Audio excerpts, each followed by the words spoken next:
Good morning, good afternoon, good evening, everybody. However you happen to be watching and or listening to this, I want to welcome you to the latest episode of the Gaming Circle podcast. The podcast where, technical issues ain't going to hold us back. And we have a full boat today. We're still missing a guest, but hopefully maybe he'll drop in at some point. But let's go ahead and get started. Thank you guys, everybody who happens to be in the chat, who saw that the weirdness of the technical issues led us to shifting solely to our backup streaming software today. But you know what? All the gremlins ain't gonna hold us back. We still have a great show for you, and we still have a lot of wonderful guests that are staring you in the face right now while I do my intro. So first and foremost, let me welcome my co-host, the man out here, one-man band, seemingly Jon Snow against the Battle of the Bastards, and you know what I'm talking about. Mr. Everborn Saga. What's going on, sir? Good morning. Yes, sir. And this week, the Bastards are PC. But we will see. I was going to have smoke for you about that, but I can't even complain because I'm on that same boat right now my damn self. It is what it is. It's okay. Right. We're going to have conversations. It's going to be a big show today, and I think that OBM's cat should get a special intro. Sure. If he wants to make an appearance, we will give him an intro. It'll be beautiful. It'll be absolutely beautiful. It was just I saw. Background. Did I just miss it? Oh, too bad. Too bad. Okay. I got a couple of them that, they look good on camera. I will also welcome the man who needs no introduction because on this show, he just chooses to show up and we're welcome for his company. From the Xbox era, the man that clearly needs to get something off his chest this morning, Mr. One Bad Mutha. OBM, what's going on, sir? Hey, what is going on, friends? Yeah, it's so great to be on with you guys. You know, I catch you guys a lot of times in the background while I'm running around. I always want to jump into the conversations. You know, but it's a Saturday morning, and you know, like life and juggling things, and when I don't have to juggle things, it means I'm up late like a teenager on a Friday night playing games, so I'm sleeping in sometimes. So it's this week though, I was like, I definitely got to get on here because we started talking on Boom Show, and I'm like, I feel like we just barely hit the tip of the iceberg. You know, it's like we got to continue. We got to continue a lot of these conversations this week. So looking forward to today's show for sure. I appreciate you being here, sir. Appreciate you being here, and of course, welcoming one of the new guests on our show, which I'm so happy because I've been watching this man's stuff, enjoying his fandom podcasts, as they were, his media empire, if you will. The man started in humble beginnings, and now he's taking over the game with 4GQ TV, the Italian Clownz himself. Welcome, sir. It is amazing to have you here, man. How are you doing this morning? Thank you, man. I appreciate the invite. I'm really excited to talk to you guys. I love what you guys do. And Everborn, you just have a cool background. I just want to say that publicly. Don't give him any props. Don't even hear the end of this. Let the man speak his mind. Let the man speak his mind. Cut it out. Listen, before you get started, Clownz. We have talked for like 2 years about me getting on 4G. Oh yeah, see, there you go. The man shooting a shot before we even started the damn show. What are we doing? We got to make that happen. I want to break down the Everborn universe and tell some comic folks. There we go. Okay. Which we will be glad to see you do that. But let's get into it. I don't want it to be a 5-hour podcast this morning. Too late. So I will welcome. Yeah, too late. Absolutely too late. I will welcome another great member of the community who chose to join us at an auspicious moment. Thank you so much for agreeing to be on. Mr. Post Up is joining us. What's going on, man? What's good, man? Thanks for having me. I really appreciate it. I was at the wrong link. I had to look in the DM. My fault. Yeah, but technical gremlins, man. We here. Thank you. Definitely. I definitely appreciate the invite. Definitely going to be a great show today, and I'm ready to get into it, man. Thanks for having me. Absolutely.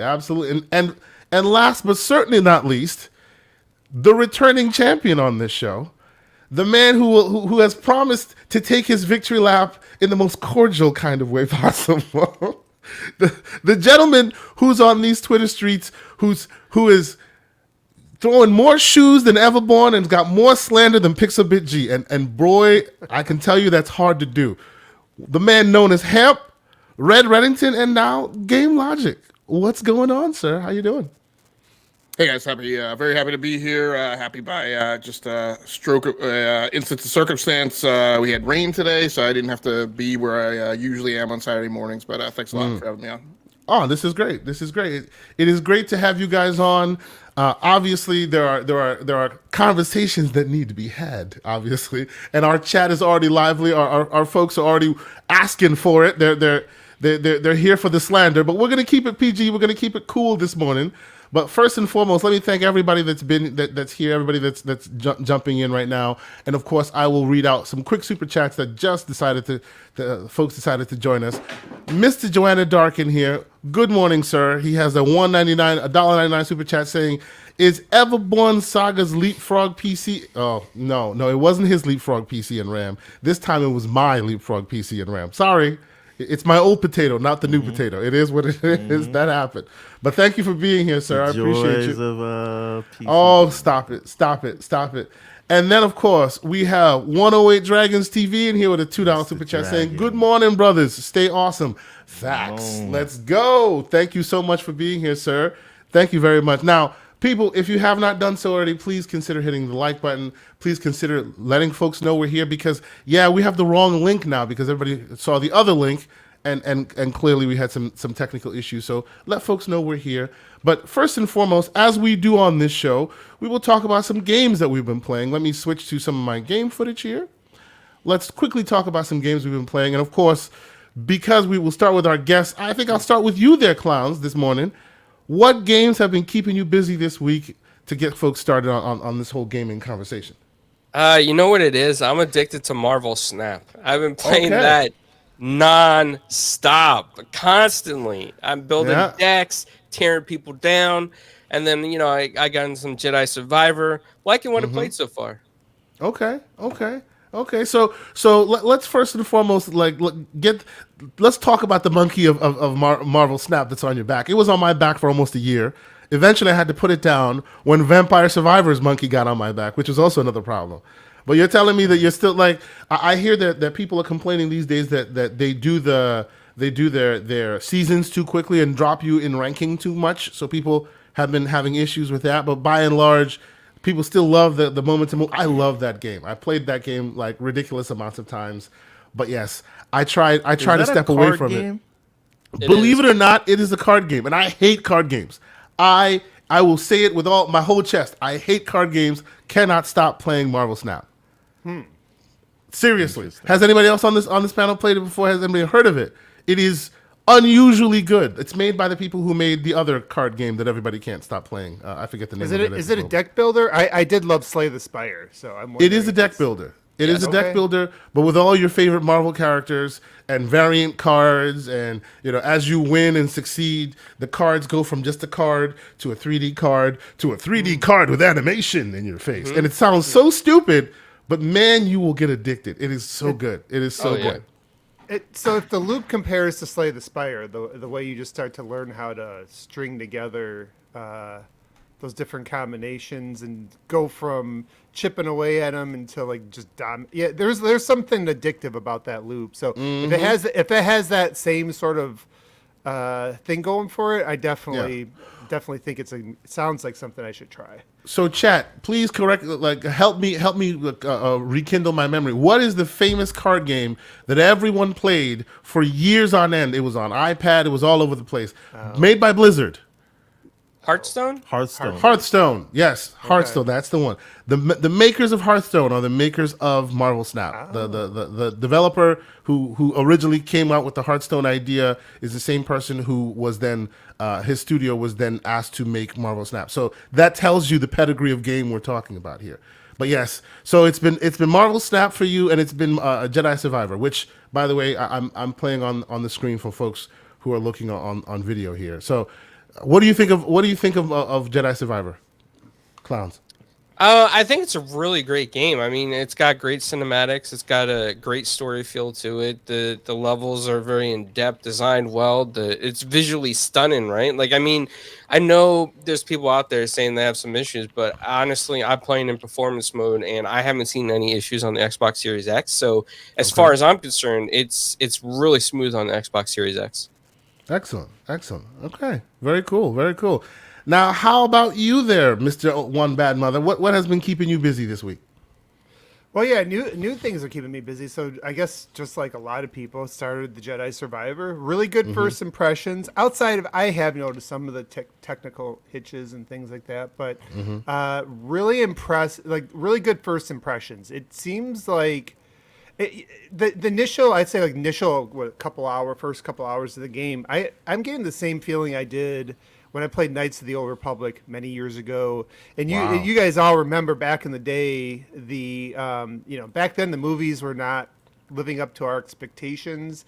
And that came out, and it's like, how the heck are these video game developers doing a better job capturing my Star Wars than the guys making the movies, guys and girls making the movies.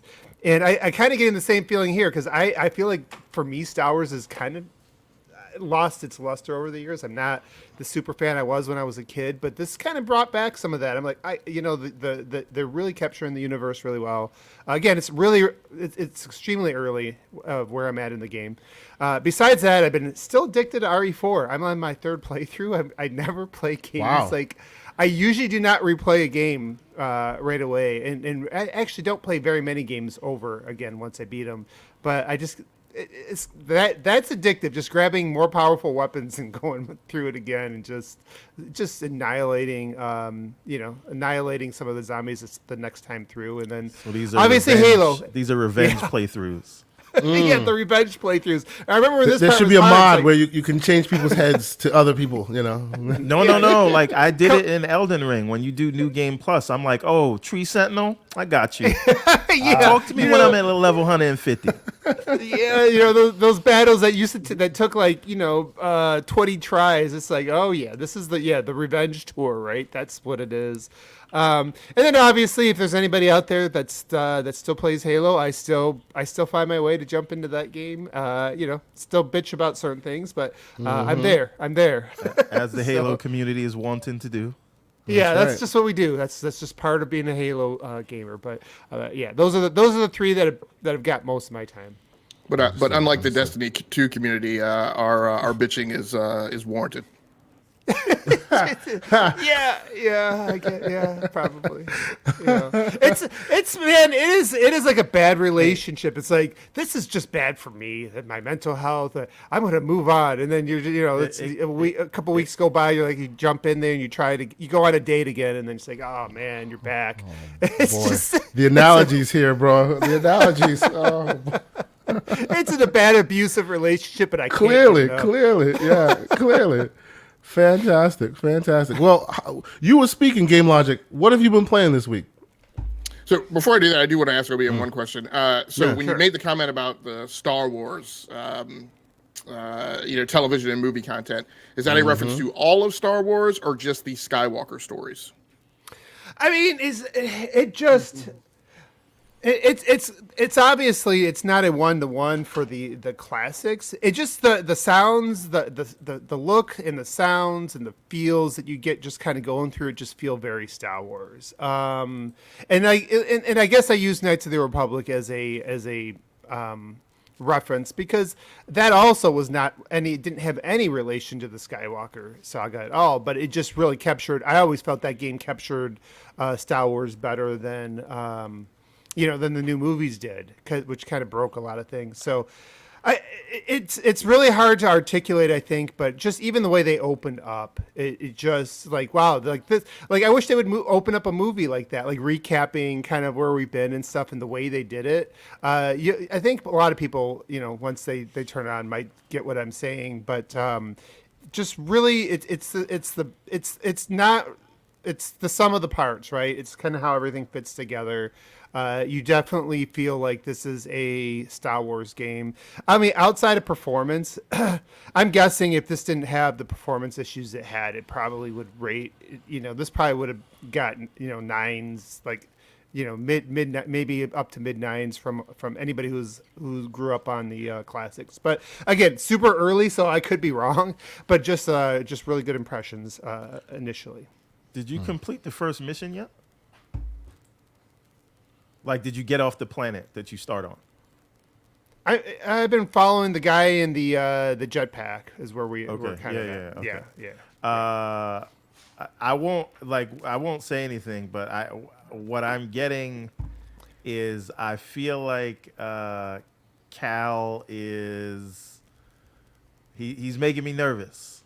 I'm getting some not Anakin vibes, but like he's a little angrier this time. That's all I want to say. Okay. That's good. Though. Okay, I okay. like that they're changing it up, not keeping it.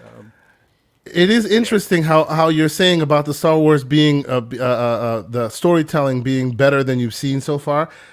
If I'm not mistaken, everyone, isn't that the case you made last week when you finished playing Fallen Order? Oh yeah, absolutely. This is, to me, it's better than maybe. So when I talk about the Disney stuff, I'm gonna leave out Rogue One because I think that was probably the best thing they did film wise. Yep, I agree. Since Disney took it over, but like I think what they're doing with the story here is better than the new Skywalker trilogy that they just had to, again, such a huge universe, but we can't get away from the Skywalkers. But that's neither here nor there. Let's not start that one. We're not going to do that because it's going to be like a whole conversation. But yes, it is. Yes, it is. So I played it I'm on the second planet that you go to, and I was up to like 2 a.m. playing it. Didn't realize. I said, "Oh, I'm just gonna play this first mission. It's just a tutorial." And then I just got kind of. And you know what? That will be our first story. This game itself. But let's get to GameLogIQ and hear what he has to say. Okay. 'Cause I got some other games, but he was ready. He was. I know he was. Yes, give me a minute. Go ahead. Guns loaded. Let's go. So I'll try and go quickly. Actually, my health has not been the best for the last 4 to 6 weeks, so I'm actually just getting back to a point where I can actually play games. So what I've been getting back to this week in my return was Call of Duty Modern Warfare 2 Season 3. Jumped back in on that after kind of having yes. How apt, exactly. Impeccable timing, sir. and then last night I actually pulled down Need for Speed Heat via EA Play via Game Pass on both of those I've been playing on PC. Just a couple other notes that are referential to some of the other things other people have mentioned. We talked about card games. I'm wearing my Marvel shirt. We talked about Marvel Snap a few weeks ago. Before that, I was on vacation, and I think some of you guys saw my Twitter post, and I had my Steam Deck with me. I played a lot of Marvel Midnight Suns, which I've been one of the greatest unrated games out there, man. Underrated. I sip that game like a fine wine. That game is so good. Absolutely. Please speak on it. I will admit I threw a lot of slander at that game as a big Marvel fan. I wasn't buying into the story. I was kind of like, this would have been a great opportunity to expose people to a lot of the other characters outside of like the core Avengers and the people that everybody know. And I was actually surprised. It was really woven together well. The one-off character who's not actually a character in the Marvel universe, the voice acting and performance of that was really great. Plays well on Steam Deck. I also threw a lot of slander at that game as a turn-based strategy game in terms of I don't know why anyone would play that on console. I started playing it on Steam Deck in docked mode. I took it on vacation and played it undocked. So obviously I had to play with the controls. I wasn't using the touchscreen, etc. And it actually played really well. And I was like, okay, I get how somebody could play this on console. So yeah, just been having a good time. I also, back before, I was dealing with some health stuff, had gotten back into Halo Infinite Season 3. And I'm sure over the course of this conversation, we will have There we go. opportunities to spoken to and dealt with in the community in reference to the performance of the Xbox division and their delivery during this generation. So we will definitely be talking about that, good sir. We'll definitely be talking about that. Okay. Post up, sir. Let's get your what games you've been playing this week, and then we'll round it off with Mr. Everborn Saga. Oh, you're on mute, sir. My bad. No worries. Finally got situated in a new place after drilling, putting up new curtains and all that. And yes, sir. If you don't put up my curtains. But I just completed the other day Hi-Fi Rush. Oh, nice. Okay. And bruh, let's go. Still my game of the year. My God. Oh, that last level. I'm waiting for the hip hop DLC. That's all I'm waiting for. I'm waiting for it. Man, it was incredible. I don't want to give spoils away, but when they got locked in the shield, that emotional moment where he had to look in himself and the music where he was. and the bro, I didn't expect that, but Not one from an of- Xbox game. yeah. Oh, stop it. Look, one of the best games I have played this year. Incredible story, level design, graphics, gameplay. If they come out with DLC, I am on it. Yeah. Yesterday, I think early yesterday, I got it. I started Benedict's Fox. The Oh, yeah, last yeah, case yeah. of Benedict's Fox. I got a little Yep. bit into it. I'm not that ways into it. I got some things about it that's kind of. We'll talk about that Yeah. one too, because I played that a little bit as well. All right. Yes. Yeah, So, I did touch on that. I've been hearing a lot of people talk about Ghostwire Tokyo, so I just downloaded that because I want to get into that. And I forgot I purchased Hardworks Legacy, the Harry Potter Wow. joint. I You forgot. got a lot of homework, man. You Yeah, got a lot of homework. Do the move. I forgot. I forgot I purchased it. Post up, you don't game. I, All you do is look at reset era Well, and post that stuff. I don't game when they want me to game. I game on my own time. You feel me? And they got a problem with that. But yeah, so that's where I'm at. I got a lot of catching up to do. But yeah, that's where I'm at. Have her That's rush great. and You got a lot of good games ahead of you, sir. That's great. And the onslaught of games have already the dam is already broken, so there's just more joining the backlog. And So. I also brought the 23. upgrade to Redfall, and that's for to come out. So Game Pass is Game Pass is Understood. incredible right now. No, absolutely. I'll just say Everborn Saga. Go ahead, man. Yes. it's not even just Game Pass right now. 2023 is Facts. one of the best years in a while. Yeah.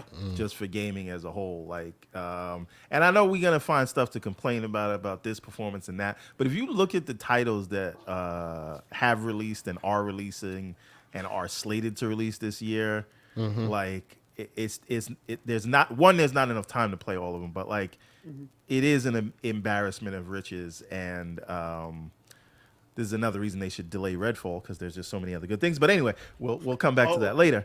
So Ghostwire Tokyo, that was the thing that took up most of my week, and I want to give my appreciation to 12 to 14 hour campaigns.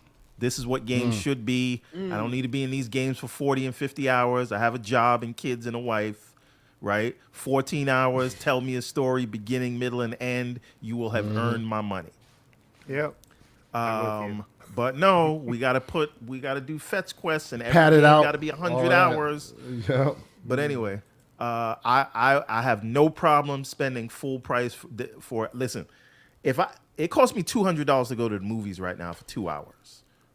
I can pay full price for a game that cuts the fat, gets to the point, and is a respectable amount of time. Anyway, rant over with that. Ghostwire Tokyo. I loved it, and I went into the game hating it because you remember when we were on the show last Mr. week or the Curmudgeon. week before. Yeah, Mr. I Curmudgeon. started it, and I was like, these character models are terrible. Get off my lawn. Yeah, there he goes. There he goes. The default on Ghostwire Tokyo is quality mode. Don't play that way. Play on performance mode. I don't know if it's an Xbox thing or if it's like this on the PlayStation also, but quality mode it feels like you're playing a flip book. And this is not it's very tanky, very very thick. It doesn't feel like you're moving well. It's right, weird. and that's the thing. Like I put Jedi Survivor on quality mode, and you notice it, but it's not as bad as what Tokyo Ghostwire is. So I could play Jedi Survivor on quality mode, but I couldn't do it on Ghostwire. But anyway, once I got past that and I started playing the game, it's a very unique game, and I can't point to another. I don't even know if you can call it an FPS. This is it's a first-person perspective game, but it's not. It's a shooter, but it doesn't feel like a shooter, if that makes any sense, right? Yeah. And And it's got horror elements, but you still have so much agency in the world that it's not really a horror game because you can just go around murking fools with your weapons. Right. It's such a unique concept. It's very, very good. I really like it. I love and I know it's kind of an open map, but you go along the path that they tell you to when they tell you to.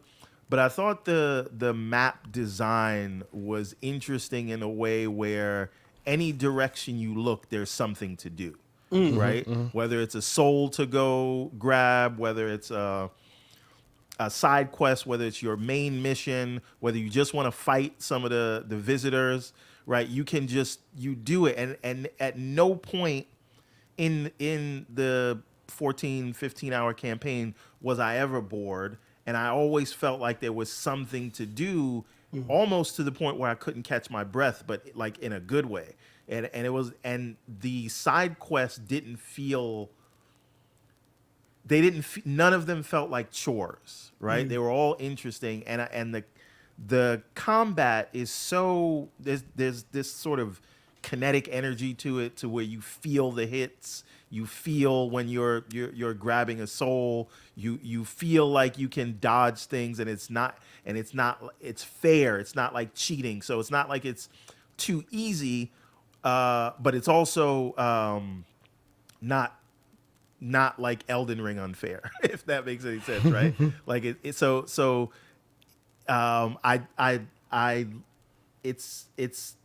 the one of the most sort of I just don't know if I've seen another FPS do that, and someone can point me to something else that does that, but it feels really good. I highly recommend it. And it's a game that doesn't stick to any of formulas that we've come to know. No. They do different things. Yeah. And the last thing I'll say about it is the ending is a gut punch.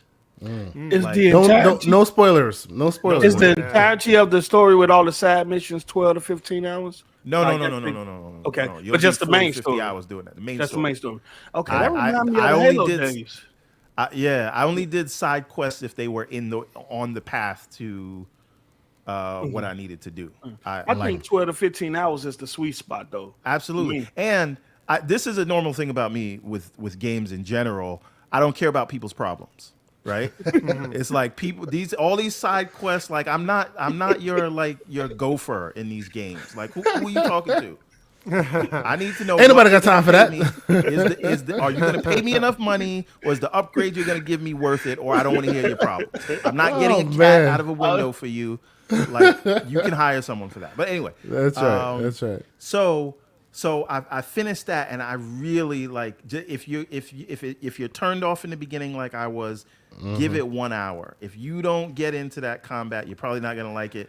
But I'm telling you, like those who watch this show, are going to start recognizing a trend here, where Everborn Saga hates on something, and then an hour later he's like, "This is the greatest thing ever."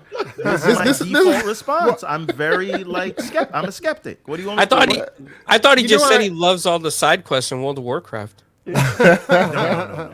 He hasn't gone an hour into that just yet. That's why. No, but this is what you have to do in a game. You have to win me in the first couple hours. If you don't, it's over for you.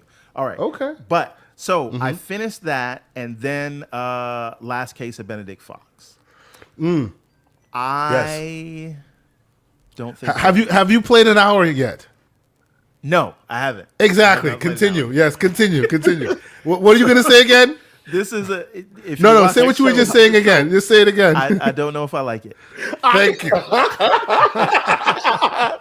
So, as a person who is very steeped in 2D platforms, plays many of them, even as research, just for the 2D platformer that I'm building, as someone who just played both Oris,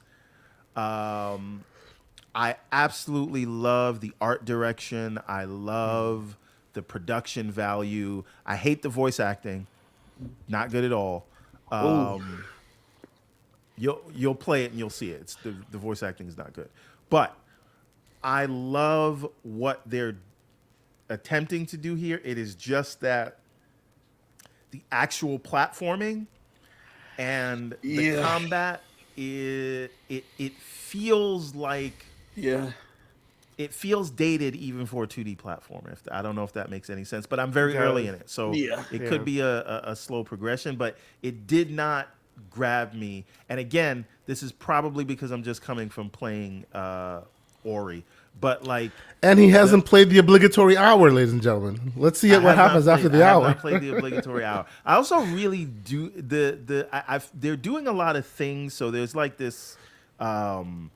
you have to you have to investigate things. Yeah. And it's not really sticking with me like, okay, I gotta walk through this room and I gotta inspect this thing, turn the picture around, point and click adventure, but also Yeah. Yeah, that's what it platformer looks and like. action. I just don't know if it melds well for me. And like again, I love looking at the game. Yeah, it's and beautiful. This It's this beautiful. opening is great, and when you start walking through the house, you're just like, this looks beautiful. But Yeah. as I'm trying to jump, as I'm trying to attack, as I'm trying to go back and forth through the house, and then you got to press up or down to select the thing. It's just, it hasn't grabbed me to where I'm like, I really want to push forward. So we'll see. It could just be because there's other big things out there, so I'm not giving it the chance it deserves. I'm fully aware of that. But like, you're gonna see it right here. I don't know. I think it's intentional from what I understand in the game, from what I played so far, that you have to, it's abilities you have that, well, I don't want to spoil it for people. No, it's like Metroidvania, Yeah, right? the They're guy gonna that's give you more following you, the ability- guy that's in your abilities ear, as you go. Yeah, he has ability, but you have to unlock them. unlock them. So your jumping ability and all that, and hopefully, I'm saying hopefully, as you upgrade his ability, that the jumping and stuff and the mechanics and able to reach certain things become more fluid. But if it's like that throughout, because I had issues too with the jumping too. I'm like, It's very floaty, right? Yeah, Am I it's wrong? like It's very floaty. You're a 2D platform. You have one job: is to make the jumps feel good. Jump, Yeah. I had to attempt to jump 3 or 4 times just for it to recognize I was at the ledge for it to grab on. I'm like, I mean, this is justifying all my bad video game play that you're watching right now of me just falling in ditches. Sure. Yeah. So Blame- continue, please blame the game. continue. So played this. It did not grab me, and 2D platformers are literally my favorite genre of games. I don't care about FPS. I don't care about all of this other, like, what we consider. But can you at least agree there's a spark of this game? There's something about this game that wants you to continue playing it. Yeah, and even though I that's- agree with that's all the of your production problems, value. all the I think problems we're you're all in the mentioning same right now, boat. I agree with you. Yeah. So, and then we come to Jedi Survivor, which we talked about a little bit. So I'll just push forward. Yeah, But we'll finished- talk about Jedi Survivor because I want to talk about, like, in the news section. I want to talk about the reviews it's gotten and what people the perception of it and all of that. But continue. Go ahead. Yes. So Jedi Survivor, I played for a couple of hours last night, so it beat my 1 hour mark. It's more of what was in the original, which is very fresh in my mind because I beat it like 2 weeks ago or a week ago. And I wouldn't say, this is gonna sound weird, right? I don't know if I would say the production value is like up there with, say, a Miles Morales or a Spider-Man or anything like that. Okay. But it is still very good. okay. And it's also very interesting that they were able to turn this around in 3 years. And I know it's a sequel, but like if we look at other sequels, even though they're using similar assets. So those what take longer. barometer are you using to judge that, make that comparison to the Miles Morales? Are you talking specifically visually or No, I'm just kind of talking about like the set pieces, really. Okay. They don't seem as involved. Even the opening, if I remember correctly, the opening of Fallen Order had more bombast, like explosions, things going on. Sure. So this was Okay. but again, this could ramp up. So I don't want to say anything. Yeah, you're about an hour in, you said, right? A little more than an hour. I fought the first Okay. boss. Okay. But again, story-wise, without giving any spoilers, I don't know what's going on, but if you started the game, and most of us at least started it, he's by himself, and you ended the game with a crew. I have no idea why he's by himself. I'm but- further down that line, and they give you reasons why he's by himself. But continue. Right. So, but it does feel like that he's flirting with the edge of the dark side. For me, I don't know if they're going to go that far. I hope that they do because that's super interesting. Because I've always felt like Star Wars should explore sort of this gray area, right? Light and dark, good and evil is too basic. And if you're not Tolkien, I don't think anyone else has ever, including Star Wars, has ever done that, right? Like being evil for the sake of being evil is kind of stupid to me. But the idea of the light and the dark balancing each other is something that I wish Star Wars would always explore, but they don't really, because there's always very clear good guys and very clear bad guys. Anyway, Cal, he seems like he has a chip on his shoulder. It seems like he's lost a lot, and he seems like he is gonna want some like revenge, but in the vicious revenge. So we'll see where it goes. But I'm very excited so far. And again, the fact that they haven't greenlit a show based on this is hilarious to me. Because they could make a Boba Fett show that was terrible, but we can't get a Cal Kestis show. Do Knights of the Old Republic in this, right? Like, like let the video game developers lead a show. Everborn. So Yes, sir. Because Kay keep talking about this hour thing. So you have a thing if you can get to an hour in a game, it's worth playing. But if it can't push you to play it for an hour, you're just not into it. It's not a hard hour, but what we're talking about is every game that I play, it's like I don't like it. I always start complaining about it. Even if it's the greatest game ever, and you know where it started? Elden Ring. He hated all, and the best part about it is we have virtual receipts for all of this. He hates on it for the first, it's terrible. What are these people thinking? And then an hour and a half so in, it's the greatest thing ever. We have Elden Ring. We even have like Hogwarts Legacy, which he still fights. But after that hour, he's like, "Yo, they got me." You know what I They mean? can get you past that hour. I played my whole backlog just trying to get away from Hogwarts, waiting for new games to come out. But they still got you, though. They still got you after that first hour. 4.5 hours. It's not bad. It's just very strange. I don't know. I feel like it was overhyped. It's our Just like the thing. whole franchise. But There we go. Let me catch up on a few super chats. Some great community members have been supporting us. Thank you guys so much. Of course, once again we have Mr. Joanna Dark with a $5 super chat saying, with Jedi Survivor having technical issues, should reviewers score a game or put it in progress, or ding a game on technical issues? These doomed days are gone. Yeah. I don't know, man. I think we should talk about it a bit more. We will talk more in depth about how it's being perceived. Go ahead. What were you saying? I do want to just one quick thing about like I know that like people need to put out finished products and they need to work and all that. I wholeheartedly agree and understand and all that. I understand all that and I agree. But like certain games you play and you know if certain games are just fun and maybe they have some frame dips. Let's get. Hold on, you're putting the cart before the horse. Let me finish the super chat. I'm gonna say what I got to say because these PC guys be ruining the Oh, conversation for stop everybody. it. All It's right, just all speeds and feeds. I'm and gonna we mute can't this look at man. the art of the game. I'm gonna mute it this needs man to if he be keeps said. up. You will say it. Just give me a moment. Let me catch up the damn super chats real quick. Sure. The minute that we talk about PC, he turns into a troglodyte. Anyway, let's move forward, shall we? And then Proud of it. we have Gerald Matt with a $5 super chat saying, shout out to the Gaming Circle podcast and the Steam panel. How has the day been? Day one patch come out for Star Wars. Has the day one patch come out for Star Wars? I don't think that it has. I will reshare my footage. What you're seeing there is on PC footage, and we'll get to that. Yes, Everborn, calm down. We'll get to that. But we'll speak more about the issues it has and the game itself in a moment. We have another super chat. Well, this is not a super chat. This is just basically from Mr. Joanna Dark saying, for context, the days are gone, and other games had day one patches, but still doing reviews, and didn't give certain titles the benefit of the doubt. Which I think I see where you're going there, Mr. Joanna Dark.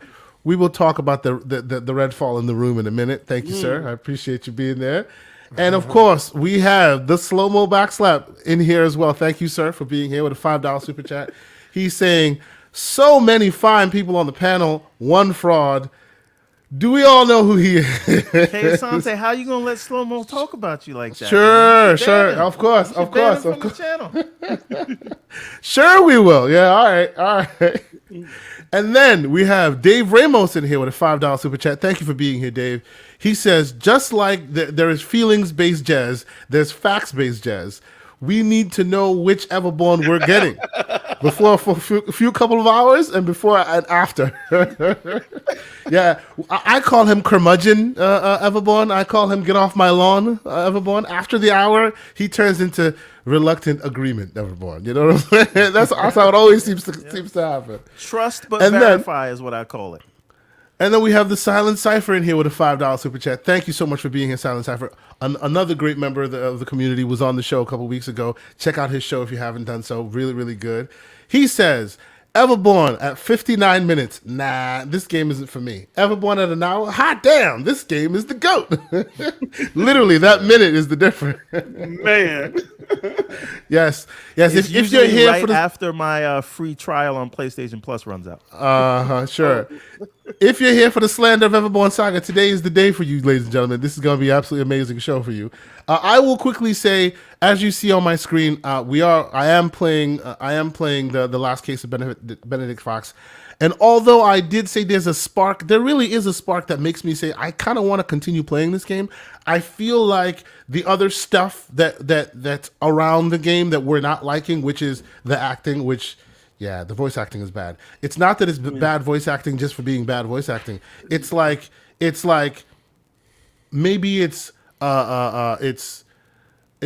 mid European accents speaking English and doing it badly. You know what I mean? Like it's very much the voice acting was a secondary thought to the vision that they had, and you can tell, right? But I say all that not to disparage the game, but to tell you that even after all those issues, there's still a spark there. There's something about that game that makes you want to play it.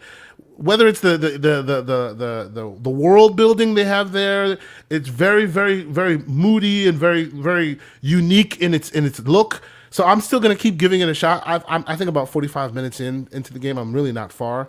But these games tend to be my catnip anyway. The 2D Ori style games, right? This has that Ori vibe as well. So I'm gonna keep playing it and report back if it gets any better. But I don't disagree with anybody's points so far. I do want to take a moment, though. I know I was a little harsh on it. As a daily user of Unity, as someone making a 2D platformer, I do want to take my hat off to these developers. I always love seeing when people like push Unity towards doing big things on the console front. So definitely shout out to the developers. It is what it is, but I do want to. So no slanderous smoke for them. You just want to you want to pick apart certain pieces of it, but no. Yes. But let's be clear. I don't disagree with you. The combat is floaty. The traversal is floaty. The combat's a little bit simplistic. The voice acting is bad, but still, I kind of feel like I want to play this game. There's something there, So does it feel like it is trying to mash up like a point? Because I am with you guys. I didn't play it enough. It has very much point and click adventure vibes as well. Yes. And I think that's one of these games. And I always appreciate that indie developers will do this. They'll try to mash up two things that probably shouldn't be mashed up, but the fact that they're willing to experiment with it. And I think it's also like the expectations, right? Because I came in expecting an Ori type of experience based on what was shown, or at least something that was going to be in that lane. And it does feel like it's, you got to almost approach this with the mindset of, I'm going to do some exploring, do just some detective work, and like a point and click, almost a point and click mindset to get the most out of this game. If you go into it treating it like a chore at that point. Yeah, I get like what you're clocking saying. into work when I'm playing. It's giving you Ori vibes, but it's trying to make you do more point and click, and you kind of don't want to do the point and click. You want to do more Ori vibes. I didn't understand that. The story do intrigue me because I know the spirit that's attached to me, from my understanding, is his father, and I do want to get to a point to see where his ability expands to. Does it make the gameplay Does it smooth out the gameplay as you progress? Does it make it easy for you to move around? And does the combat gets better? So I do want. That's what makes me want to play. But I do agree because I can see in your gameplay some of the jumping things and trying to get certain legs. It's very floaty and weird.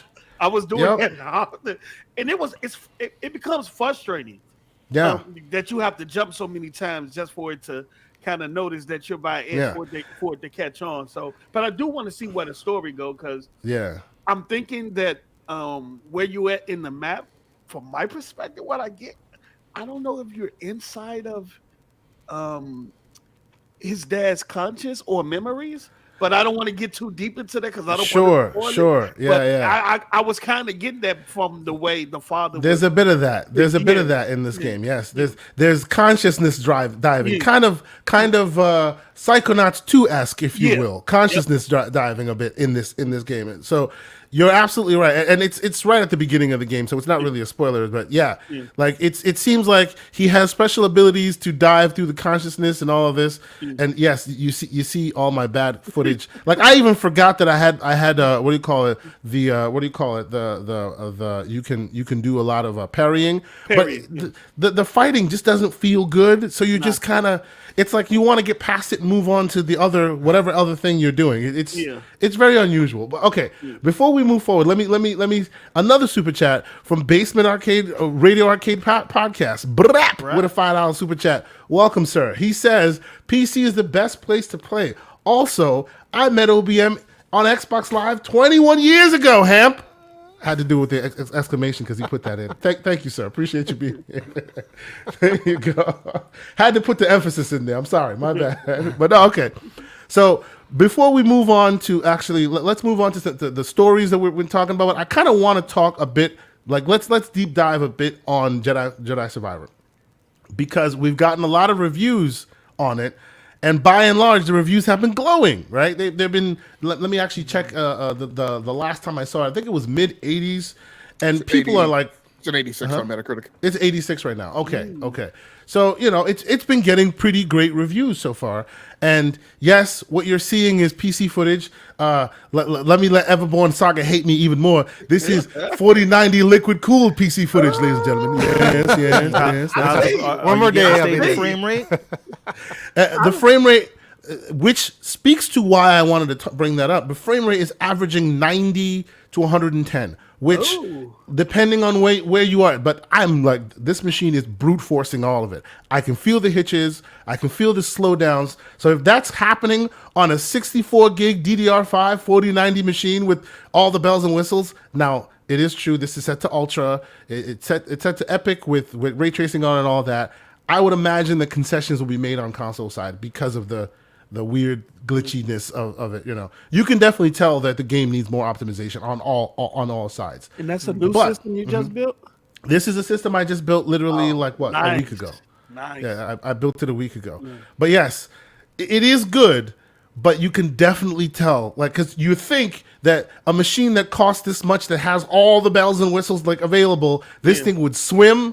No, it's still very hitchy. It's still very frame ratey.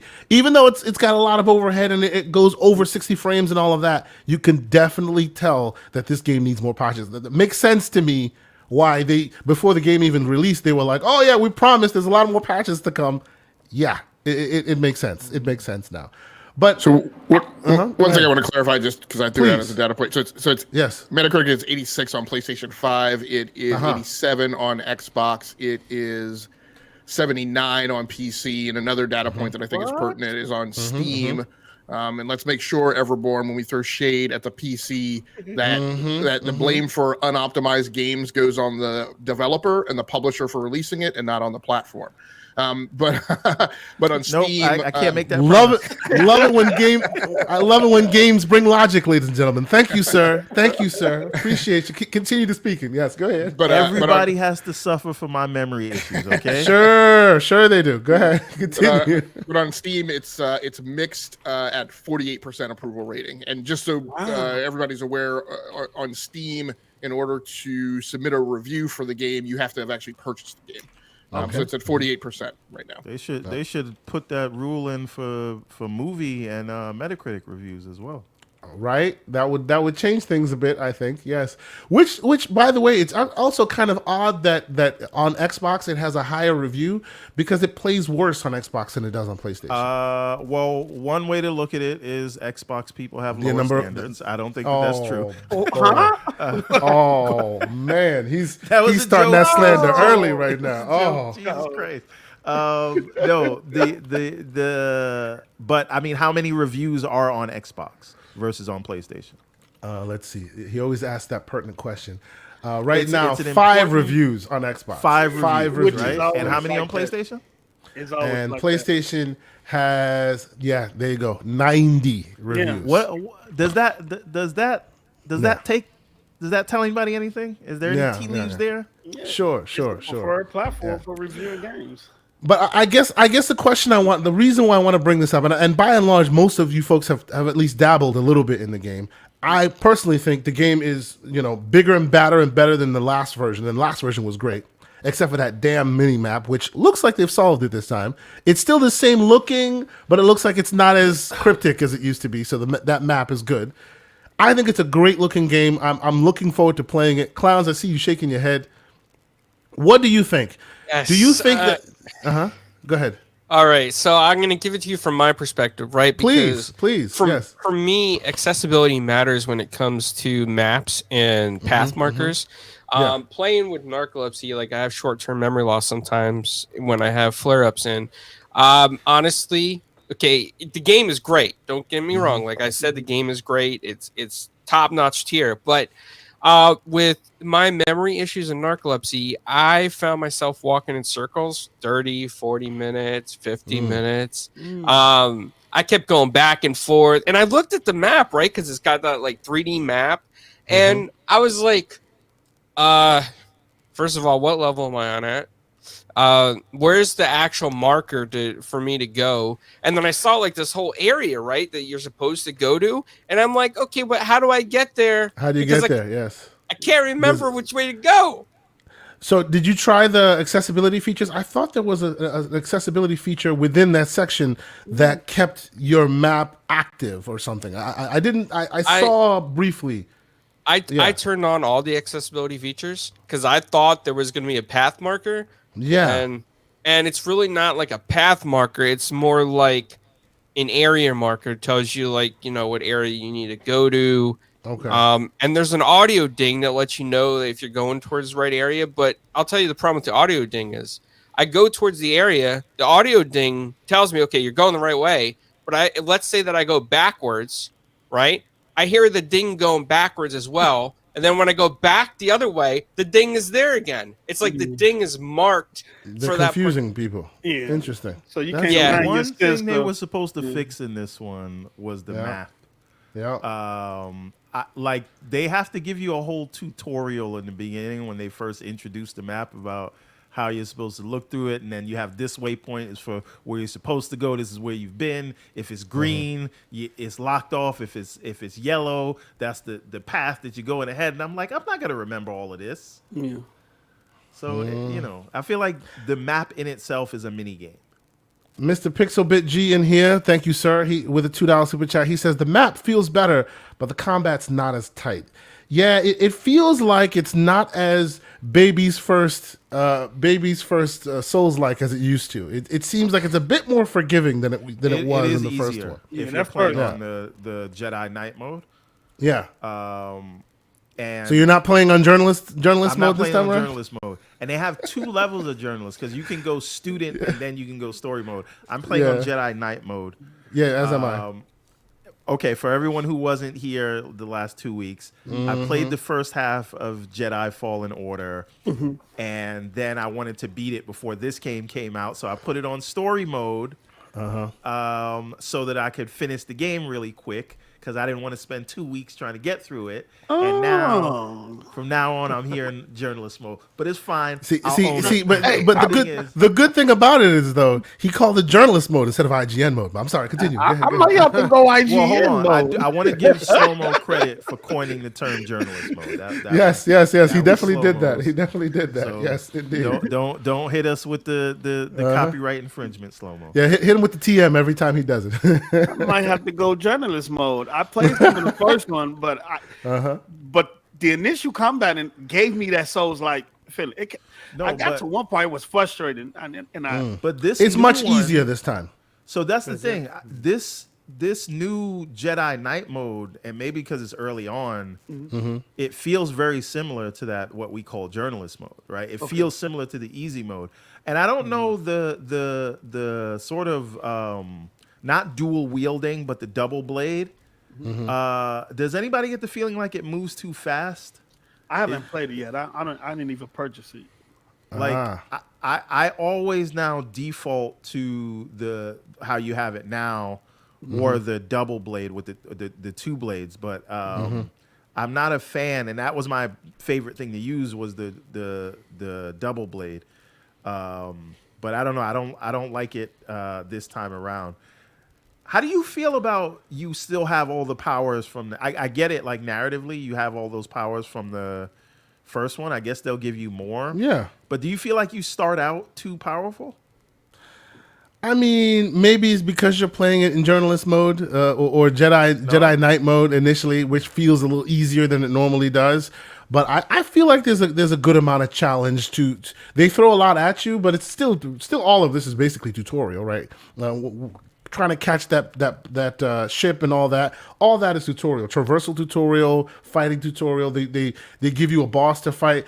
The first boss that you fight is where you actually start being expected to remember how to use your moves, because otherwise you will get smoked. And I got smoked a few times before I got past that level. But I love everything the before now grapple and then is a edition tutorial. Also, Which quietly, I'm just saying. Halo Infinite came out here with the grapple shot, and now every game has a grapple hook in it. Quietly, just like doing it. Even Horizon Forbidden West. I'm just saying they're all doing it. The grapple better than Halo. One other thing that they addressed that I was happy about, the whole having to hold the trigger to climb. Yeah, was a big annoyance in the first one, and now you auto grab something. I do appreciate that's a let us not be outdone here. Tando in here. Thank you, Tando, for setting the record straight. He says Doom was first. But it you wasn't are absolutely better than right. Halo Infinite's implementation of the graphic. Doom was indeed first. I will give you that. Absolutely. I guess before we move on to some other topics, what I guess I want to get y'all opinion on what you think about this idea that, by and large, this game has released, and everyone knows that depending on which platform you're playing, there are various levels of optimization that is still needed, some cleanup that still needs to be done, but it's not affecting the game's score, right? People mention it. It has been mentioned, but by and large, it's still getting rave reviews. People are liking it a lot, And all the while, the vampire in the room, people are already like bemoaning the idea that Redfall is a thing of the past because it started at 30 frames per second. Well, I will first give my slanderous take, which is if you don't want to play 30 frames per second, you know what you got to do. But that's neither here nor there. You got to spend $4,000 to still have performance issues. No. Here's the thing. My question is this. Is this game being given too much slack, or is this the Xbox tax at play, as Everborn likes to call it? let me Like, answer what that. is you go for it? Go for it. Yeah. This game still has a performance mode, even if it is not performing as we'd like. So if Redfall had a choppy performance mode, I think they would judge it accordingly. Redfall is saying we can only make in this time frame to give you one mode, and that's why people are upset about it. Damn, people are, forgive me, people are like really on the bag trying to correct me right now. Bionic Commando was first. I understand. Halo Infinite. I don't know why we got to keep having this conversation. Keep going. I'm sure there's another one that was first. Thank you so much, Gerald Mack, with the $2 in the chat. This is the thing. Even if it wasn't a perfect performance mode, if it was there, I don't think you would see even half of the backlash you got. Right? Yeah. Now, I do want to be clear. I was on Team Wait, and then they dropped the trailer, and I was like, psych. I'm playing it on day one because. And now he's playing it on what? What are you playing it on? Oh, I don't know. Is the PC gonna work at that point? We don't know, but this man is dusting off his 3080. I'm just saying. This will be the first game Mr. I've Slander. played on PC Oh, okay. Since Cyberpunk. since Okay. Cyberpunk in 2020. Yes. It is also downloaded on the Xbox just in case because I want to see how bad it is. But I'm intending to play it on the PC during. This is my strategy, right? I got the PC in the office, which is separate from my work computer. The PC is really for game development. But between meetings, I play in my office, and then at night I play in my room on the Xbox. So it's going to be Jedi, Survivor in the night, and then Redfall during the day. I think Redfall is going to get dinged. And I say that because if it comes out at 30 frames per second with performance issues, they're going to tear it. It ain't going to get the leeway that Star Wars. It's not. I think that happened with all Xbox games. Which let's be clear here. Let's be clear and let's keep it a buck. You know, we're comparing one of the most storied franchises that you slap the name on it, people gonna play it because it's got the name on it, compared to a new IP that no one's heard of before. But that's why Star Wars get the But wait a leeway, minute. though. Because Wait a minute, though. Let's not pretend people are forgiving of Star Wars products because the only people that fans that complain more about the thing they love than Halo fans are Star Wars fans. So if Star Wars was not up to par, the Star Wars fans would have no problem complaining about it. So are you saying that it's warranted that because the content itself is so superior, it's warranted that they're cutting it slack for its performance issues? What do you mean the content is superior? Well, What does by that mean? and large, people are loving the game itself, like the game, the The Jedi game they put Survivor together, game. because I think games are more than speeds and feeds. It's No, an I agree overall with you. experience. I'm comparing the game of Redfall, which we're gonna get, and most likely, as Post Up is saying, it's probably gonna get mutilated, versus this game, which clearly also has performance issues, Well, okay. but no one's digging it for its yeah, they're performance issues. sweeping it under the rug, basically. So I think that we have to see it, right? Yeah, context matters. Yeah. So if we actually play it and because it might be a good reason, right? And Sure, I'm not yeah, saying, yeah. and I'll say it, and I know Hamp's not gonna like this. I do believe that there's like an Xbox tax because there's just this negative narrative around it, and again, a lot of people have a distrust. I think of the platform. So a lot of that is self-inflicted, but you can see those things there. However, Redfall may actually come in hot, and we don't know what it is and what it's going to be. Now we know Arcane. Some people would say has never really missed, so we can have that level of trust.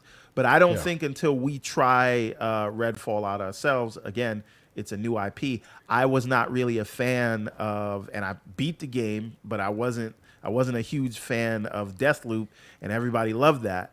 At least at the time. I think now people are coming to realize it was just all right. Hilarious that gets realized when it comes to Xbox, but that's not what we're here to talk about. Oh boy, this man. Oh, he want to go there. He's just okay. I'm keep trying to be going. well-rounded. I don't Sure think you that are. we can say that the reviews are gonna give it what we call the Xbox tax until we actually play it, because I don't know. Some people, the trailers haven't grabbed them yet. Some people, the trailers have grabbed them, but they're worried about the no 60 FPS mode. There's the whole the progression in co-op. You know what I mean? Only the host gets it. So there's issues. There's an always online thing, which I never really thought was really a thing. I don't really care about always online because people come online every day to complain about a game not being online. It's hilarious to me. But I just think we have to see it. We have to see what the game is, and then we can decide. Because if I told you 2 days ago, Benedict Fox is one of the things I'm looking forward to the most this year, and then I played it, and I'm like, yeah, it's not. I see why they didn't market it. right? So So answer see what Dave happens. Ramos's question here. And Dave Ramos, thank you again for the $5 super chat. He's saying fundamentally, what's the difference between a broken performance mode and a pulled performance mode? Communication, not knowing how long we have to wait, how long the wait will be. Is that what's the how difference? about is there? this? Jedi Survivor delayed the game, and we got a performance mode, even if it's not working. Perhaps Sure. Redfall should delay the game at least for a month or two and give us some kind of a performance mode. Because I'm telling you right now, I don't care what Digital Foundry, like, people look at Digital Foundry and decide that they can't play a game, right? I don't do that, right? Yeah. I'm playing Jedi Survivor on performance mode on the Series X, which is allegedly the worst place that it performs. And I'm like, I see like certain dips, but it's nothing that takes you out of the experience. The game's not broken. It is fine. Yeah. So I Right? think there's, I agree. I think there's a few different things in terms of apples and oranges. So on the topic of frame rate, performance modes, yada yada yada. For me personally, I don't care about the mode. The simple fact of the matter is that, to me, there are differences in expectations in genre. And so for a third-person action game, this whole topic of 30 frames per second, beauty's in the eye of the beholder, whatever you want to say. But the point is that, and we talked about this extensively on the Basement Radio Arcade podcast, perhaps is in the chat. We talked about this extensively on Wednesday, and people are of different opinions. But the fact of the matter is that I personally don't castigate a game for one singular parameter. 30 frames per second, I cast the game out in general, right? I'm saying I don't do that. And so we have A Plague Tale Requiem, 30 frame per second game, critically acclaimed, reviewed well. Gotham Knights, 30 frames per second, didn't perform well commercially, disliked game in general across the community. So there's just different things. However, for a first person shooter, and I'm a person who plays a lot of first-person shooters. I play a lot of first-person shooters on PC. So you talk to me about 30 frames per second, and I'm accustomed to playing first-person shooters at 140 frames per second or higher. So 30 frames per second, in that case, for a first-person shooter, is unacceptable. Now, there's a ton of other baggage that comes along with that, with the discussion of Xbox and delays and deliveries in the first half of 2023, yada, yada, yada. I mean, the Redfall's getting dinged because it's a first-person shooter coming out at 30 frames per second.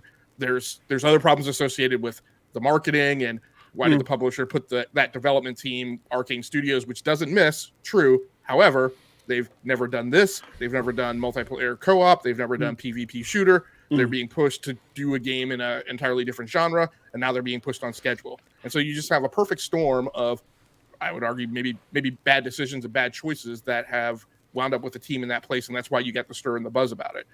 When we go back and go ahead. I'm sorry. Question. I'm sorry, Rob, because you were making great points there. So I wanted to ask you: does the FPS issue come into play, single player experience versus competitive? Because I know in competitive play, it is important to have high frame rate, but does it still matter even in a single player experience where competitive play doesn't come in? You still want that 140 range or even higher for it to be as smooth as it can be, correct? For me personally, yes. Okay. I mean, I also play a ton of racing games. Okay. I don't necessarily get wrapped around the axle about 120 frames per second in a racing game, but at least 60. And I don't play racing games competitively. So there's just certain genres that where I feel, and from a systems engineering perspective, right, we give different weights to different requirements. Okay. And I'm just saying on a first person shooter, I'm going to weigh that requirement higher, and I'm going to have greater expectations. Okay. Sorry. Go ahead. No, go ahead.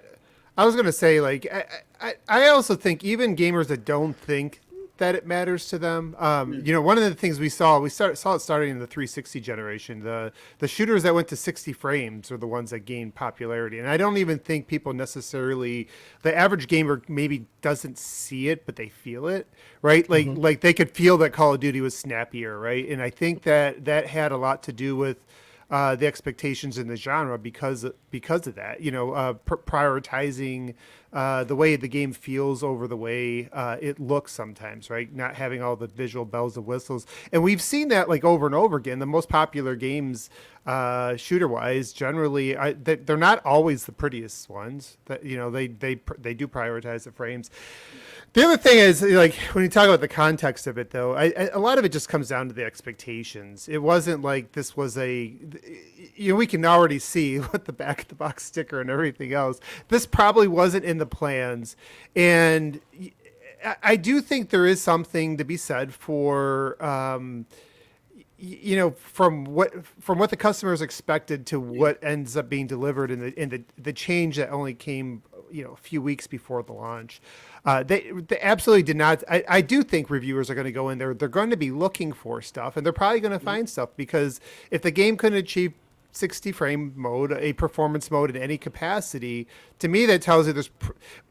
And I could be wrong on this, but I think this is where reviewers are going to go in there. They're going to be saying, well, what else? Like, what else is half baked? What what else is not working? And that stuff's going to get magnified. And I do think in a shooter, yeah, it does. It will be more apparent than it is in a third person action game. And that's just you know what bothers me about this? Because again, I am fully on team delay, and what I was talking about Digital Foundry is not like 30 frame limiting to the 30 FPS. What I'm talking about is these arguments that we see in the discourse about dropping a couple of frames here and there. I'm like, that's what I'm saying. I think that we sometimes focus too much on. Yeah. But in terms of this game, like, if they could, why did it need to be native 4K at 30? Would anyone be upset if they just said, okay, this game is 1440p? No, I don't think so. I think you'd get away with 1440 these days a lot better. Even upscale. Yeah, and that goes to the other issue that I think the other reason why it's being magnified again. Wait, sorry, OBM. Kay Asante, you are terrible at this. I'm playing terribly. Yes, I'm watching.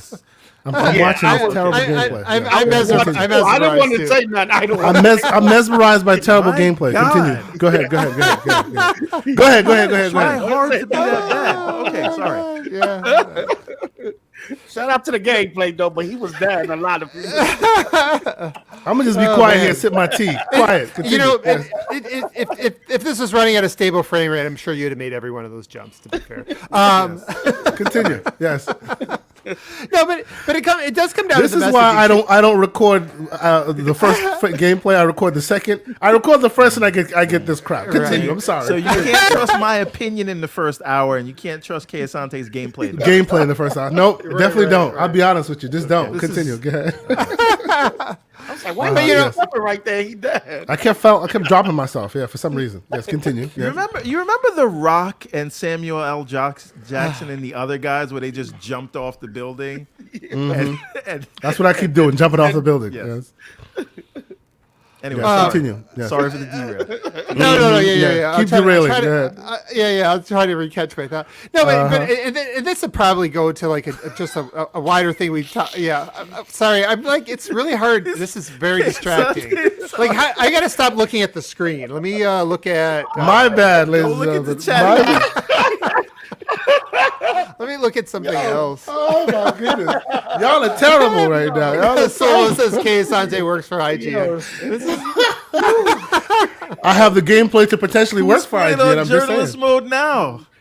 I'm not playing on journalist mode. That's is this gonna right. be in your audition tape? It's like, yeah, exactly. This might win me a. You're gonna be He's like, managing double editor jump, double now. jump, fall. Continue. And I'm like, You better watch out with this gameplay. oh man, Lord, screw you all. I'm just saying. it feels like it's a very hard transition from Kay Asante's gameplay to any other topic. To any other topic. No, please continue. Yes, continue. Oh my goodness.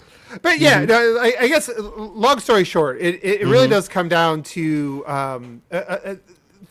all the messaging, from the beginning of this generation, Phil Spencer talked about it being about frame rates, right? Like, and you just expected, I expected I realize it's not going to be possible for everything. I Starfield, I just throw that one out. Like, I don't think that's going to be something that's, if you want to play that at a high frame rate, you're probably going to need to play that on PC.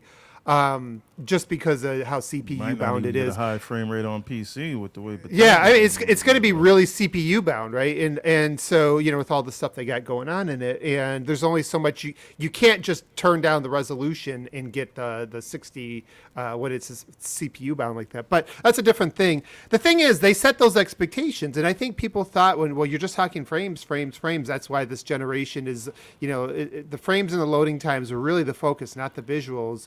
You expect that to be the priority within their own games, especially within a first-person shooter game. And I don't think anybody who's probably in the management probably knew this was coming, right? Like all signs show this kind of hit them last second. But at the end of the day, that's what it's weighed against, right? It's weighed against the expectations. It's weighed against your narratives. It's weighed against the way you've been set, the communication you've been having with your customers, and whether it's the 12-month delivery window that's kind of backed them into this corner to begin with, or it's the frame. Like you can. They could have had the exact same situation behind the scenes, right? Struggles and development, all this stuff like that. But you never put out those expectations for 12 months. You delay the thing until it's ready. None of this stuff, none of these narratives end up mattering. And I think that's a different subject. But I do think they have to become more.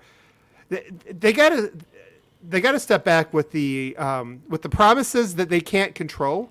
You can't promise 12 months on all what is it, 30, 40 games with all these developers, knowing all the variables. Like you can't, like first party and third. Like what are we doing? Like making promises you can't keep. Like you're basically and that's it. Like just we know that we know internally Sony delayed a lot of their stuff, but you know what? Because of the expectations, there's no narrative built around it. And so that's we call that writing checks their butt can't cash. They keep writing them checks. So that's let what me they ask do. a question about that, and I want to gear this towards Ham, right? And I want to see if we can generalize it. So if you are a company and you are not new entrant, but you're the competitor in the field. You're not the number one player, right?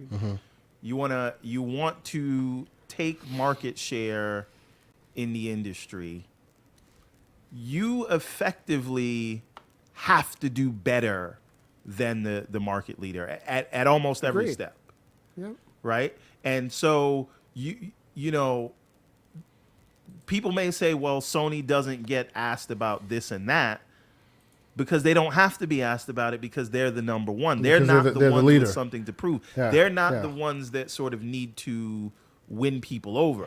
Yeah. So I do agree that like these narratives get set and there are extra questions asked around it, but they're asking these questions because we went through all of 2022 with no major releases, right? So how do you like reclaim a market from sort of a lagging position or a further back position than the main competitor? So I think a few things. I think some of the hypothesis and setup for that I'm not entirely sure I agree with. I don't necessarily think that Xbox needs to do a thing better than Sony, or just at face value.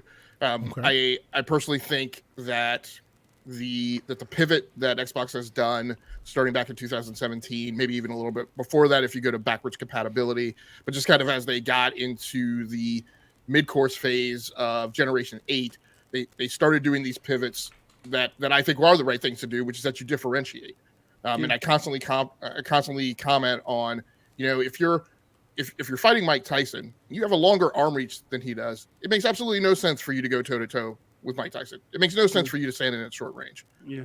we go back to, you know, Sun Tzu's Art of War, and we talk about things in the modern day about you change the geometry of the battlefield, you alter the nature of warfare, and you don't fight the same game that your opponent is fighting, and that's what Xbox started doing in 2017. Like I said slightly before, and I think that's effective. And Even so I with don't, Game Pass. Yep. and so I don't think that they have to do the exact same thing, or do, you know, one-to-one a thing better than Sony.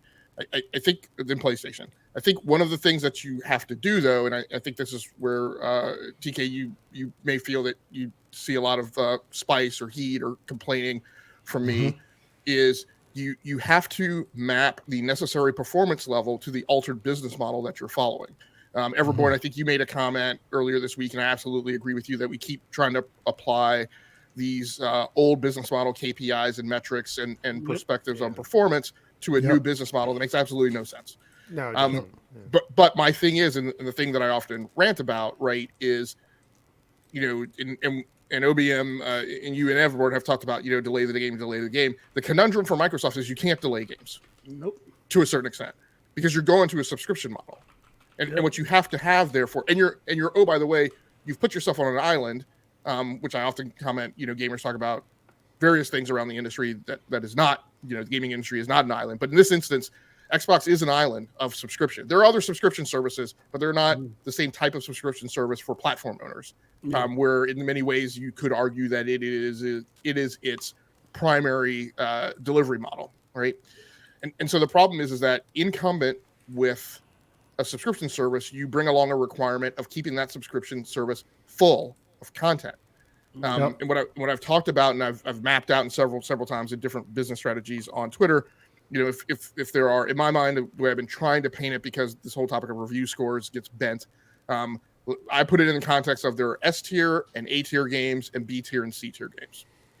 And if you don't, and content, right? Because I think this is applicable to streaming services as well. If you don't want to go bankrupt, then the expectation is that probably 50 to 70% of your volume and continuity is B and C tier content.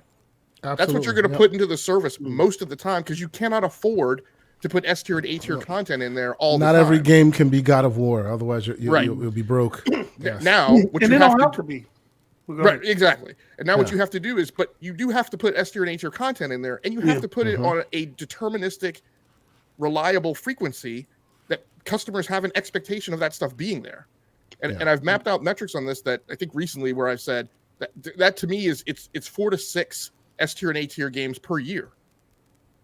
And so this whole topic of studios that goes along with this whole merger and yada yada yada, I've commented that I don't feel Microsoft needs Activision, but they do need more studios. I've run the calculations about how many studios does it take to drive a subscription service. Screw in a light bulb? With, No, right, with the They need to frequency feed the of machine. They need to feed the machine. exactly That's of right. content deposits that you need per annum, right? And that number is greater than 23, right? Right. So and that's what people don't understand. And I think you're onto something, Hemp, there, and just kind of like just jump in. I'll give it back over to you.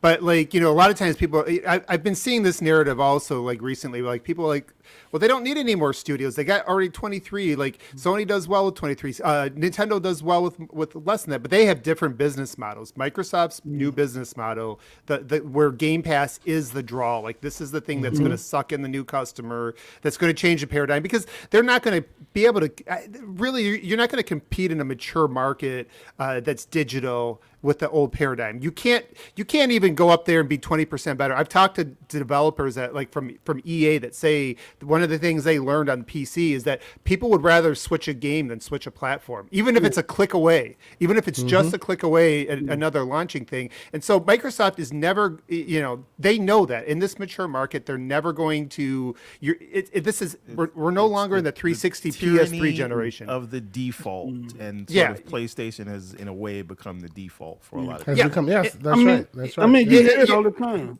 Well, you see that with Apple, Android. People, it doesn't matter what Apple does, whether they take away your, you know, your whatever, your plugging in your headphones Charge or not. adapter, Courage. when they- Yeah, Courage. yeah, the courage. It doesn't matter how much courage Apple has. And there's a lot of research on that, and actually the CMA did research on that. We will get into that later, but like they recognize, you know what, people aren't. They'll just go find it. There's some people that will move for Call of Duty because it is so big, but a lot of them are just good. Most of them, the majority of them, would just go find a new game for them and their friends to play. They're not going to move platforms anymore. It's a different. This is not like the old industry where, you know, every generation was the new generation. You brought your console and all your old games, you traded them in for whatever the new thing. It was a clean, you know, it was a clean switch. Now it's like people don't want to leave behind their legacy, their digital games, their trophies, their achievements, their friends. Like so Hemp is right, and so Microsoft going towards Game Pass, that is to change the model, and they do need more delivery. The thing is, though, you need both, right? Because if you look at Netflix's growth, if you go back through their history,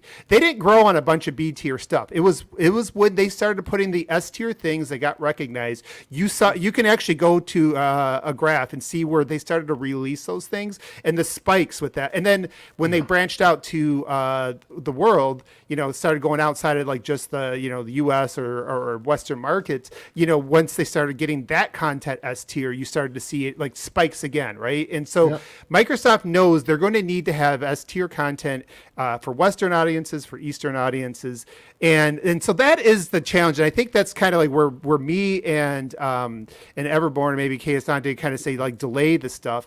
I think at this point, because it's still a young service, right? I understand that you do eventually need to have that cadence. You do need to deliver that stuff probably bi-monthly, have something significant in there. But for now, I think they really need to protect their brand, because you need to get to that point where people say, you know, it's coming from Xbox, we're expecting it to be polished at the very least. Yes. Right now they're eroding that trust because of their constant fumbling and bumbling. You need to be consistent with I have been totally on delay team. Like last year when they delayed everything, I'm like, good. Like we don't like whatever. This should, like, if they have to take the punches and take the hits and that they can't deliver at a good cadence for 2 years, and then you get everything lined up and then you get it on track, fine. That you don't ever want to get back into that brand where you're back to real quick, let me add into this conversation. Sycamore 7 with a $10 super chat. Thank you, Sycamore, for being here. He is saying Xbox. He's saying Everborn. Xbox came out and associated the power narrative with their brand. That's why they are getting pushed. That's why they're pushing the 4K. They dug that hole, which I kind of agree with him on that one. Like that's probably why they're defaulting to quality instead of instead of performance. Aaron Greenberg tweet that, and they didn't delay the game because they dug the 12-month hole. Yeah, and I'm saying if you made a promise that just was a dumb promise and you got to move away from it, move away. Not listen. But it's Phil Spencer said that the One X would do VR. It was a stupid idea, so they didn't do it. Right? You said 12 months. It was a stupid thing to say. Don't do it. But it's a lose-lose situation, though. I look at it like this. It's a lose. Yeah, but what is the level of loss? I look at it. I look at if they would have delayed, if they would have came out and said it was another delay, I think the pushback would have been way worse than what we're getting with the 30 frames per second. We'd have been all right. We cry for a week and then we see, but you know what? Technically, though, the crying you're doing is for console players. They would have cried anyway. The crying you're doing is console players right now. Why are you assuming this thing is gonna run so smooth on PC, sir? Yeah. You know what kind of drivers you gonna need? I have confidence in the PC. If they would have delayed the game, it would have been Microsoft mismanaged, can't manage their own product or the IP. Yes. The 30 frames so what? They said the same thing. Mismanaged, they don't know how to manage. I would say take the shot. Take the shots on that. I'd rather now again, I'm not running this but from my perspective, it looks like long term, you can overcome the cadence thing a lot faster than you can. Like once you get it in people's minds that you're going to be inconsistent in quality, that's going to be a lot more difficult. That's a hard thing to shake. Real quick pause. And let me thank the 205 people in here watching this show right now. Yes, Thank sir. you Get for them being here. lights These are up. some new milestones. Please Get them hit the lights like. up. Another That's thing right. we need to stop the show for is slow-mo talking about how much he loves booty in the chat. We're gonna have to pause on that. He likes big booty. Slow-mo. He Cannot said, lie. "Give Booty the boat." Okay, then. Give Booty the man. boot. I should say. But I I hear you, sir. I do But agree thank with you guys so GameLogIQ, much for though. being here. Hit the like button if you haven't hit it yet. Please, if you're new here, please consider subscribing to us. This is awesome to have so many people here watching.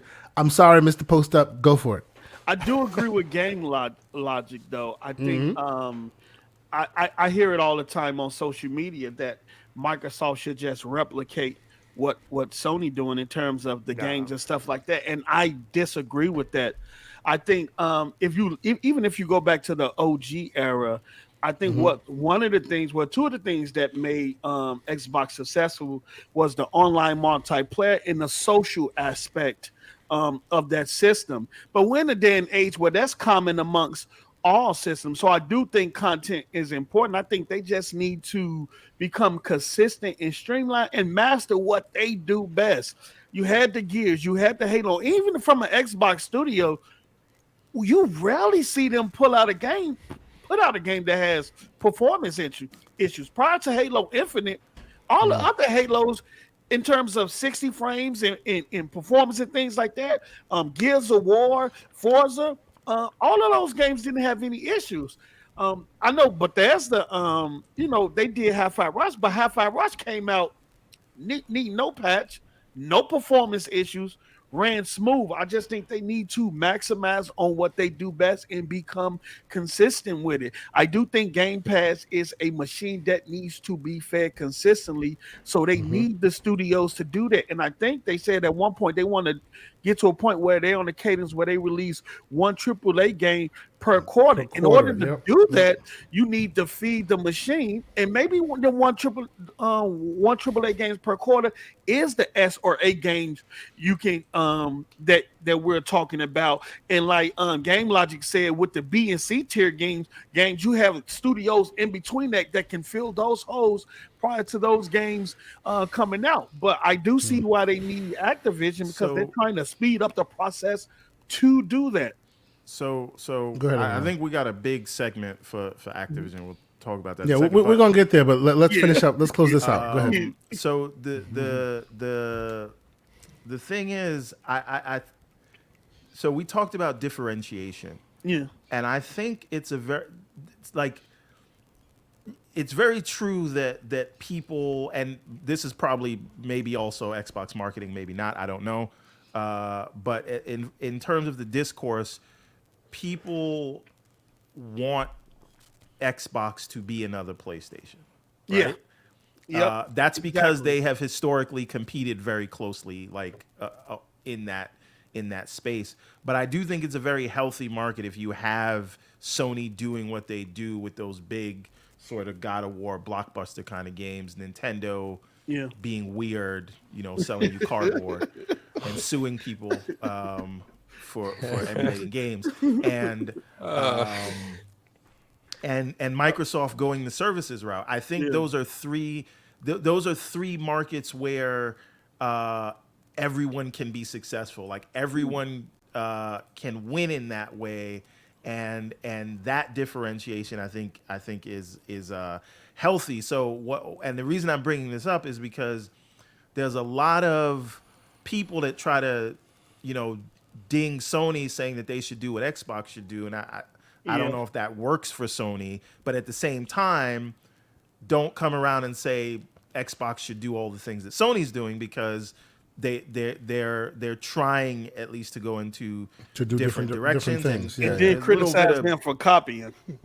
Right. See, so honestly, though, to me, it seems that the reason why people want Microsoft to do what Sony does is because, by and large, for a long time now, as you guys have pointed out, that Sony has been the name of gaming. Kind of like how Pampers is the diapers brand, right? Everybody thinks it's one thing. They've been that way for so long that they are now synonymous with that brand. Yeah. Sony has been gaming for many people for many years. Okay.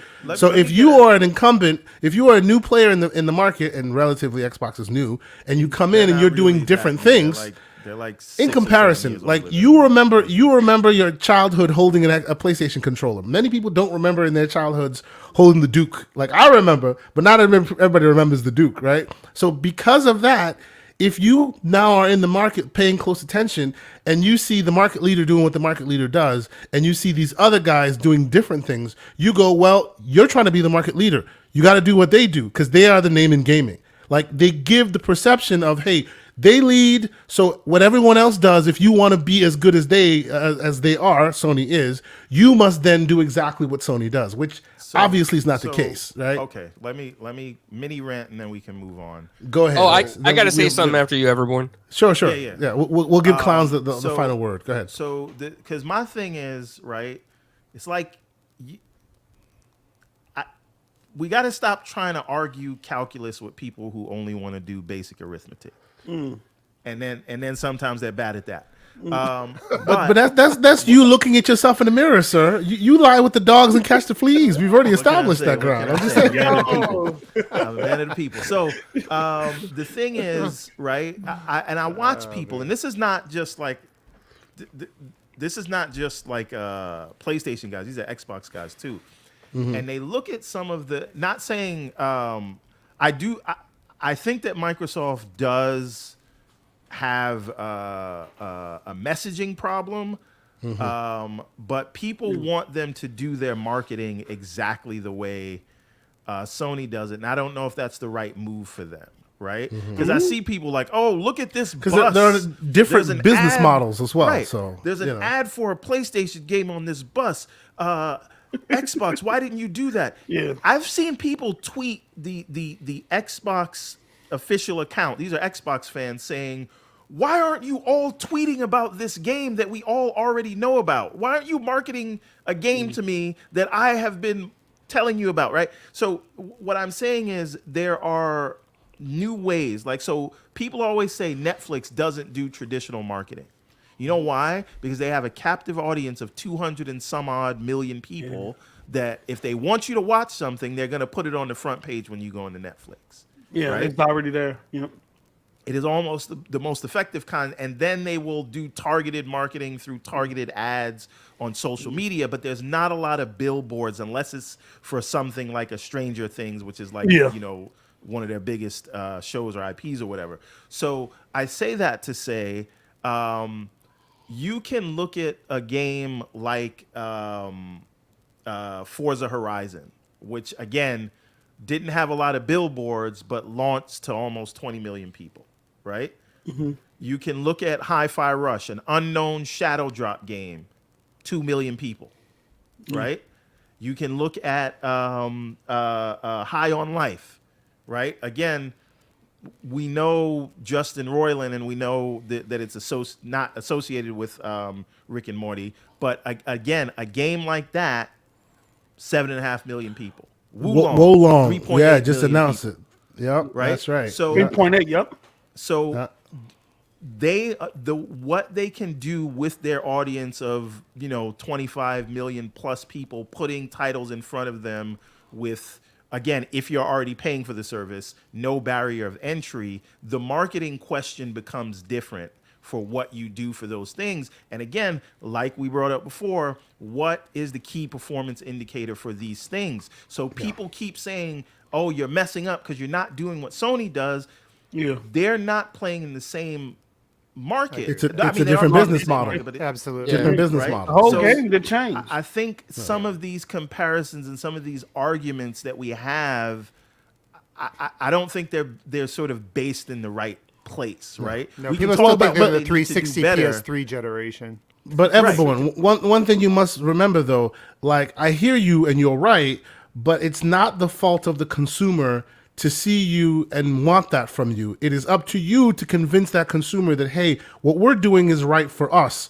And how do you prove that? You succeed. And so far, it's been 2 steps forward, It 3 is- steps back. well, two I steps would forward. argue That's the it reason is- why they go, well, why aren't you doing what they do? Because they see them succeeding. That's a why. good point. That's a good right? point. When Microsoft's way Both good succeeds, however it succeeds, it doesn't have to be Sony's way, but when it succeeds by all metrics and everybody's like, "Yup, they got it right." Look at what happened with Hi-Fi Rush. They shadow dropped it, made a big splash. Everyone agreed. Now everybody wants shadow drops everywhere, right? Well, they just want them to succeed, and when you do, great. But when you keep 2 steps forward, 3 steps back, then they go, "Well, look at the market leader. They're putting it on billboards. Why aren't you doing the same?" And to back ahead, up O'Brien. Asante a little bit, in 21, if you remember at the back half of 21, when Mike probably was the highest that Microsoft had achieved in mind share in terms of positivity in a long time, that back half. And there was even articles coming out and saying, well, Sony, why aren't you doing this? Why aren't you doing this Game Pass thing? Remember that? Like, I feel like people forgot about that. And you saw that tone shift changing. It's just that they didn't sustain that momentum, Boy, what a right? Things difference fell a year off. makes. Yeah, Right? a difference a year. and that can change, but that changes fast, especially in this technology, digital, social media day and age. You get back on track, you can regain that, right? So What's the it metric does come. of success, though? Because I think Everborn was pointing this out earlier. The landscape has changed in terms of how you measure that. I know people still measure Sony success by how many hardware units they sell, or how many software units they sell. Microsoft is on a totally different landscape, and they're not looking at the software where the hardware sales or anything like that. They're looking at engagement with them about how many people they can sustain in their ecosystem and things like that. So, and you got two sides. One side that's linked to the old way of measuring success versus the people that's trying to transition with the new metrics and the new KPIs. And post up what you're saying. Clash. What you're saying is super interesting, because if you measure the old metric, Sony's blowing it out the frame as they do, Exactly. right? But if you measure the new metric, the company that's far behind has higher engagement numbers per month than the market leader. So Exactly. it's a very interesting juxtaposition that's going on here, right? I know, Clownz, you wanted to get your bars off, sir. What did you have to say? Well, I think the biggest problem that we see is that Xbox has a perception problem, right? And Xbox kind of did that to themselves. They set up expectations, they try to deliver on them, and when they can't deliver on them, then they get slack from either side of it, whether you do 60 frames per second or 30 frames per second, performance mode or quality mode. It doesn't matter. Xbox is always getting shot in the foot by the public perception, by the press. You notice one of the biggest problems that Microsoft has is that anytime they get criticized or ridiculed by the press, Microsoft still keeps feeding that press outlet, right? Like, they don't care. Like, oh yeah, we got some bad publicity, but it's publicity, so it's great for us. If Sony was to get that kind of bad publicity, you think they would keep No feeding soup that for you. press outlet? But wait a No, minute, they, hold on, That's hold why on. they don't give them bad They wouldn't. press. Wait Yeah, a that's- minute, wait a minute. exactly. Wait a You should minute, have wait put a me minute. on that Hold on. blacklist. Hold on. What's going on? Hold on. Yeah. Put me on Pause, that everybody. blacklist. Go ahead, Hang on Everborn. a What were you second. saying? I and a lot of people, other people have pointed fingers at Sony for doing stuff like that.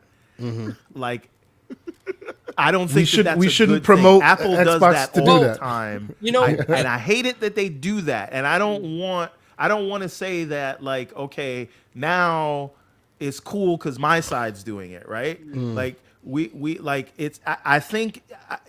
You should, journalists should feel free to give their opinions on things. No, right? So go. I gotta agree with you there, everyone. I think that journalists should always feel free to give their opinions. The problem is this has worked for Sony time and time and time again, and it's worked on the casual level, right? We're hardcore gamers here, and a lot of these people in the chat are hardcore gamers, so we see a different vision.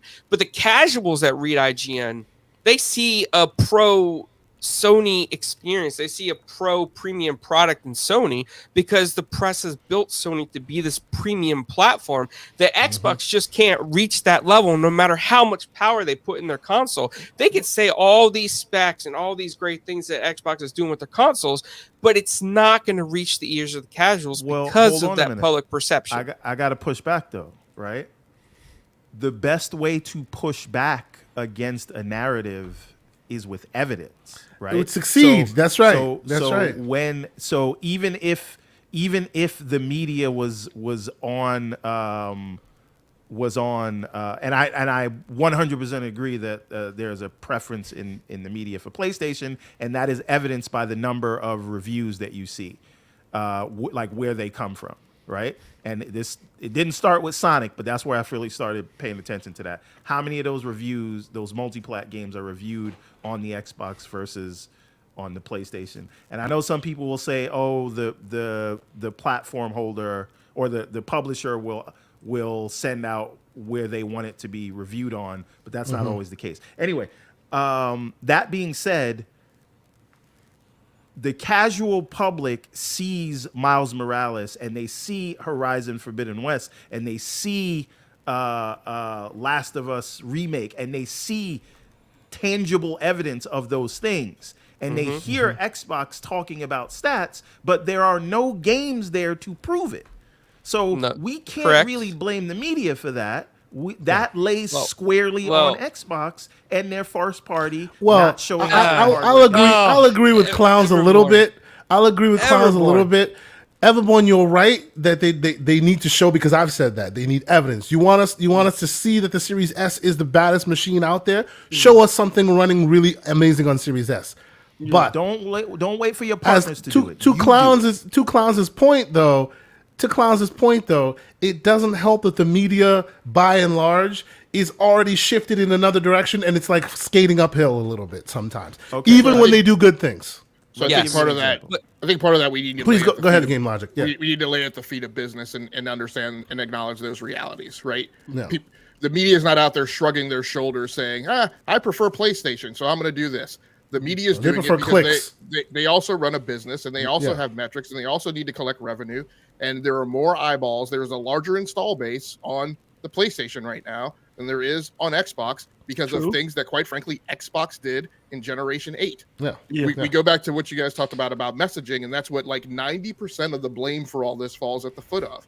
Is that Microsoft right now, and I've lambasted Sony for screwing up their messaging and the Sean Layden thing of crossplay and all the BS, and then finally we find out about the revenue parity clauses for crossplay and all that kind of stuff.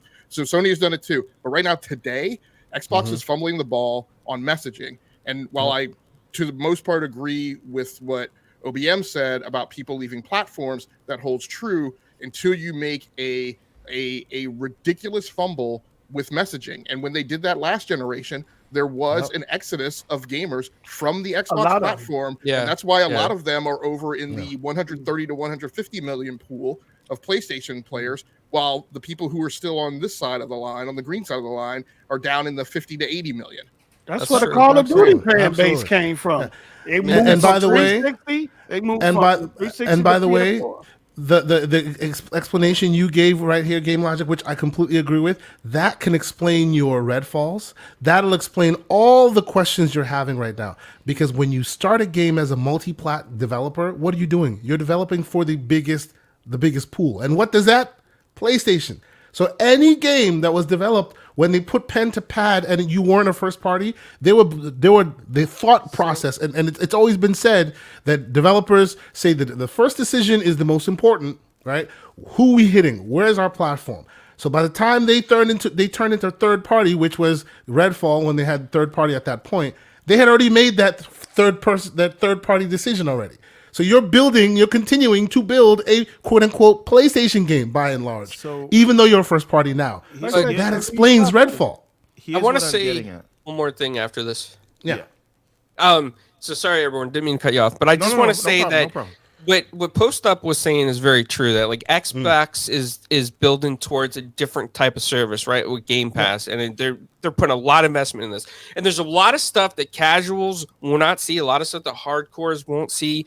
But if you follow the money trail and you follow the paperwork and you follow the investment, and I read up on a lot of stuff on the Microsoft side, what Microsoft's doing, they're moving into third world countries that are developing, and they're putting in satellite to fiber lines for residential neighborhoods in very poor rural areas. And you know why they're doing that? Because they want to become the leading service provider in developing countries, work with their governments, and it's going to be a key infrastructure for Game Pass expansion. Because one of the things that developing countries can't afford, their consumers can't afford, is premium console prices. But they can afford cheaper services, and Game Pass is going to deliver on that. Xbox just needs to see themselves get there before they keep shooting themselves in the foot.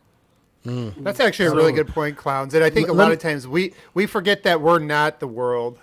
Sure, that's right. You know, a lot of these are global companies with global strategies. But anyways, keep going. Let me bring some super chats in here. There'll be a few folks waiting, which we appreciate.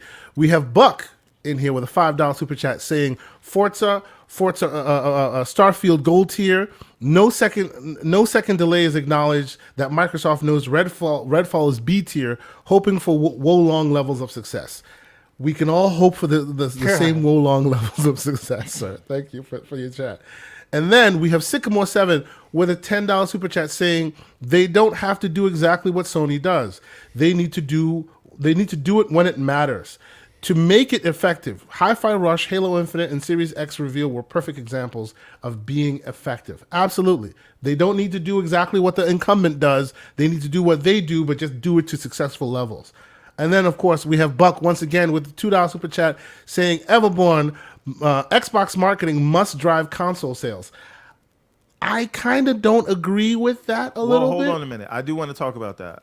And we had a long conversation about this offline. So I think it's important to. It is pertinent to have a conversation about that. Go ahead. Yeah, and then we'll close this out and move on to other stories, please. I do understand that they're trying to move towards a service model, whether that's across mobile, PC, cloud, console, all that, and so they are bigger than, they're not centered around the box, they're centered around the content or the player or whatever market. They are Netflix in all intents and purposes. Whatever, right? Wherever you happen to access Netflix. However, right, the money in being a platform holder is in your store, right? Would we all agree? Yeah.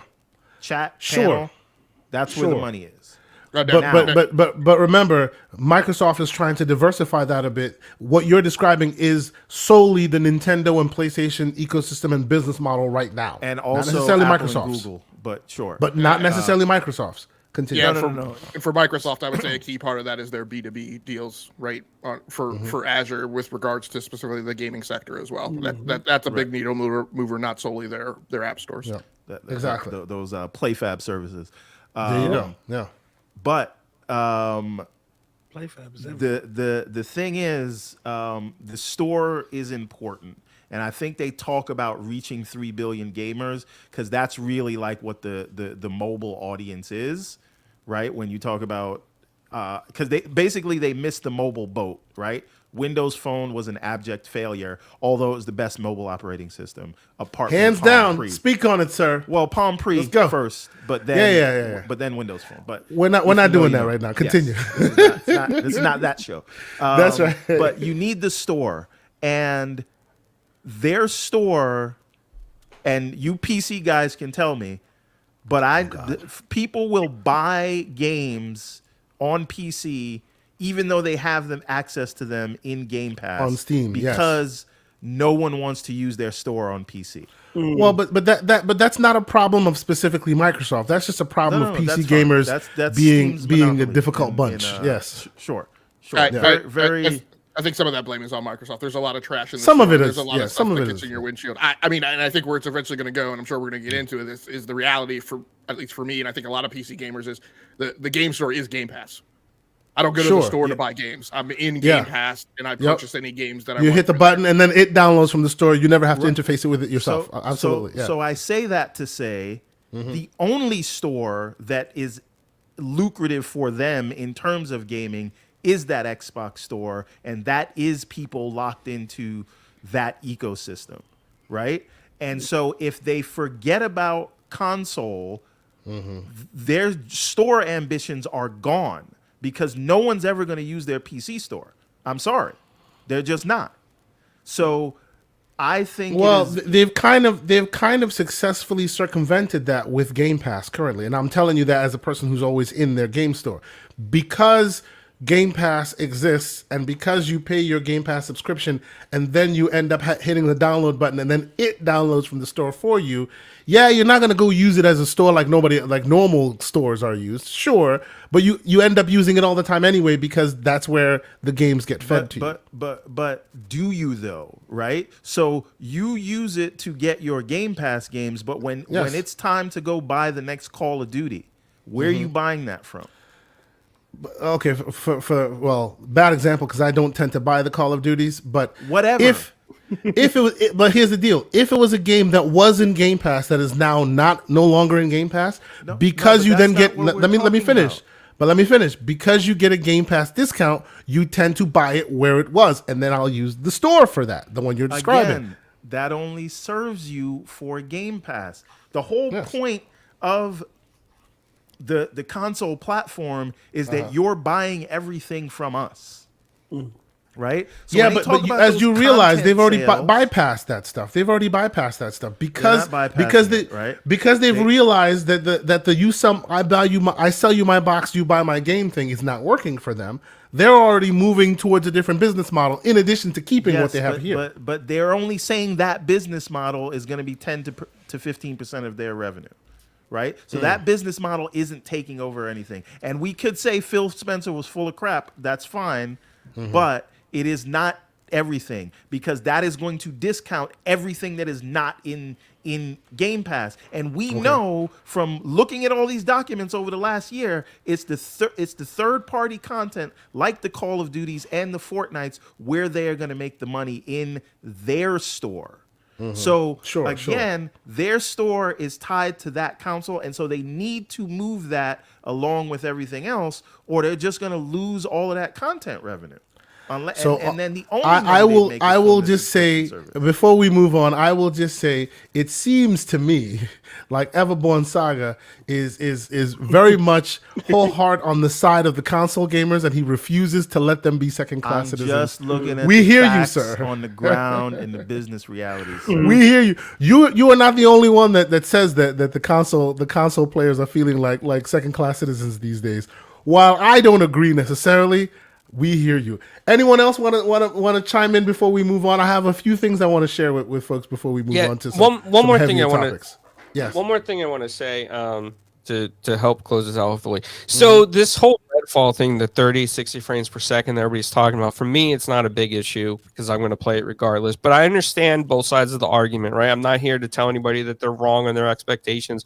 But what I do want to say is that, so remember the first time you turned on Nintendo Entertainment System or Sega Master System or Genesis or whatever it was. Calling on all the graybeards. We hear you. Let's go. Yeah, you were excited, right? You didn't care about frame rates. You didn't care about glitches. I mean, Mega Man had so many glitches, but yet we all enjoyed that kind of stuff, right? So you think about that, and then you think about Game Pass, and you think about Redfall, even at 30 frames per second, and you think about those developing countries that are going to get Game Pass. You think that those kids, for the first time, they're going to experience a game so amazing like that in colors and sprites and just the palette so beautiful. You think they're going to sit there and be like, wow, this experience is hindered by the fact that I can't get the frames at 60. No, they're going to be excited because this is a developing technology, and it's going to be their first experience of Xbox, and that's going to build a whole new customer base. So although we here in the first world countries, we're complaining about frame rates, that's a first world problem. In third world countries, they're just going to be excited to play any game that they can. But that emphasis and that focus leads to the exact thing that TK said, which is about Xbox console players feeling like they are not necessarily first class citizens. When there's a voice track that there's a greater focus and importance from a business model perspective on somebody who's consuming content via a medium that is not performance oriented, that makes the people who have made the investment and paid $500 for an Xbox Series console makes was marketed a little slighted. On teraflops and what it could achieve, that makes them feel that they're not necessarily getting their return on investment. I think that's the hardcore, though, right? Like, I don't think many casuals feel that way. No, and you're right. You're right, Clownz. It is the hardcore, but I guess the point we're trying to make is that hardcore, while they are a smaller group of the whole, obviously they are also important. Because if they weren't, you wouldn't have Greeny coming out and tamping down the frustrations of the hardcore. You wouldn't have them, doing their best and saying what they need to say. You wouldn't have that performance narrative in the first place if they didn't care about the hardcore, because they knew that was catnip to the hardcore, right? They cultivated them when they needed them, and it looks like right now they're being a bit wishy-washy in how they feed them, even though you brought them into the fold with the most powerful console ever, right? So while I think all of it is hilarious, like myself and Everborn, we go back and forth. I consider all that's Honda Civic talk, while Tesla people are sitting there stroking their beards like, yeah, y'all keep complaining about your heated seats, right? That's what they're doing right now. I really don't get it. As an actual Tesla driver, I will say there you go. Tesla just has no problem. There's no maintenance to it. Unlike those Honda Civics. So I would say you PC players but Honda I guess Civics, sir. My point is, while they're complaining about the generation, it is by and large a platform that is built off of concessions, right? And I do agree that there is definitely some smoke to be given to Microsoft a bit on this, because they did prevail that narrative when they started.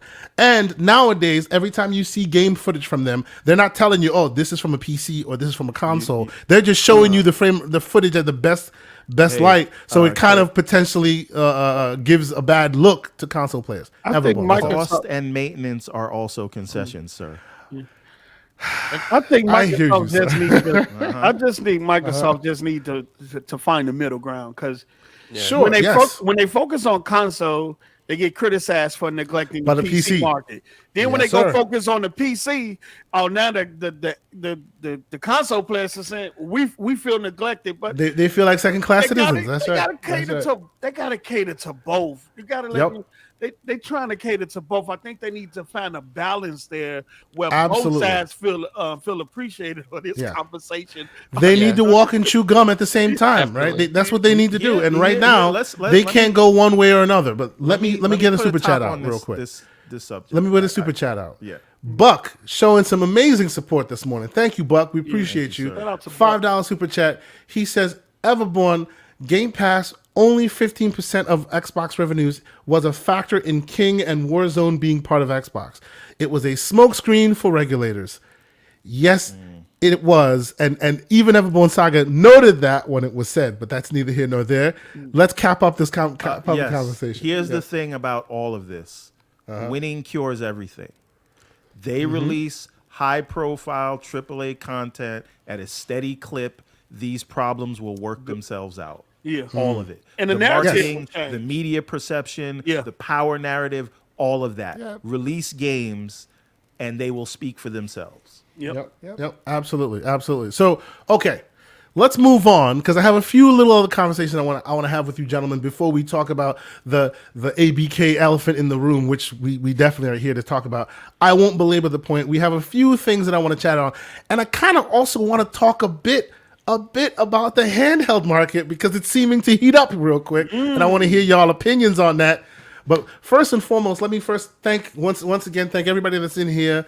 All the super chats and all the likes and all that. We really appreciate it. You're gonna start seeing some of the fruits of your support on this channel very soon. We're working in the background to do a few things here and there. But first and foremost, let me talk about. For those who weren't aware, right, last week was the Community Indie Showcase 2023. Shout out to the Wandering Dutch if you're in here. Great show it was. A lot of people caught it. It was a lot of really good attention there. And I wanted to bring up two games that we saw at that Indie Showcase. I'll play some of the gameplay footage and just get y'all opinions on how if you happen to catch the showcase, and how that went for you. So first and foremost, this is a game that I saw called Tenet of the Spark. Now, I'm going to play it without any kind of audio, because we don't know what that means, and if they get mad at us, we'll take the hand slap. But this was all indie showcase, all indie showcase. By and large, they're small focused developers doing very interesting work. And I got to tell you, there's two games, this game right here and another game that I will show, that I have to say I was stunned, literally stunned by. I'd never seen anything like it. Hadn't seen it on any of the first party big name platforms. I don't know if you guys. I'll start with you, OBM. Did you happen to catch CIS? Do you know of this game, Tenet of the Spark? No, I am somebody who plays a lot of indie games and always am interested, but I did miss the show, so it's just been one of those weeks. So I was out of town and everything, so not a lot of comments on this, but this looks very interesting. But absolutely amazing. Just so for those who aren't aware of what they're seeing here, it's basically the idea that you're going through various iterations of yourself. So you like your ancestors and your ancestors and your ancestors, and you can switch between them mid-combat fight. So you're a boxer in the middle of a boxing ring, and then boom, you're a Spartan in the middle of the jungle fighting an opponent. So it's like and then Sense boom. 8. Yes, it's like Sense 8, but at the same, but like in real time, you're switching in the middle of a combat fight. Look, right in the middle of it, you switch, and now you're in. I have never seen gameplay like this. I was blown away. I was like, this is amazing. And Right? this is what's so cool about and again, I missed the show, but this is always a thing that is cool about the indies is they will push, they will try ideas that you will never see somebody that's spending $100 million on a game try, right?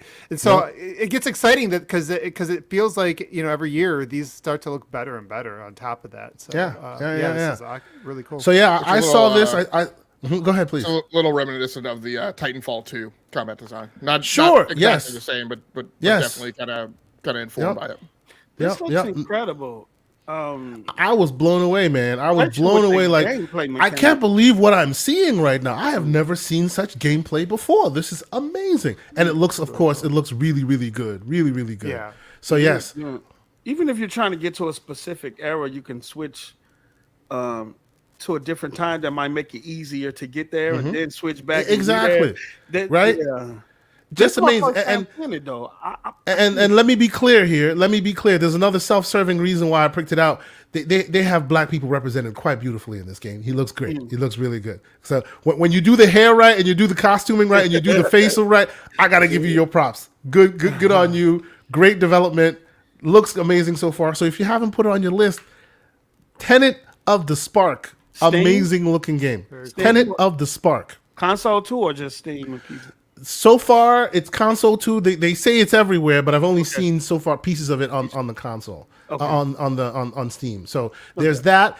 And then I also wanted to bring out this one as well. And these are just your little amuse-bouche, your little just changing of the narrative a bit before we head back into heavy game talk, which we're definitely going to do. But another game that was also shown off at the CIS 2023, which I thought was also really good, which was Neo Berlin 2087.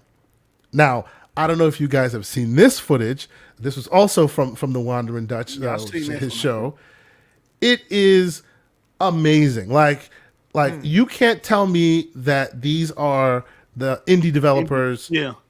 10 or less man team putting together this amazing stuff that I was just floored. Like, there was this a lot is of games in there that had AAA quality.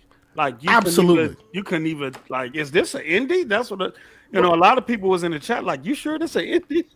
Yeah. Well, and we've been talking about that. I feel like we've been talking about that since the beginning of the generation. Just talking to developers.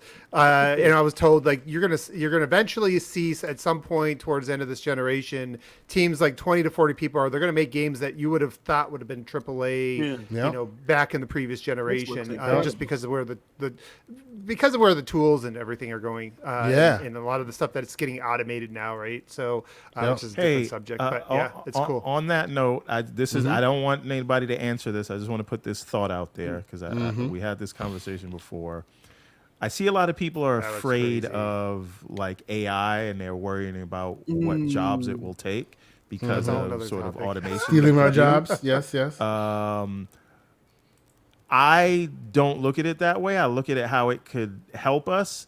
And, you just talked about how 10, 15 people could do what would take a couple of hundred people to do a few years ago because of advancements in technology, which is, by the way, using a lot of AI and automation in the background. And so we praise that because we say, well, we don't say that's like Unreal Engine 5 is going to put big AAA development workers out of work. We say, no, they'll be able to do more. So I think we can potentially look at AI in some of those ways where it will allow more people to get in. So maybe you're not like a coder, but like this can help you code, right? And it can allow smaller teams or more creative people to go and do these things in the same way that these new engines let smaller amounts of people be able to do things. Doesn't mean that people are out of work. It just means you can get more or better things, or those developers can focus on the important things. I was just it does change the prior, like the balance, like the relative balance of teams, though. You know, I will say, like, because I see it in my own place. Like, I work in data and analytics, and you do see that it starts to add more importance to the people that really understand design and understand the and I think you're going to start seeing that in gaming. It's going to put more priority on your creative people, the people that know how to kind of put all the pieces together, right? That kind of stuff.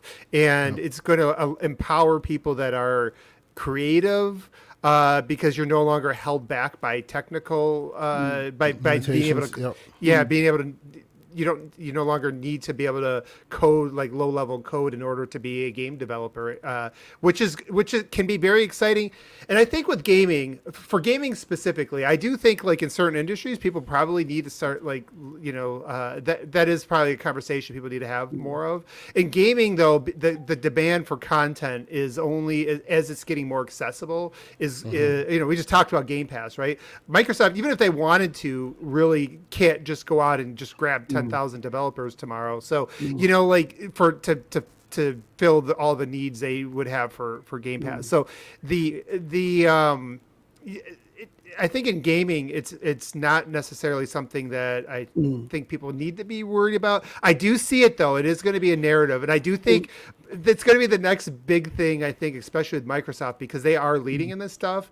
And I don't know if this pigeonholes or dovetails into any of our other conversations later, but at some point, and whether it happens later this generation or it's next generation, there is going to be a point where they're actually going to be able to shorten dev cycles and be able to do more with less because of that stuff. I was just looking at an investor segment about Microsoft, and it was pretty much talking about how the impact of the Activision deal not going through won't be a problem for them. Their numbers are still soaring, and it's because of they brought up the Copilot technology that Microsoft is about to bring out that's going to kind of expand across all their software and services. And one of the things they was talking about how, Microsoft Word to Excel, you needed to do something for you.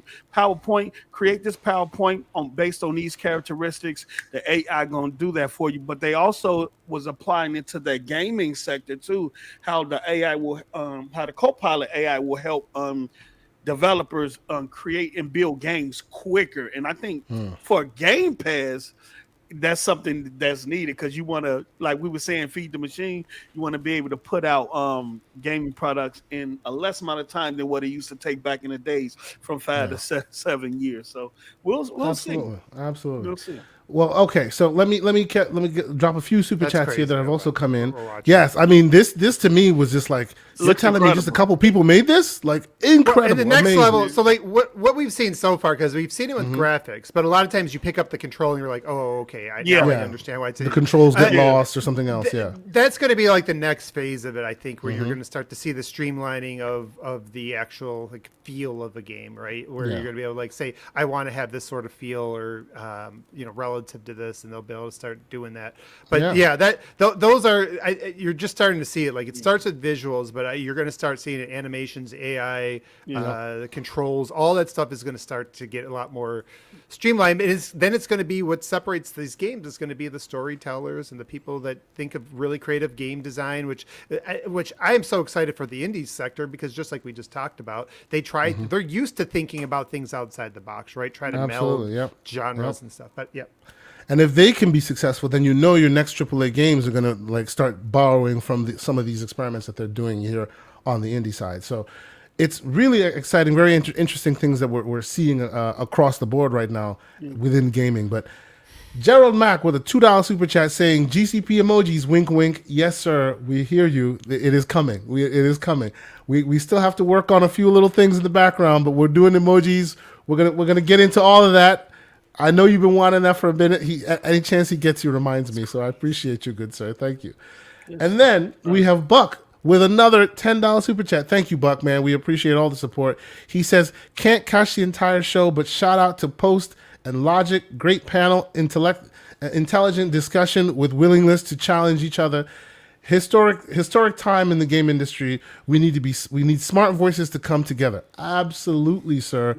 And that's why we love having folks like Post, like GameLogIQ, like Clownz, like OBM, all on the show. We don't all agree on everything, but we can have a great conversation about it and reach more enlightenment for all of us, right? Learn something new from each other all the time. So it's great that you're here. It's great that you guys are able to communicate and join us for these conversations. So thank you guys so much for the continued support. But okay, incredible. Yes, put this on your list. This is Neo Berlin. It's looking absolutely fantastic. But let us move forward. Yeah, it's a small development studio. Had to dig through the details to find all that. It's looking amazing. Absolutely, it really is. So I wanted to ask you guys about this because when it was first announced, it became big news and a lot of people were asking about it. I will be honest and say that this has hit this is one of those that missed me when I in my upbringing, as it were. I heard about it, I heard friends playing it, but I was never an Armored Core guy. Never really an Armored Core guy, deep Armored Core. People say it's a very deep lore, lots of systems and whatnot. Not only is FromSoft coming out with this, it's coming out this year. Armored Core from FromSoft. People were just blowing their minds when they heard about this. I'll go with you, GameLogIQ. I'll try you first. Do you have an affinity for Armored Core? Does this move the needle for you? Are you excited that FromSoft is heading in this direction? Or are you in the camp of, where's my next Elden Ring DLC / next version of Elden Ring? I'm definitely not in the Elden Ring DLC interest camp. I'm a big, a lot of what I do on video game wise and partially because of things I've done professionally, I'm a big, anything kind of simulation or mechanized or vehicular based. Oh, so this is right up your alley then, sir. This is in my wheelhouse, but I will be watching closely. And if I get one whiff of any Souls-like content, right, Souls-like dynamic, Souls-like design in this, I'm out. Okay. I heard the Tree Sentinel is the first boss. I won't be there. So I won't be there on day Final one. boss is the Fire Giant. I'll keep an eye on it and just kind of hear what I see about it. I am excited about it. I'm glad that it's a thing that I appreciate being on the landscape. I think it needs to be there, and we'll just see how it unfolds. Cool, very cool. How about you, Clownz? Have you dabbled in Armored Core in the past? You are a gray beard like myself. Does this speak to you or no? Oh man, so man, you guys might be disappointed in my responses here. I like the Cliff Note versions with Titanfall. I don't like this hardcore, in-depth lore of these mech suits and all this war. And I'm not a From Software fan, and I have a feeling just from what I've seen in that trailer that it's gonna have some epic boss fights, kind of like Souls-like, and I'm scared of that. So unless they put a cheat code in the game to make the journalist version, if they put an IGN version, maybe I'll play. But I'm not up for these tough battles that I see before me. I'm just waiting to see Kay Asante's gameplay on this. You need to keep your mouth shut, sir. Double jump, down. Maybe we'll play your gameplay from now on, there, Mr. I Everborn missed Saga. Asante's gameplay. I was enjoying it. Maybe we'll play your gameplay from now on, Mr. That all Botmaster. quick, didn't he? All right, post up. Coming with the slander. What do you think, good sir? Look. Are you a fan of Armored Core? Let me say, this missed me in my upbringing. I'm looking at the trailer now because I'm trying to figure out what this is. Now you hear about it, you hear everybody talking about it and excited, but I never played this before, so I'm gonna kind of sit back and be educated on this. But I'm watching the trailer now. I'll give my perspective after I watch the trailer. But yeah, I've never played a Armored Core game, so I'm just educate me because I don't know what this is. All right. How about OBM Everborn? Anybody have any affinity for this IP at all? I have never been into Armored Core. I've played 2 or 3 of them. Okay. Never liked them. They didn't beat my 1 hour smell test. But it's from software, and after Elden Ring, you are now the Elden Lord. So what are we gonna do? This is gonna get played on day 1, and I'm gonna give it like 2-3 hours because you got to give From Software. I've learned a couple hours before you know if you like it or not. So I don't know if I'm gonna like it, but I'm there on day 1 for this one. Okay. All off the strength of Elden Ring. Question: because the trailer was fine for this, but because they did Elden Ring, I'm gonna try this out. Is this a Souls-like mech game? I played. They said no. They said this is more action based. I played Mech Assault back in the day, especially on Xbox Live. Now, let's say Mech Assault. I don't think you should go in expecting Mech Assault. Okay, Mech Assault was very simple. Okay. Well, this probably I don't know. It looks I fun just hope, for a mech game though. I just hope you can set waypoints on the map and they actually explain things in the UI, and there's no fingers involved. There are no fingers involved. This is one of those games. Knowing From Software, we're going to be on. Like, if the people that get into it are going to be online looking for tips and looking for like guides. Like, if you want to get some traction on your site, get some guides up here really quick for this game. Oh yeah, because Elden Ring created a whole bunch of content creators. Absolutely. Yeah, it's going to be one of those games. That's what I'm excited about. I never played an Armored Core game before because I actually didn't even know. I wasn't into From Software games at the time they used to release those. Last couple generations, obviously. They're now one of my favorite developers, top 3. And the thing that's exciting about it though is it is something that is completely different underneath this version of From Software. And I just think this version of From Software, when it comes to like gaming systems, like game design, to me they just. I know they haven't veered too far off their path yet, but even like with Sekiro, which was a little bit different, they find unique ways to make their games different than everybody else's and still have some like real depth to gameplay. So I'm really excited. I want to see what happens with this. We got Ham Solo from the TSWS Gaming saying Everborn said day 1. Someone get a doctor because Ham Solo knows that Everborn Saga is king of the wait till the patches are in, wait till your discounts are available. Never play on day 1. What happened? The king of frauds, but also the king of frauds. Indeed. But From Software has not really shipped broken games at launch because Elden Ring. I think you forget Elden Ring was it did not. On the Xbox, it did not. Elden Ring did, after some patches. After some patches, it ran well. I actually didn't play Elden Ring on day 1, so there you go. But yes, sir. Like Elden Ring was not good when it first came out. Yes, and it was bad on PC and everywhere else too. So there you go. Well, this trailer, 1 million views in 2 days, so it's definitely a popular game. This is why I wanted to talk about it because this missed me, right? From his pedigree has lifted exponentially since Elden Ring. So now any game they make, people are going to be eyeballs on it. People are really excited about this, and for the life of me, I can't conjure some excitement or hype for this game. Well, so I'm hoping that somebody else can give me some hype. It's single player. I think it's multiplayer. Am I wrong? I think it's there are single player components, but there's a multiplayer, single right? player campaign driven game. Yeah, and that's why there's lots of the fear of the Elden Ring. I think. Okay. I think you got one. I think I got one thing of concern that concerns me, which is that as everyone's, the word on the street is it's not Souls. However, the team that's building it, we're all working on Elden on Ring. the Souls. Well. So it might just some of that I would think that some of that might seep in. Now the one thing that causes me hope, and it's a mech game, and I know we said it's a mech assault or mech war, but what is in From Software's history, and a lot of people don't remember this or weren't around for it, is Chrome Hounds. Yeah, true. Yeah, true. Yeah. I heard of Chrome Hound. I heard of Chrome Hound. The boss battles look incredible. They huge. Like Yep. Okay. Well, this will be one of those keep an eye on it type situations, because clearly it seems that some of the community is very galvanized by it, and others are just kind of like me. And if you're on Xbox, you won't be getting Baldur's Gate, so you might as well pick this up in August.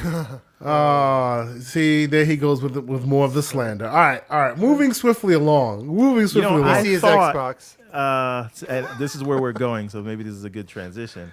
I said, listen, you're not going to get Baldur's Gate. Stop crying about it. You weren't going to play it. But don't worry, because by that time, you'll have Diablo and Game Pass. Turns out, wrong on both accounts. That's not where we're going, but I appreciate you bringing up more of that slander. I want to stop for a moment and have a bit of tech talk. Just a little bit of tech talk. Why? Because the ROG Ally seems to be galvanizing people. Can we talk first and foremost, let's set it straight. It's Asus, not Asus. And they specifically say that, so remember that. Asus, not Asus. And it's not the ROG Ally, it's Republic of Gaming. So it's the ROG Ally. It's not ROG. That's neither here nor there. But yes, this thing has come out, or potentially come out, and everybody's just like losing their minds about it, because it is $51 more than the most expensive Steam Deck, which is right here. There's my deck gang, right? Bang, bang, as they say. And people are now so excited for this thing, more excited than they were for the Steam Deck itself. And like I'm of the wait and see mode right now, right? That's where I am with it right now, and I'll tell you guys why. Everborn and I made a bet. He is day one, and he's saying that I will be day one, because I have that techno lust and I can't help myself. So chances are I will be day one. I'm saying no, that is not the case. Technology whore. Those are the words I use. Those are the specific words he used. But okay, I want to hear what y'all opinions are on it. Let me tell you quickly why I am a little wait and see right now on it. For those who have been deck users, if you've been a deck user for 6 months or more, you know that the device that came to your house is definitely not the device that you have right now. They have very much put a lot more time and emphasis into the device post-launch, right? And you're speaking to a person who comes from a Valve background. I really like Valve hardware. Like, even if they fail, they seem to learn their lessons and move it forward to the next one. They failed on Steam machines, that benefited the Steam Deck. They failed on Steam controllers, that also benefited the Steam Deck. You can see the DNA of all of those past forays into hardware into this device. And since the device is launched, post-release content, post-release support has been really, really, really outstanding. The device came out. Quick example: the device came out with 60 frames on the screen. They realized that based on how certain games play, it'd be better if you could lock it at 40 frames. They released a firmware update that then allows you to lock the screen to 40 frames so that you can get the benefit of it. Things like that. They've been really pushing the envelope on getting more bang for your buck on this various device, right? What makes me pause a bit and have a bit of concern for what the ROG Ally will present is this is by Asus, and they historically make their money right off the hardware, right? Unlike Valve, who knows that if they get you to buy in, you will potentially buy a bunch of Valve games, a bunch of Steam games, your Steam library will grow. Asus doesn't have any additional purchases from you coming. So what you're buying is the hardware. So to me, that makes them notorious for they're done and then they move on to the next one, rather than spending the time necessary. Because the reason why people love this deck as much as they do is because it's had a year's worth of of updates and standardizations and this and that. They've done so much to make this thing shine. And I hope I'm wrong, but ASUS's track record has not been great with releasing hardware. They release hardware as quick as they do, then it's on to the next piece of hardware because that's when they'll get their next check. Rather than, hey, we're going to support this device, make sure people love it because maybe they'll pay us more. There's no way to pay for more from Asus when you buy the ROG Ally, right? You are a decker. You are. I'm sorry? I said you are a decker. Oh, no, for sure. And let me be clear. There are parts to the ROG Ally that I'm looking at that I'm excited about. The fact that there's interface with Windows, because some of us have had to install Windows. I've installed Windows on here to make it work. The front end that Windows provides is not conducive for console-like play.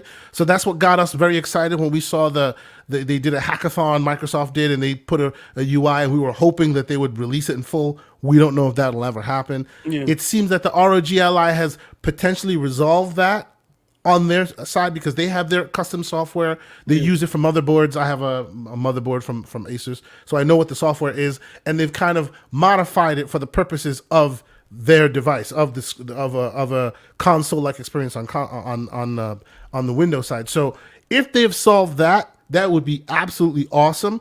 There's also, obviously, it's not just one store, right? Asus is not about the Steam store. They're about any store you have available to you. So potentially they've also solved that issue of getting controllers to work on every store on Windows, which Steam has not done because they don't care about that. They just want you in Steam, right? So third parties have had to spring up to create solutions on the Windows side. So there are definite pluses to the ROG Ally, in addition to the more hardware they're adding to it and all of that. So there's a potential for this to be great. And let me be absolutely clear here. I think it's awesome for this to exist because if it's at Best Buy and anybody can just pick it up, maybe that will kindle that fire for the handheld market that we've all been wanting to have happen. Right, so the even real in that PC market. sense, it won't even be about this device specifically. It will be that about bringing it all to fruition. Yes, right. They see a market there, and then they will try to compete by outdoing each other. This is what you want.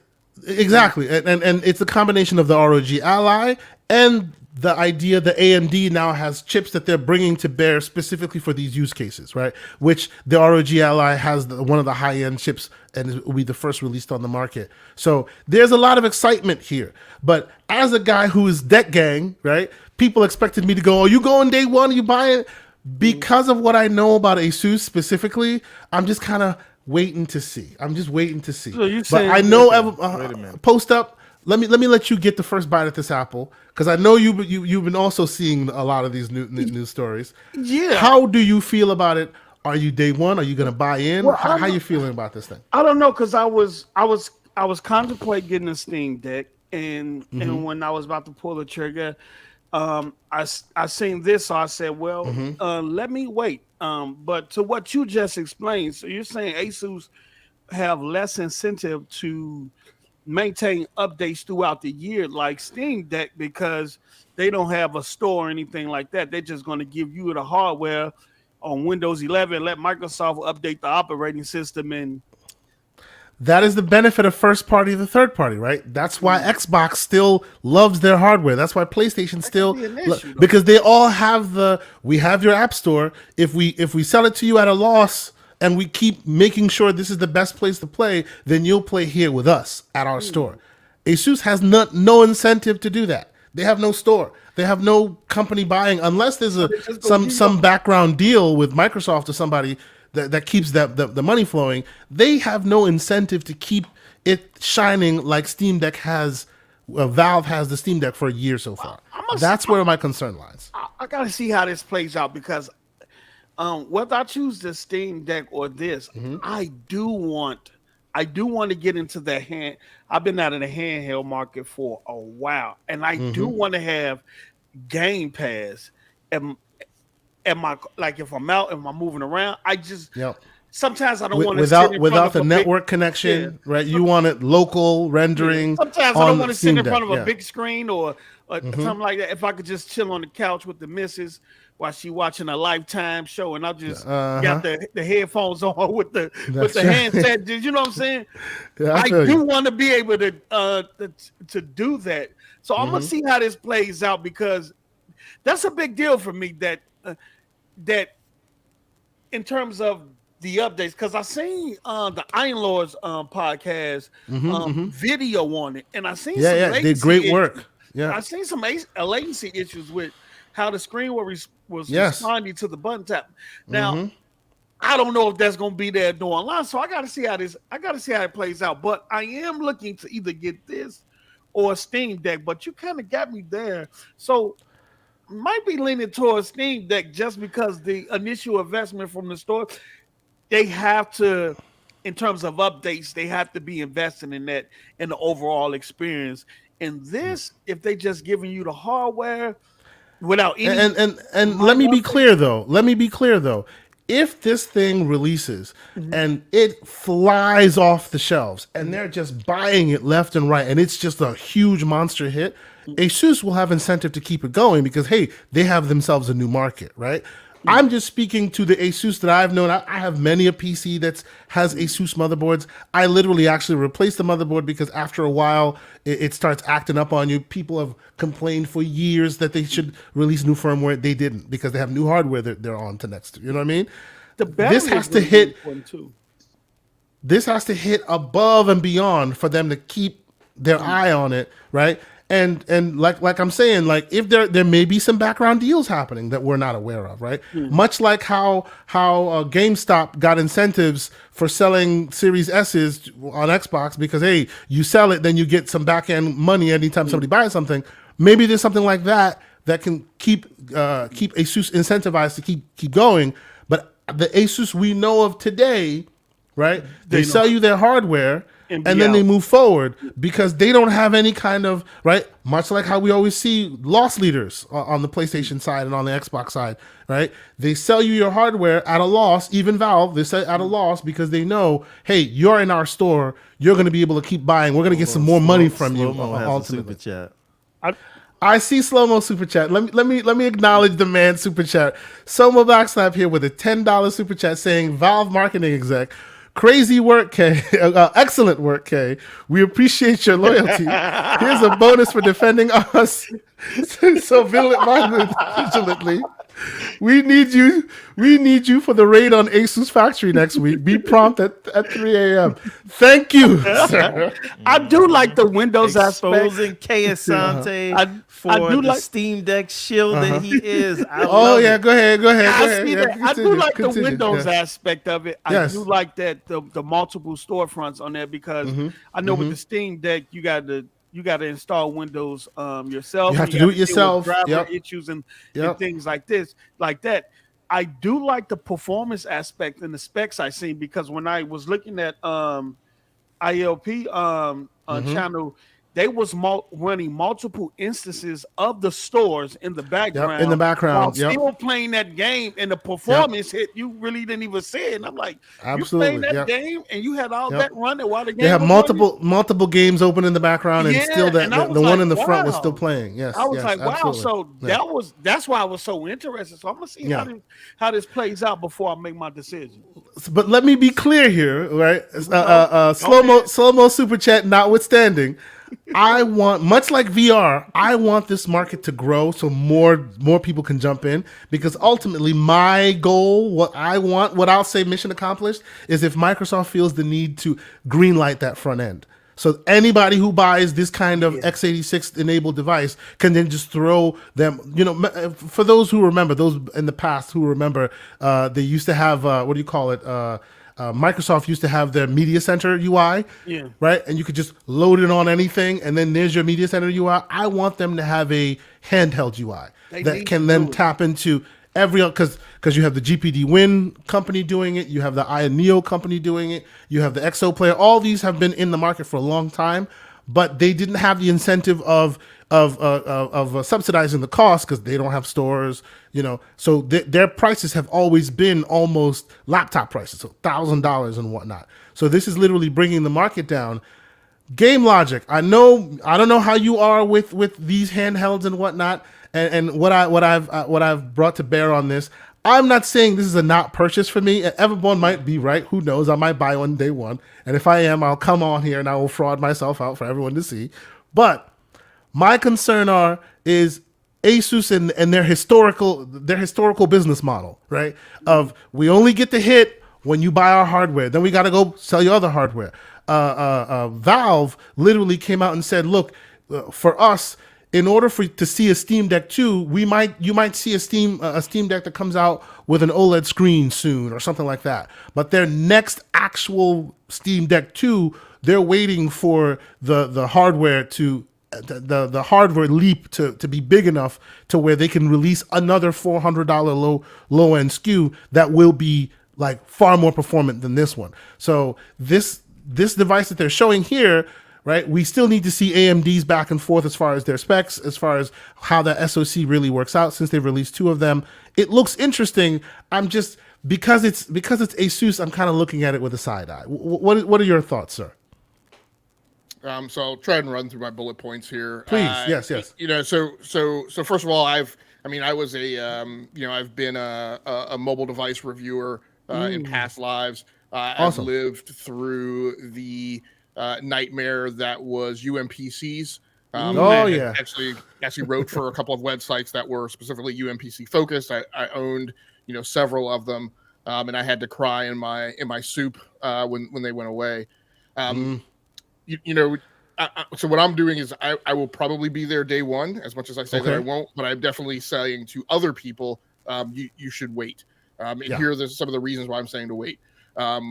We talk about Steam Deck. The Steam Deck obviously runs on Linux. Linux is a heck of a much leaner, slimmer operating system than Windows 11. Windows 11 has tons of bloat, and the thing that I would be most concerned about would be how Microsoft and Asus have collaborated and worked together, if they have, to triage how that device will handle Windows 11 updates.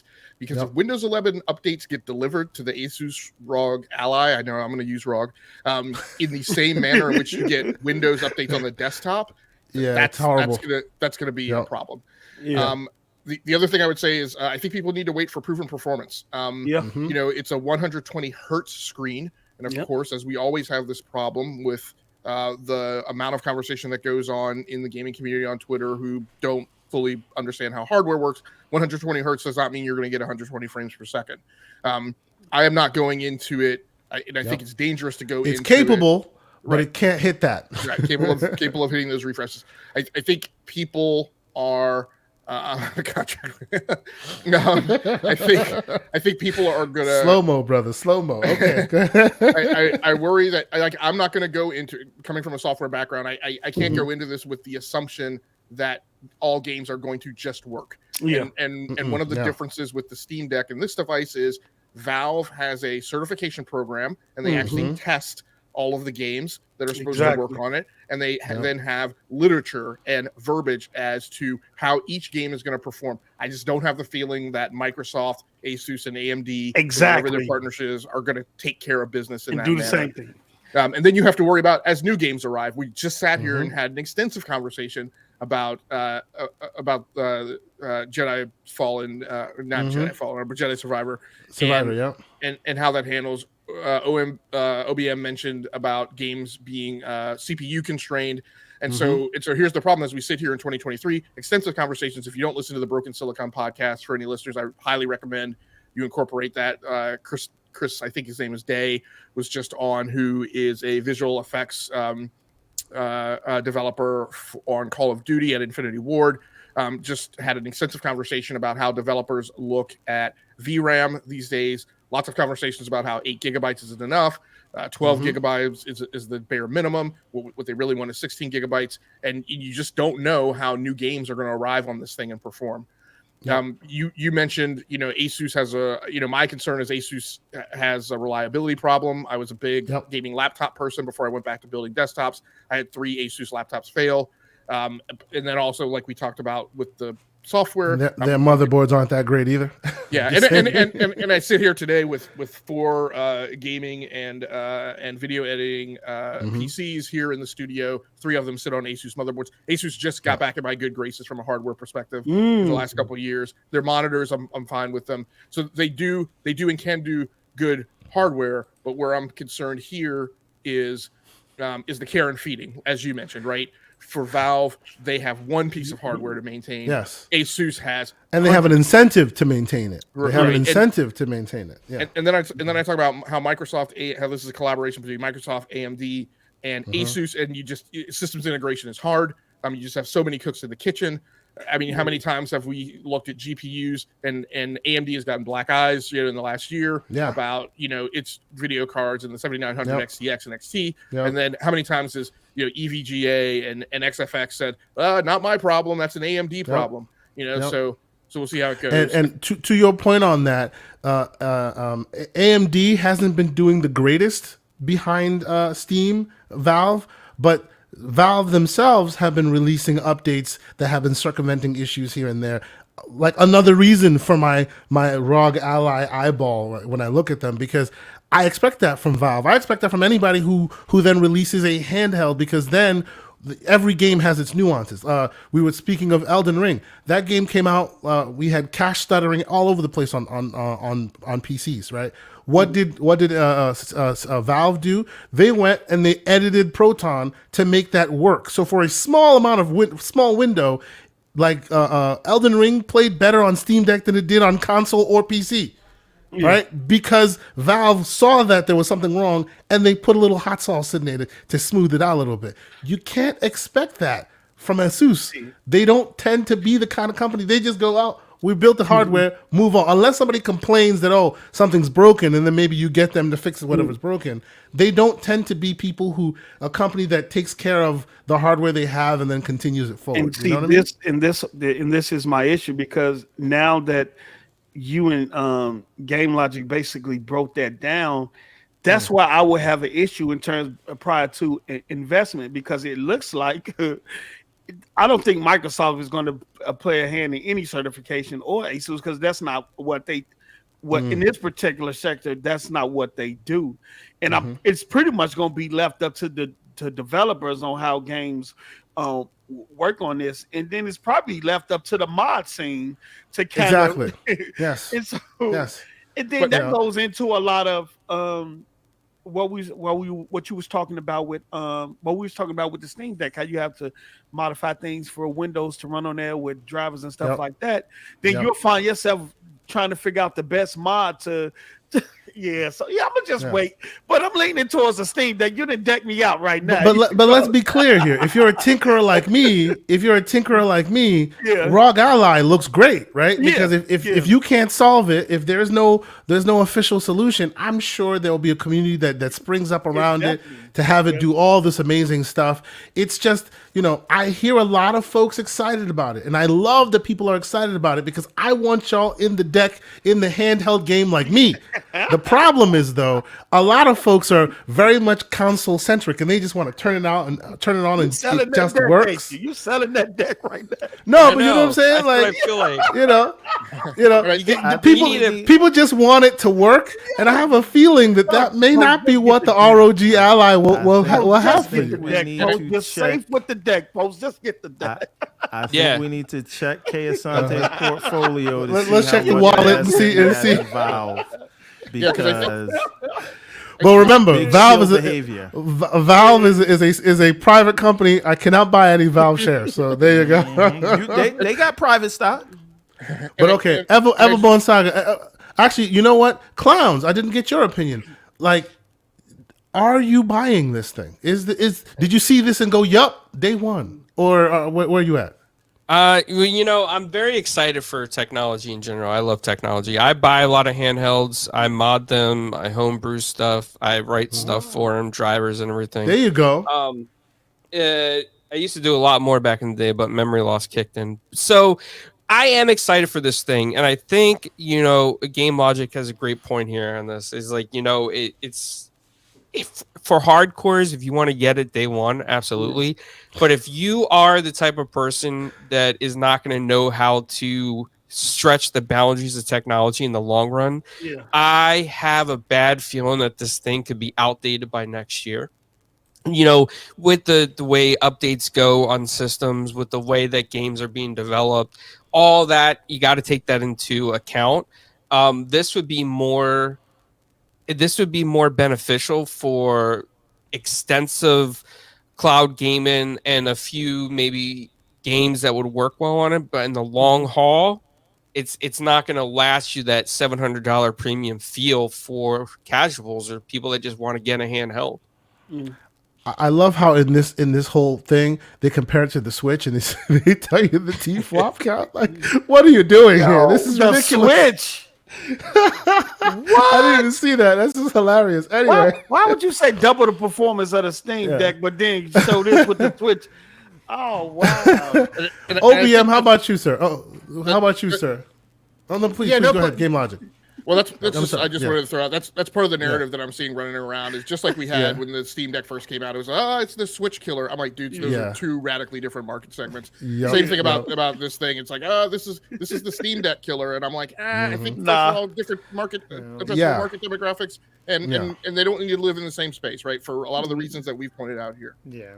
Absolutely. And I guess I'll go ahead, from my opinion, I'll just kind of actually piggyback a little bit off of what Hem said, because I do think those are more like ecosystem supporting devices, whereas this is like a more general purpose device. I think the potential of what this could mean is kind of exciting long term. I'm not jumping in here. I don't know that there's really, I don't know that the landscape, the benefits right now are really there, just because there really isn't anything outside of Steam on PC and Game Pass that that really is gaining any traction, and even that's being held back by the store, right? So I think as maybe some of the other stores end up improving, and where people start to feel like on the PC side you want to have access to like more than just Steam, I can see general purpose devices, handhelds like this, having a lot more impact. And the thing that kind of sticks out to me though is it is getting interesting to see how much more power they're able to start cramming into our hands. And I know like Hargi brought it up in Boom Show last week. It was interesting because I heard Kotick, as he was kind of arguing against the cloud stuff, which we'll get into soon, basically saying that he actually sees local handheld compute being being much bigger than cloud in the future as well. And so like some of this stuff you start to think about, well, if you can do this now, and we start to see the diminishing returns a little bit from from what we're putting out locally, when it comes to visuals and how scalable engines and things are, like where are we going to be in 10 years? Are we going to be at a point in 10 years where most the things that we consider mainstream experiences today are all going to be available on a handheld that's affordable, and it really can and we're going to start to see more handhelds that, let's say someday, 10 years from now, Microsoft Store is finally good. Sony has a store, where you get a handheld and you can basically have access to all these ecosystems locally and not just rely on cloud even. So I think the prospects are cool. For now, though, I'll let you guys all beta test it for the next Indeed. That's what I'm going to do. Mr. Everborn Saga, I don't know if you're there. I think you're there. Take us home. We'll move on to a different conversation. You were there day one. Why are you there day one, and what do you think now, sir? Well, hold on a minute. I wasn't there day one. I was there after Lord Cognito went. Oh, yeah. After Cog's great video showing off all the great stuff. Now you seem to be there day one. Now, I do want to clarify, though. I do not view this as a Steam Deck killer. Okay. I don't know why we do this. Like historically, anything that has been the killer of anything has died a horrible death. Yes, right? The killer never actually kills time, the thing it's supposed to kill. No, yeah. So I do look at it as something adjacent to the Steam Deck, because like I'm one of those people. I want PlayStation and I want Xbox to make handhelds, and I would buy both of them. It wouldn't be a choice. So for me, this is a Windows gaming device, and the Steam Deck will continue to be the Steam Deck. I am looking at this as a local Game Pass device. That's why I want it. Simple as that. Okay. I did not enjoy my experience with the Windows, not just the installation. That's fine because that's a one-time thing. But once I was in it, I don't know if I really liked it because that hardware, the drivers are there, but they're not, specifically tuned. Like they're not. It's just since not the as first smooth party, experience. since Valve is spending so much time tweaking it on the Steam Deck OS side, when you go to the Windows side and you're left to your own devices, it is not as much of a turnkey experience. Steam Yes. OS runs much smoother Yes. than big screen mode on Windows, right? Yes. And so it just felt like every time I was playing it, I could not justify booting into Windows because it was like the Steam OS just runs better. I can go and download this game or I can play it in the cloud. So when I saw this, what I was looking at was, and I didn't see what you saw post up. You said that the UI looks sluggish or the latency on the UI wasn't good. I didn't notice that. Maybe I have to go back and watch it and then I can reconsider. But this feels like, they figured out because there's other weird things like the Steam Deck actually has a portrait display for Windows, or that's the way Windows reads it. And then Well, we don't know that this doesn't have a portrait display either. We don't know that. It hasn't come out yet, right? Okay. So once we know, we'll know. Because just real quick, and we talked about that with the man, what do you call it, the Fox. If you missed that show, you should check it out. Deep Tech Talk there was really great. These devices are built with portrait screens. They are portrait screens by default, and then you turn them in software. But since older versions of games don't know how to do that, some older versions of games still see it as a portrait display, even when you're in landscape mode, and it causes a lot of weird situations. To the point where when you install when you install Windows on this first, it shows a portrait, and then you have to go in and switch it. Right? Yeah. We don't know if the ROG Ally will be the same. And on the flip, real quick, ROG Ally will also be able to install SteamOS. So you can literally do exactly what you're doing here, but backwards with the ROG Ally when it comes out. Which I won't do.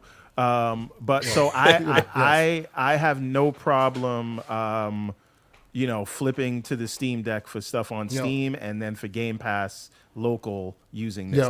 That's why I'm buying it, and just something it's native, it's Windows on it, it's built around that. The drivers for it are built specifically for what it is. That's what my only concern, sir, is this D-pad here. That does not look appealing to me at all. I don't know why. D-pad? Is that it just seems like a phoned-in D-pad that I hope I'm wrong, but it just does not look righteous. You prefer the D-pad on the Steam? No, I actually prefer the D-pad on the Xbox controller, like an actual D-pad, right? This one looks very much, we'll see. I spoke with Cog in the background, and he said it played well and it functioned well for him. So that gives me hope. But it looks like it tends to be, whenever these devices come out, they tend to phone in the D-pad because people don't tend to use it. They tend to use the thumbsticks more. But so Everborn, so you're I'm sorry, go ahead. You were saying one question I want to ask because you threw something out, and I just want to please ask a question, throw out a cautionary tale. You mentioned you'll be able to install SteamOS. Yes. Just one question on that. So do either dual booting or slipstreaming a Linux build onto a Windows PC with that is compliant with the Windows 11 requirements, you're going to have to futz with it or do whatever you have to do to get past. Yes, you are. You're going to BIOS the whole thing. Yes. So just like you did with the Steam Deck to get Windows on it, you're going to have to do that with it's not a turnkey experience. No, not a thing for the weak of heart for the end. For the end stomach. user. Yeah. Yes, and then you're gonna have driver issues and things like that. So, so the thing is, I really have fallen in love with the Steam Deck because it makes Steam. It gives me the console experience for Steam, right? Just using the SteamOS UI, downloading a game, running it, and I'm fine just living in the Steam store on that, and I use it for xCloud, but that was like a whole hack that I had because they've done so much work on that side that when I first got this thing, it was like, running Windows on it. That was my first priority. But they've done so much work on the Steam side now that you're just kind of like, yeah, I kind of see why it's good to be on this side, and I don't want to get rid of it, right? That is why I'm concerned, because Asus has not been historically able to do all that. But you are concerned as though, at least the way you're talking, is like it's a one or the other. And I know Post Up said he's making a decision between the two of them. He can do that, but for me, it's not either or. This is my Game Pass local device, and I'm there for it. No, but ideally, unlike folks who just like to throw good money after bad, like yourself, who want to buy a different platform. This is going on the Best Buy card with 0 interest for 6 months. That's how this is going. Ideally, you want one device that rules them all, right? You want one device that will play your Windows games and play your Steam games all in one. And let's not get it twisted. If the reviews come out on this thing and it by and large solves the Windows problem and SteamOS install works, yeah, you'll see me buy one and do that. Because there's a use case for both. Let me clarify this, because you're being very tame about your claims. Here he goes. Listen, go ahead. He's talking all of this nonsense. He's being a spokesperson. Here we go. He got his offshore Virgin Islands account or whatever he got, right? Right? He's in the Cocoa Keys with his bank account and these Valve executives trying to sell everybody Steam Decks. Here's the thing: day one, Kay Asante is buying this thing, and he's talking like this now because he has the comfort of the pre-order not being live. As soon as that pre-order gets live, and then people get caught in the queue, Kay Asante gonna be right there. Did I get one? F5.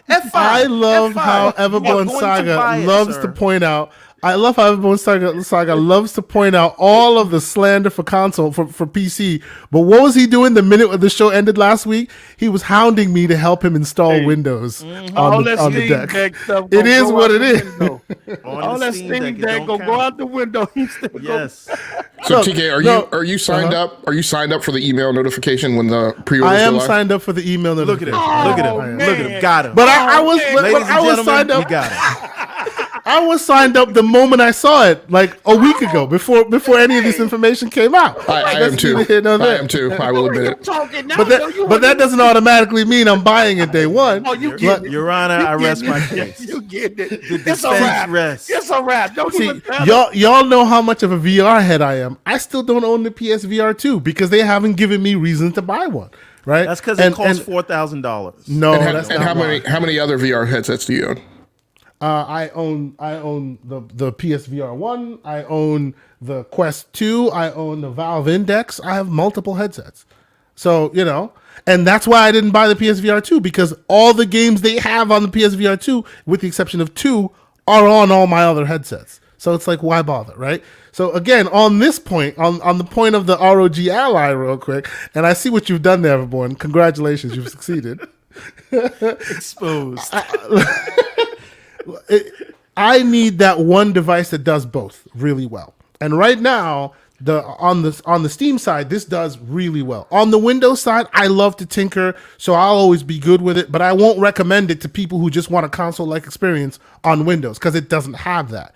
If this solves that, oh yeah, I think that's very much worthy of jumping into. But the company who's making it and all of that makes me go, I'll wait and see. Bro, say Steam Deck post. No. But, I was first in line for these email notifications. So stop it, Post Up. Stop it. You got to be part of the part. You have to get the information when it's coming out. What are we talking about here?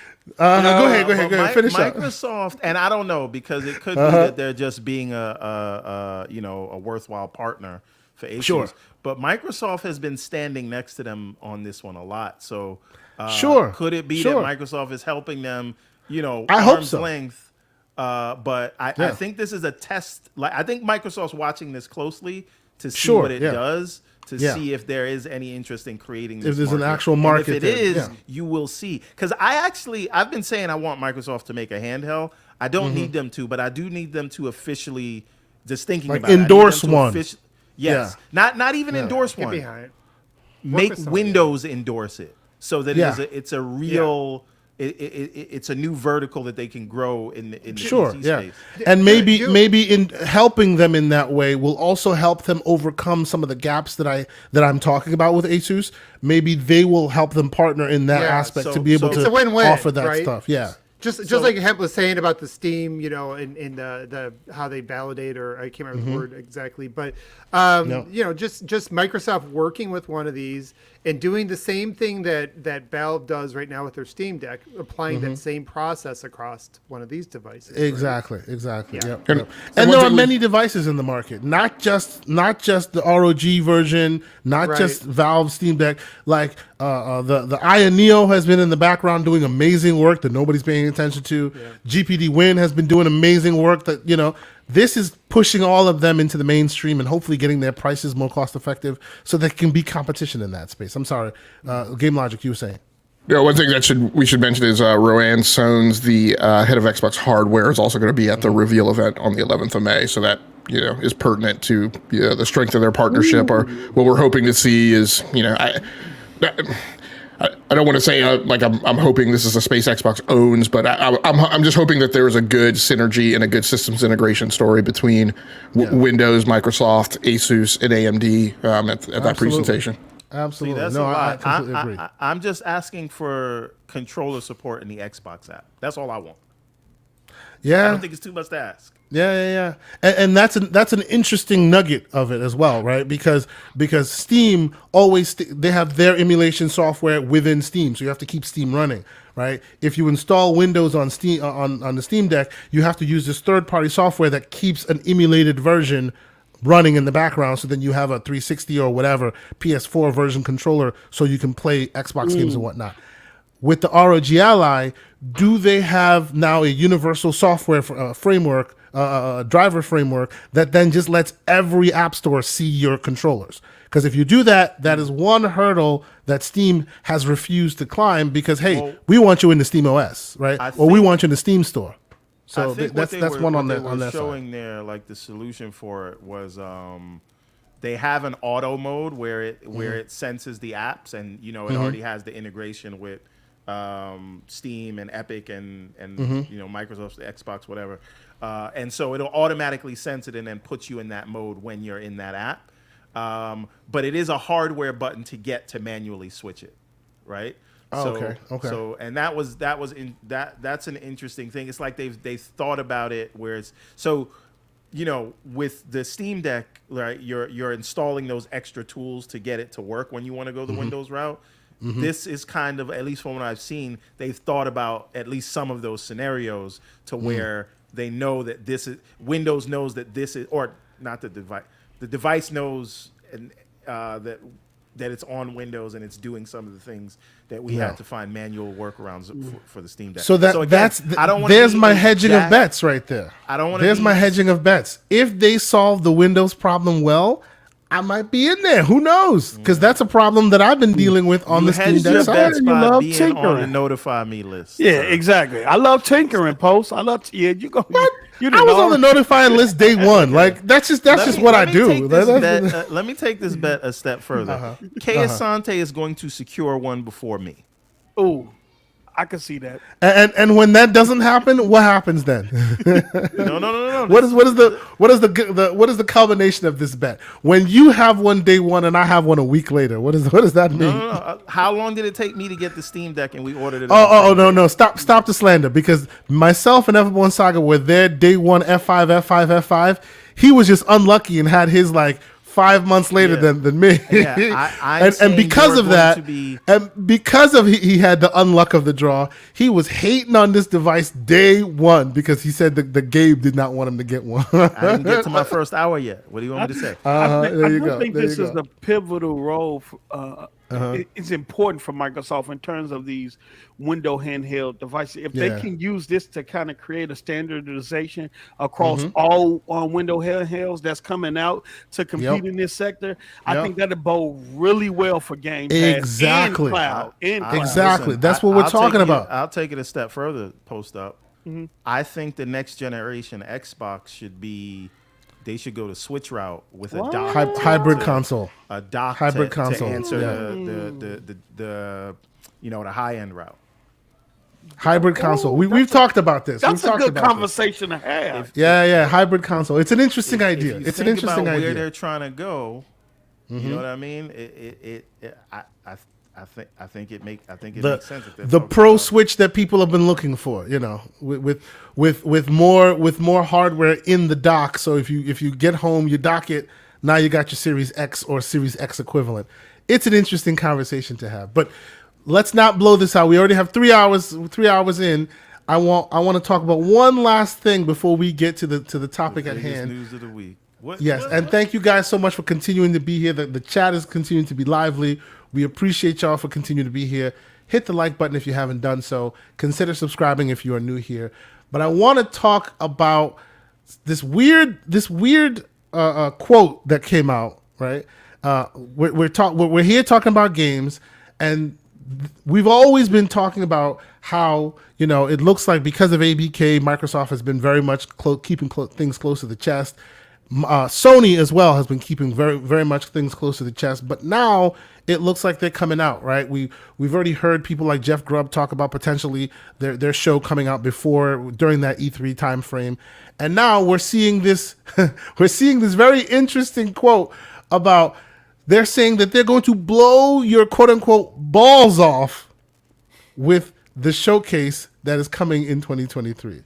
It'll be the grandest of grand PlayStation showcases, where all of the things that have been you know, hidden from you, all the stuff that they were kind of quiet in the background because whatever reason, you know, those of us who purvey in the ideas of the tinfoil hat theories. I'm looking at you there, Mr. Everborn Saga. They're all saying that they were waiting for all this ABK dust to settle, and now it's doing so. It's looking like, based on these reports, it's looking like they're going to quote unquote blow your balls off with their next showcase. Wait a minute. Hold on. Who are they quoting with this? Let's see here. Now, of I'm course, stop this you is right there. Lord have I'm gonna mercy. stop you right there. Him? Is it an insider? Yeah, they're quoting insiders, but I use that as a basis of just having a conversation about we know for sure that this is coming, right? We know that there is a showcase do coming. that. Is They do Pyro that an every insider? generation.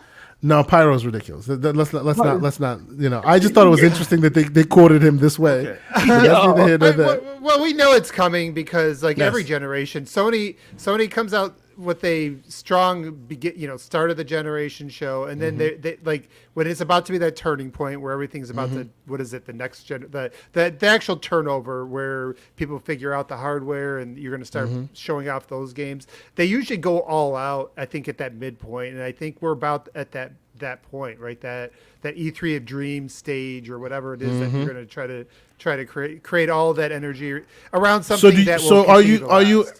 are you suggesting that this is just par for the course because it's about time, or Yeah, I are think you so. or are I you think on the train of, well, ABK has come and gone, It's the they don't need to ABK. feel the way No. they need to feel anymore, so It's now they both. can blow it I out. think What do you I think? think they've both been sandbagging a little bit. Like, I think both sides have been kind of like holding back. Yep, some yep, cards. me too. Yep. And so it's like a timing thing. I feel like it's like between this year and next year, you're going to see a lot of things that are going to go, oh, okay, there's next generation, right? And that's like just like when they first showed Horizon Zero Dawn the last time. So yeah, I'm expecting both of them to be on the precipice of being able to finally wow people. Question: would these games that they do show be for next year? Because they did come out and said they're only putting out one AAA. I think you're going to get the 2.5-year roadmaps. Okay. Yeah, that's what I think. And there's nothing wrong with that. I And think folks you're ain't right. gonna be mad about that. Yeah. No, I think it worked well for them last time, right? Like they came out, True. they dropped the bomb. They said these are all these, everything up to like, there's stuff that was like a couple years out, and I think it actually gives them momentum, and as long as they're delivering some of those games along the way, people will be fine with it. And I think Okay, the same so would be really- happening for service Microsoft if they games. do it. Really quick. I think we should put a pin in this by saying PlayStation does not have insiders like Slovo said. Oh, They don't have insiders. I'm being ridiculous. I just think it's hilarious that they quoted this man. This is a good prediction. This is a good way to get credit for being an insider. Let's be clear. Wait. Let's be 100% clear. We're not taking this news story understand. seriously. I completely This was understand. hilarious. This was tongue in cheek. Okay. Look at the completely quote. I want to know who No, I reported get it. this. Who reported this guy? Like, this is ridiculous. But anyway, Wait a minute. I understand it. I only say we've been saying this for the last 18 months that they're going to have a show. Sure. Let's, Yeah. Let us, because OBM has to go, and I know that Yes, he sir. wanted to Yes. talk about ABK. Yeah, I want to get to We ABK. got Yes, 10 yes, minutes, yes. yeah. Don't Thank you. believe Thank any you. insiders. That's it on this No. story. Let's talk about ABK. Let's move on. Let's go to Let's ABK. have Okay. OBM go Understood. first Understood. so that he can drop some bars before he goes. Okay. No worries. No worries. Yes, absolutely. Let's definitely do that. So let's move on to the story. The story at hand, right? Which is that the UK dealt a huge blow to the Microsoft, the $69 billion acquisition of Activision Blizzard King. Mr. OBM, I know you have a lot of thoughts on this. You know, the dust has settled a bit. People have been digging through what the CAT process looks like. People have been talking and hypothesizing on how they could potentially, sidestep it, or they won't sidestep it. Will they continue? Won't they continue? What are your thoughts, sir?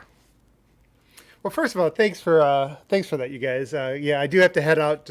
Just like Yes, stuff. please, absolutely. Yeah. But yeah, it's interesting now that kind of we've got to this point in the process, and we talked about it a little bit on Boom Show last week, and I think we are kind of more looking forward now, right? Like for a lot of us, I think we realize that there's some long shot political hope. I guess I'll start there because for some reason when you mention politics with this, people get very defensive, like you're automatic, because we know that politics and people associate that with corruption and whatever. But Yeah. whenever in society, whenever we have peaceful change, you do that through politics. If laws and precedent aren't there today, and you want to change those, you need to do that through political means, right? And so I say this because anybody who's listened to me on this podcast or any other ones knows that I'm a huge fan of Game Pass, Microsoft lowering the bars for accessibility. I am a fan of what we talked about earlier, like them kind of changing the game, their paradigm. I'm excited about it, right? And I'm supportive of it, but my feelings kind of don't matter in this standpoint from understanding what's happening. And I think, so taking my thoughts and feelings of what should or shouldn't happen out of it, I think what a lot of people in our bubble don't really understand is they don't really understand the conversations that have been happening outside of this, right? Like what's happening in the political sphere, like what's happening in terms of, those conversations. And I think it does matter because when we start talking about not just ABK, but like how does Microsoft kind of move forward with gaming after this, like what are their options and what can they do? I think there's going to be a lot of questions around that. And so I think in order to kind of know what those lanes are, they kind of need to understand what's happening. And the first thing is like Sarah Cardell of the CMA, Lena Khan of the FTC, whether you agree with them or not, and I don't necessarily agree with everything they put out there, they're doing their job. They're actually, I think from the people that have been talking behind the scenes, they're probably doing, it seems extremely messy right now. It seems like they're putting out, even with some of their findings, they're putting out stuff that's like, like you listen to Hogue and other people that are well-versed on the law, they're going like, what the hell? Like this is not stuff usually you expect to see in there. But that is like, they were put into this, they were given a knife and thrown out there and told to go fight the predator basically. And so I think everything is really messy as a result of that. And so the reason is there's a big concern right now around like the big tech, their access to data and people, their ability to like leverage AI. We talked about AI earlier in ways that nobody else even understands in the world to kind of change markets and behaviors. And like people that have left, they've left Facebook, they've left Google, they left Amazon, and they are going to the government now and saying, hey, we think that we're kind of afraid of what we saw behind the scenes. And if you don't slow this down, we don't know how to control this, and don't wait for laws to change and precedent because we don't have it in place. You need to do something, just like slow it. And so they right now what they're trying to do, and if you listen to even some of the analysts outside of it, they're trying to cool big tech. And the thing isn't to stop it, it's to slow it down, because we're expecting in the next 10 years, like they're saying more change is going to happen in the next 10 years in society than we've had in the last 100 or 200, something like that. It's going so fast. And so the reason I mentioned all that is so as we're kind of like parsing these documents over the last few days, like what is all these saying? And I know people are like trying to pick apart the parts about how they evaluate what is the cloud and this and that. And I even went to, my first thought when I read it is like Microsoft can't go forward with their gaming at all based on the way they framed this cloud. And I went over to Luke Steele. You know, he's been gracious with kind of informing me some stuff behind the scenes. And, you know, like he used to work for CMA and or was a lawyer through that process. And, you know, he did say that, you know, no, you can't like take this as like precedent, right? That's number one. What's happening right now is really geared towards this situation. This isn't necessarily precedent for all of Microsoft gaming, or that they're going to keep reusing like anything that impacts cloud suddenly is going to get shut down. Basically, what it was looked at in these, from the big picture, they think that when you combine Game Pass's any sort of low bar to entry with Game Pass and Call of Duty, all that combination, they think that the three of those things together is just going to drive market behavior too fast for anybody else to play. OBM, just 1 second. To that point, I was surprised by the CMA's thing. I'm long on record, like let the process play out. The facts will show this. I'm not upset that it got blocked, but I don't like the reasoning they used, if that makes any sense. Yeah, I agree. That being said, I'm the same way. I think that we can, people who don't see a problem with the deal, we kind of don't put enough weight that this was the largest independent publisher in the world, not counting like Tencent or something like that, right? This was the biggest gaming IP that sort of sucks the oxygen air out the room. So that the size of it does play a factor. And I say that to say I don't know that this necessarily means any other deal will get blocked. No. Sure, a factor everyone. of the deal is the size. Well, sure, That's everyone, but I guess the problem, and I hear you, and you and I have had conversations about that in the past, but I guess the problem with that is the size is a factor in the equation, but that is not the end result that they spoke on.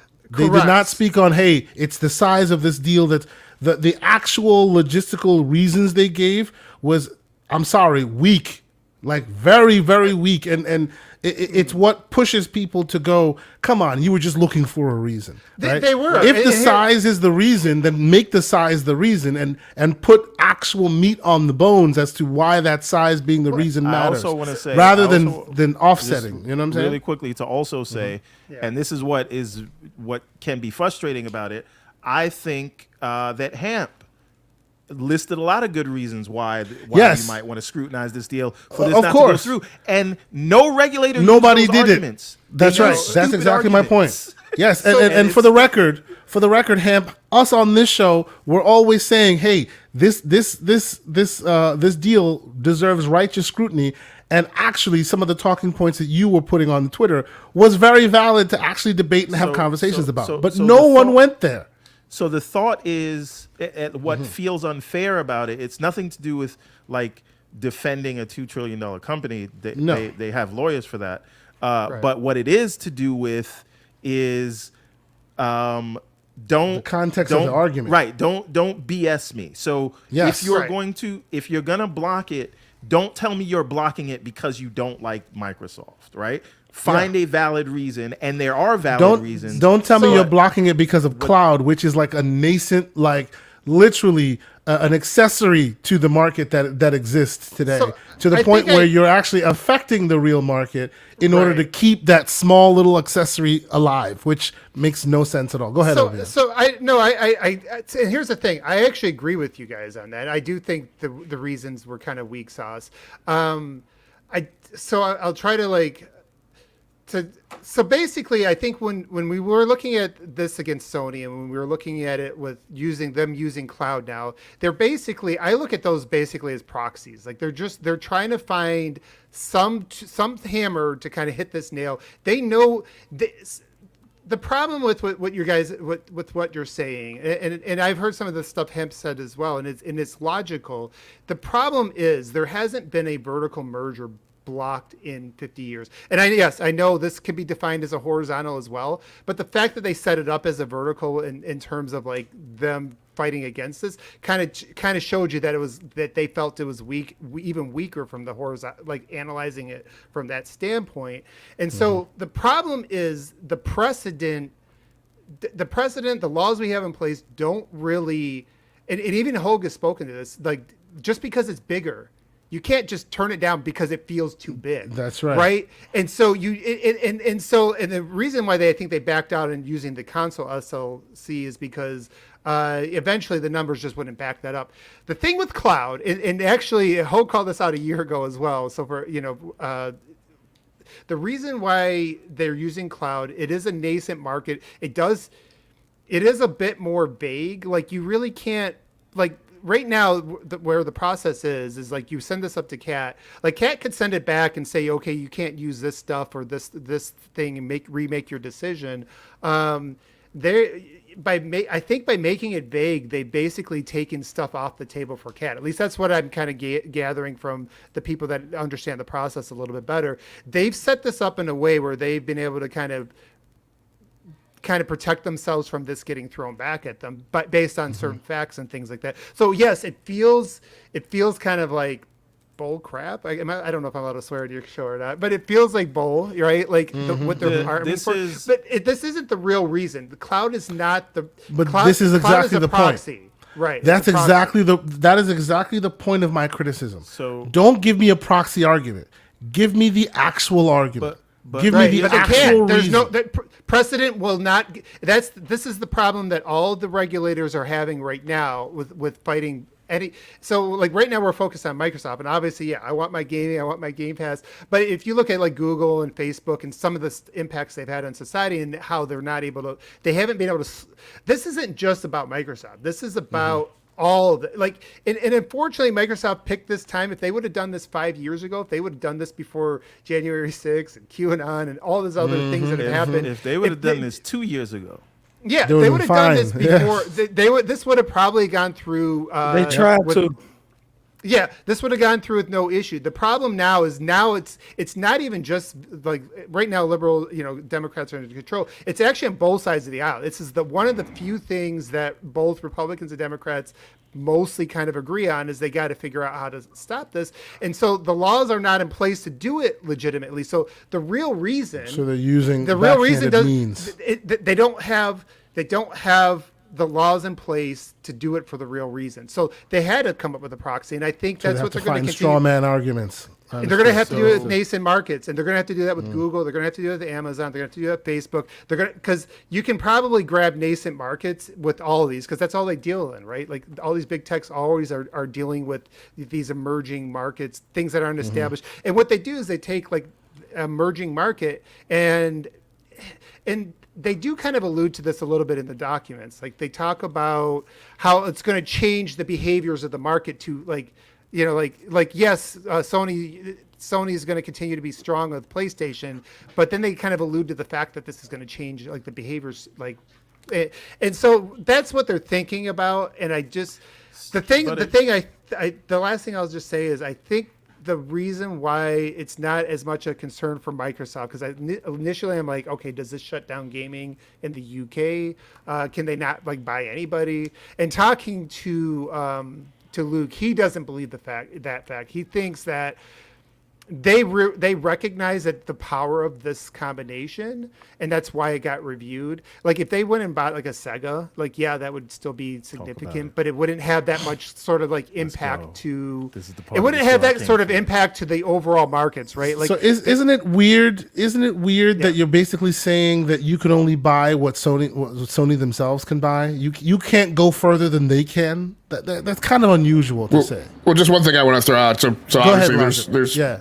large numbers of things that have been said that I disagree with. Not from OBM, but some of the other comments. But one thing I Sure, will say, please. just to set the record straight of what Everborn mentioned about the things that I've said, I have not only contended, for reasons why this deal needed to be scrutinized, I have also extensively mapped out ways that I would have argued this if I was Microsoft and provided reasons for justification that Microsoft should have traded on, and Microsoft has failed to do those things. Did not So do I've that, argued yes. both sides of the argument. Yes and no. Yes, and I've seen your tweets. I've definitely seen them. But okay, so real quick, GameLogIQ, you were saying that there are some things that you don't agree with. Speak on some of that, please. So one thing I'll say is I typically push for and recommend some degree of levity and even-handedness. So some of the references to back alley deals or the legal precedents aren't set. I don't believe that that's true. I think one thing that should be understood that I would offer is that the regime of antitrust and anti-competition is not solely about laws, that a lot of it is guidance. And one thing I'll say, at least for the U.S. part of it, is in this country we allow laws to be interpreted and we allow laws to be revisited. And so this notion that just because a thing has gone on before, therefore that is the way all laws must be interpreted going forward, I don't believe that's the case. We talk about this thing being solely a vertical merger. I've pointed out several cases, or a couple of cases back in 1967, and if you go and read Jonathan Cantor's, and let me add another thing here. We often talk about this solely being an FTC thing or solely being a Lena Khan thing. We completely eliminate Jonathan Cantor from the conversation. He's the Assistant Attorney General for antitrust. They are lockstep. The DOJ is doing the exact same thing. This isn't different. It isn't solely Lena Khan, and it isn't solely the FTC. So when I point back to those cases of 1967 and you look at Jonathan Cantor's opening statements at the annual enforcement summit, which happened at the end of March of this year, everything, lots of things that I've said, I went back and read his opening comments later, but his opening comments reflect a lot of the things that I've said. And so one of the things is I don't know, and I've never personally felt that this is solely a vertical merger. He talks about these things as being a multi-dimensional merger or a hybrid merger, and you go back to those two cases of 1967, and they talk about other types of mergers that this type of activity was classified as. It wasn't solely looked at as simply a horizontal or a vertical. Okay, interesting. So, interesting. Go ahead, Everborn. I guess the thing that like the thing people get weird about with this is it seems as though, just if you listen to what OBM saying, if you listen to what we were just talking about with in terms of guidance and the reason this happened, it's sort of like we didn't want this to happen in the first place. So it's an ends justifies the means thing, and that's why I think people have gotten so sort of passionate about this. Yeah. So let me ask the question. Let me walk through it because we've I would say motioned or nominated the notion that the cloud argument should be taken off the table. So let me ask the question. You are Boosteroid at the inception or the step out of them trying to make that business right a going concern. Obviously, we're familiar with startups in Silicon Valley, and we know that you usually typically need a bunch of cash as an infusion from venture capital. So let me ask you, I'm here in the Shark Tank, right? You're coming to me to make your pitch. One of the questions that I'm going to ask you is, roger that, you want to do a cloud game streaming service. You think you've got a way forward. Great. Tell me what your plan is to surmount the challenge of the very large scale company who has a proven technical solution And that's one thing that I want to capitalize on. Proven technical solution. When you're a startup venture capital company, you're typically coming into the space and you're figuring things out. You're solutioning. You're not absolutely certain that your innovative approach is going to scale. That's the huge thing. And you're not certain that it's going to be the way forward, and you're going to need to tweak it. You've got the other half of the case, which is the business model, and the business model has to map to the technical solution. And so, as the technical solution changes, because the environment changes in a nascent environment, your business model is going to change. And frequently we talk about these venture capital, these startups who have to do a pivot, right? Because sometimes the technical solution and the business model get out of sync. So my question is how are you going to surmount the challenge of the large scale company that has a proven technical solution, a business model that it already has put in place, a large swath of the market share, and oh, by the way, they don't have to bear the same cost that you do because they are actually coming to the fight bringing the technical solution in terms of software as a service and delivery, and they also have the infrastructure, which they also own, that they don't have to pay any cost for. I'll answer that question for you, and the answer is you don't. Right. Cloud is only a thing that a few number of large corporations can play in, right? So when we talk about the major... Just to straighten up, I'm not talking about cloud. Cloud is infrastructure. CSP is a term that's applicable to cloud service providers. That's infrastructure and that's generalized services.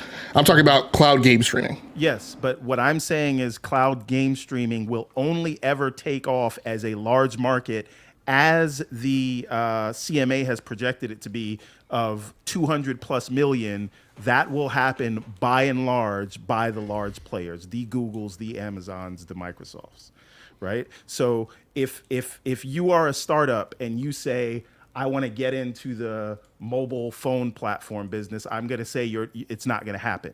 That market is defined by a certain number of players who can do that. If you want to get into cloud streaming in a serious way to actually compete, you would already have to have the resources and that infrastructure that we talked about. So I guess my argument is the only real people that are going to make this work is Google licensing their services to content providers and the Microsoft, Apple. So can I'll just say one, and I know I'm running over. I'm going to get in trouble here. I'll yeah, say, please, go ahead. My last thing, and I'm going to sign off. I promise, you guys. Yep, no so worries. the only thing, it's all good points from both. The thing, generally, like the way you would look at nascent markets, you can't even guarantee that it's going to be a thing, right? That's usually why in the past you don't block on nascent markets. We can't even really guarantee this market is going to mature and become a significant player. The other aspect of it is in historically the way that these have been looked at when you define markets, something like cloud delivery would just be a substitute for other types of deliveries, right? So in of itself, generally you don't narrow the market to that point. You look at it historically, if you use all the other examples, it is a substitute. There's going to be other ways. Like Game Pass is just a substitute for the traditional model. PC game is a substitute for console gaming. And so, what they've done in this case is they've narrowed the market so to a point that we usually generally, like in any other kind of findings, you generally do not see this. But they're doing it now because it is the only way to slow down, to cool big tech, right? But I think the point he was, that Everborn was making is that, in this case, you can't even, if the big three don't really push it forward, it may never ever become a major part of the gaming market. And there's even people that argue, including Bobby Kotick himself, who I know is a jerk off. I don't like to quote him, but but there are others that agree with him that say that we don't even think cloud is the future. We think local hand. We just talked about that earlier. Yep. Local hand. He said this. He doesn't. Technology is coming along enough to where by the time cloud is a viable option, so will local. And there are more ISPs. ISPs will never get in there. There is an argument to be made there. But we talked earlier today about an addressable market of 2 billion people, 3 billion people who are highly dependent upon handsets that they already have because everybody already has to own a smartphone. Right. That Microsoft is seeking to address. They have the content. They have the infrastructure. They have the software as a service. That is the concern, is that they hold all of the arrows that they need in the quiver to make it a going concern. Google has made an effort. They're out. Amazon is trying to make it an effort, but there's no telling that of their ability to success, and they don't concurrently own the content. They've bought the content, but they don't own the content. That's not Microsoft's fault, though. But that is the concern. The concern is that they're just too powerful. But they limited it to this teeny tiny sliver of a market that may not ever become significant, because that's the only the reason they did it is because that was the best way for them to kind of block the overall deal. But okay, I do have to head off. If we say that though, well, but before we continue the conversation, let us give the man his outro due him. Yeah, because we appreciate you being here. No, OBM, this is always great. I talked really fast and too much in the last few minutes. I apologize. Not at all. Not at all. This is a conversation that's going to be talked about for a long time. We value your input, man. But I look forward to carrying the conversation again. I love you guys. And then Everborn and K-Sante, thanks for inviting me. I always love talking with you guys. You're nuanced. You have your own opinions. You don't give a crap what everybody else thinks. I love that stuff about you guys. That's why I listen to you in the background while I'm doing other things on Saturdays usually. The last thing I'll say though, this is not for anybody who's an Xbox fan. This is not like doom and gloom. They have plenty of options. From everything I understand, this thing exists in this. You have to look at this separate from anything else that have come after it. So kind of move on from that, but I look forward to talking more about it when I come back the next time. OBM, I have one last question for you before we give you your outro. I'm going to ask everyone eventually, but you're leaving now, so I'll ask you now. Who they buying next? I think they're going to buy wishy-washiness. No, I think they're going to pick a name. They're going to like certain affinity, right? They're going to do some smaller independent stuff next. I think. I don't think they're going to go for a big publisher right off the bat. I think it'd be. There's been small stuff that's been on the side that they've not acted on, and now is the time to act on it, you think? Yeah, and now that we know the console SLC is not a thing, it's going to open up more than just purchases. People keep talking about acquisitions. Remember, they don't own OpenAI yet. OpenAI is helping them take this major lead in AI right now, right? So you can invest in partnerships that are not your traditional money hats, that can be bigger than what your traditional partnerships were. So that's another show, but there's a lot of options on the table. I do not think they're going to buy a publisher like again in the next year. I think this is they're going to let things. They've learned their lesson. I think they have there's to going to let be smaller studios. The regulatory regime kind of change out, right? Like so, if there's a change in election and the FTC heads and DOJ heads change as a result of that election, so that would be a time as well as we can continue the conversation, but before we do, they would have allowed. Yeah, I've listened to analysts say that if the Trump regime was still in there, they would have blocked the deal too. So, but I don't know if it's true, but that's what really, really, that's interesting. Because the Republicans that left the FTC, they was for it. They voted for it before they left. I think. Okay. That thinking is that the conservatives and Democrats are aligned in not liking big tech. It's just that Microsoft hasn't really fallen under that area of scrutiny for big tech. Yeah, that's true. They've kind of stayed out of the some of the political headwinds that come on the other party. So, but all right, guys, love you. OBM, thank you guys. Thank you so much for being here, Later, man. OBM. We'll put all your stuff in the show notes. Thank you, and of course, you're welcome to jump in anytime you're ready to do so. Have a good one, man. Thank you, sir. Have a good one. Take care, guys. So if I may, go ahead, Everborn. Hamp, you had a lot of bars, very very good. Just to continue that sort of piece of it. So it's not that the deal was blocked. It's the thing that I'm sort of getting at is I just am not a fan of like right now ABK was not playing in the cloud streaming, right? They weren't allowing their games to be streamed anywhere at all, right? Still, no. And the idea that okay, now we are going to allow them to be streamed, we're saying no. So ABK's content effectively is either, I guess, off limits, or I mean, maybe if in some bizarro world Tencent bought them, they'd be okay because Tencent doesn't, own a cloud platform. But it's just weird that we're saying the introduction of ABK content in the cloud is a problem. You know what I mean? But isn't that ABK's fault? I mean, that's their choice today. Yeah. Sure, but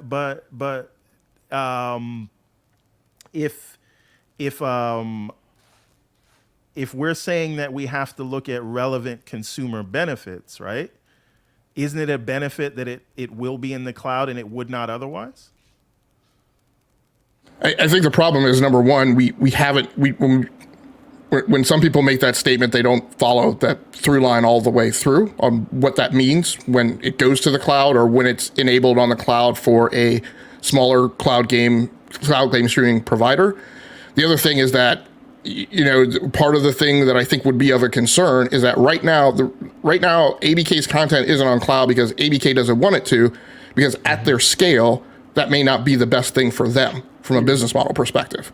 However, if they get acquired by an incredibly large backer who, again, owns cloud infrastructure, then it becomes feasible and it becomes possible.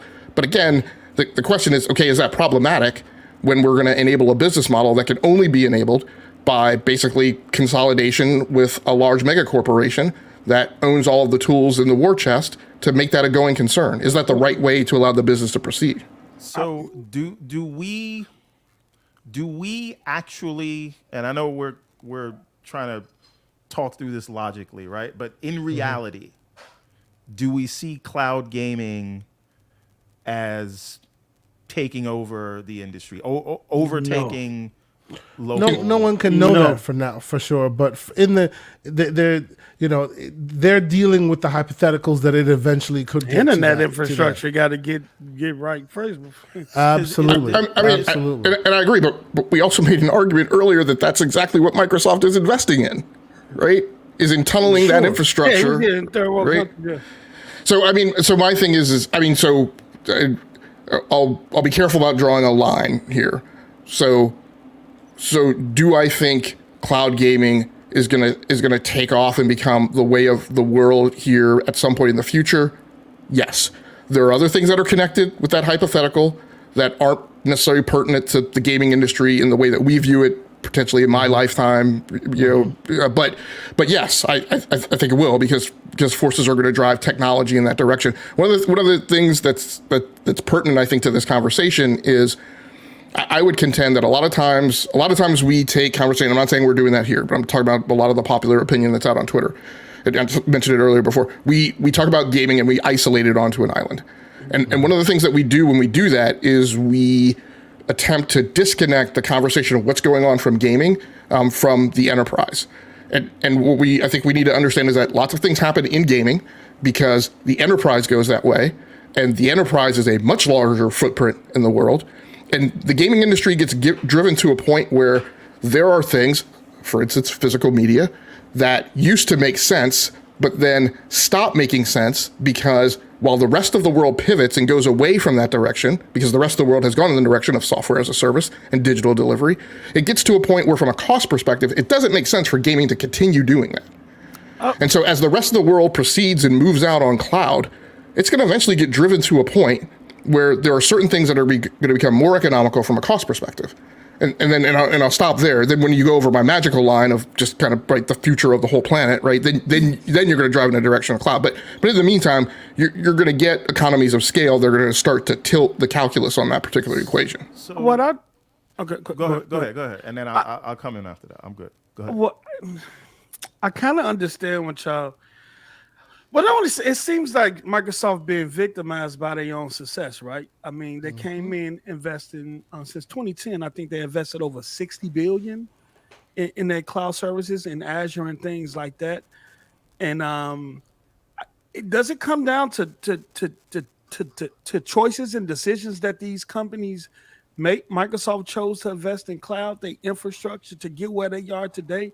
And now you're saying that since they did that and they're well off in that sector, that even though you came out and stated that you have no clue on what cloud is going to do down the line, and then turn around and say, well, if Microsoft get access to Activision, then they're gonna do this in the cloud space and be able to do this. Which one is it? Well, just because I don't think I ever said. I'm not sure what Clownz going to do. Okay. I'm not talking to. Okay. I'm speaking in perspective of the CMA. General, I apologize. and in general of the situation. On one hand, you're saying that you don't know what the market is going to do or anything like that, but you feel as though you need to protect it for new entries that come in.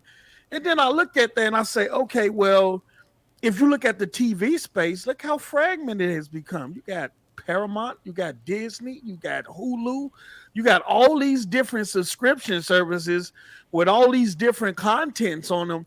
And in my case, depending on what these services have, you're kind of buying into, and that becomes costly too. And I look at the cloud field as the same. By preventing Microsoft from doing this and allowing these interests to come in, you create even more choice.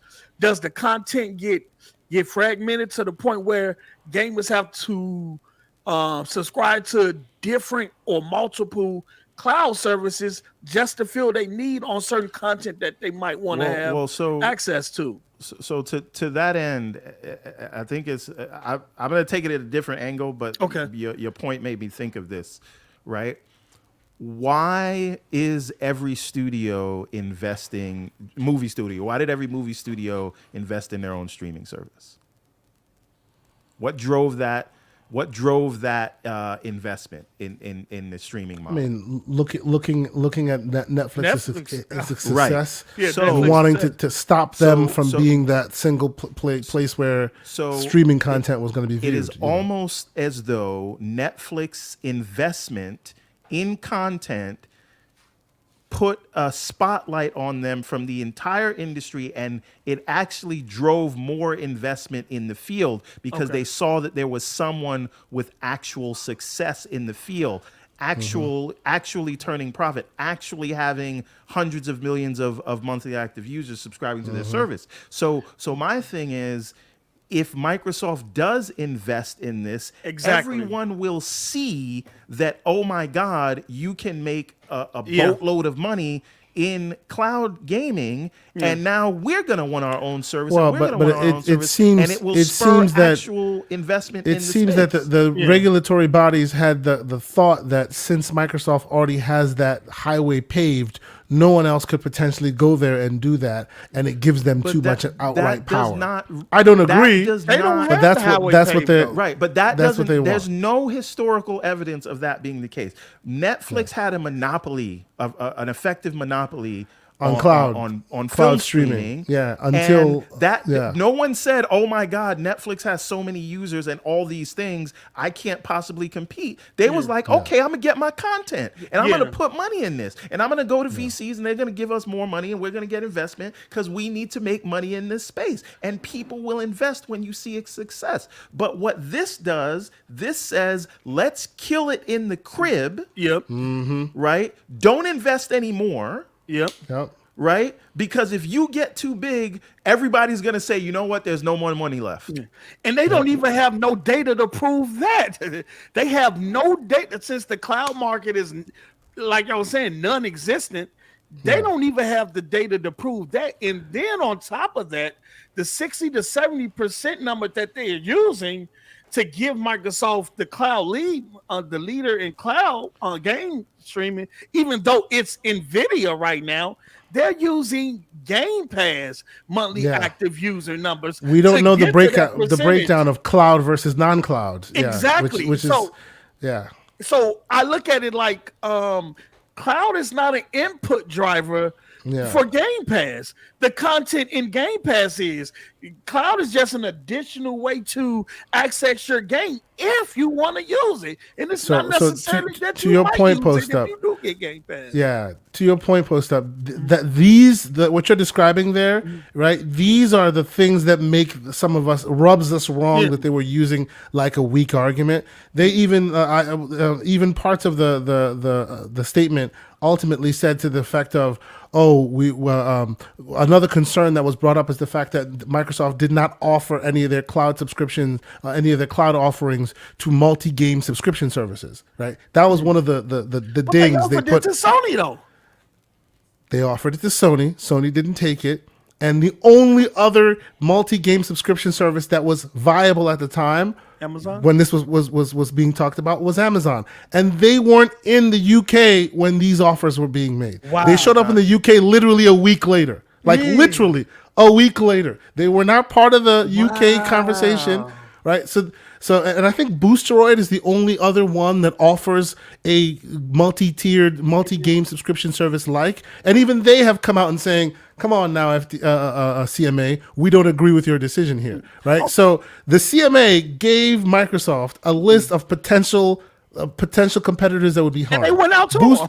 Boosteroid was on that list, right? Yep. Had the multi-game subscription service been an actual thing that you wanted to make sure that would be protected, wouldn't you think you'd put that on the list as well? There were none really to put on the list. Here's my ultimate thing. Please. If you wanted to block the deal, say you wanted to block the deal because Facts. Microsoft's big. Because Microsoft, that's right. Piss in a Don't jar use and sad, call it ridiculous Granny's arguments. iced tea. Yeah. That's right. Yeah. You know that you think Microsoft is too big. That's why you're So blocking. say It's so. It's not because you think game streaming is the reason to block this They don't deal. care about That no is damn game just the stream. reason it's a So fate I guess what I'm confused Go by ahead, is Logic. we've just walked through the rationale of why the CMA interpreted them as being a threat to cloud game streaming because of all the things that I said about all the tools that they have in the chest, which is a reference to their scale. Okay. So I'm not quite certain I understand how the CMA didn't speak to that when that is the inherent foundational reason for them finding that as a threat in the first place. I mean, with the Netflix scenario, the vast difference, and part of my problem with the arguments that not necessarily on this show that have been lodged, is that we constantly do not apply blame and fault to Microsoft, who made choices along this path to put themselves in this situation. However, when a sports team puts itself in the situation to allow a game to be decided by bad refereeing, we say that's a fault of the sports team, right, who got themselves in that situation. I mean, so the difference with the Netflix thing is Netflix was never placed under scrutiny for antitrust and anti-competition because they were never trying to do a merger. They were a startup. They were offering innovation. They were coming into a space, quite frankly, that had also been strangleheld, right, by the large cable companies and the large ISPs. Okay. They were providing the alternative to that. And so I go back to the difference here is that Microsoft put its foot in this bear trap, supposedly cognizant of all of the things that OBM was mentioning before, the current dynamic, the current way of the world. I mean, I listened to Paul Thurrott and I've listened to Mary Jane Foley for decades. And one of the things that Thurrott says that I don't agree with, he said, well, you're slapping, one of the stepchildren because they're one of the 5 stepchildren, but you're slapping the best behaved one. But I'm like, I don't know that argument holds water for me. What you were just saying is one of the. I'm gonna wrap up here in just a second. One of the things you mentioned was one of the things that I think is problematic and has to be considered. I said that there was a way to weaponize this and have it work in Microsoft's favor, but they went about it in a way that made it work against them. Is that the only way currently today for this industry to spool up is that we think that it would take someone with the vast resources of one of the big 5 in tech to make it happen. That is a thing that the regulatory regime and a lot of governments in the world, as we just had to witness to Brad Smith and Bobby Kotick and Lulu Chang Messervy in a very dumb, idiotic way, in my perspective, trying to tell a sovereign nation that they know better how to take care of its citizens and the well-being of its citizens, what they need, which I think is an idiotic way to go about it. We're in this environment where these regimes look at these things as being a problem. And so in this regime of the 5, Microsoft was the one that chose to put itself in that bear trap first instead of Google, Apple, Meta. I mean, Meta had its own problems, but they backed off of it. Again, a much smaller acquisition. Mm-hmm. Mm-hmm. So, but okay, to that end though, even the CMA acknowledged, they said, okay, you're talking about entering the mobile market. The CMA, I'm gonna go there. Themselves have said, nope. you can't enter the mobile market because Apple and Google are so strong. So we don't believe that that's going to be effective. That's what I was. We're not going to call that an RBC. Yeah. Right. So they can use that logic for the mobile market, but they don't apply the same. I was going to bring that up. Strange to me.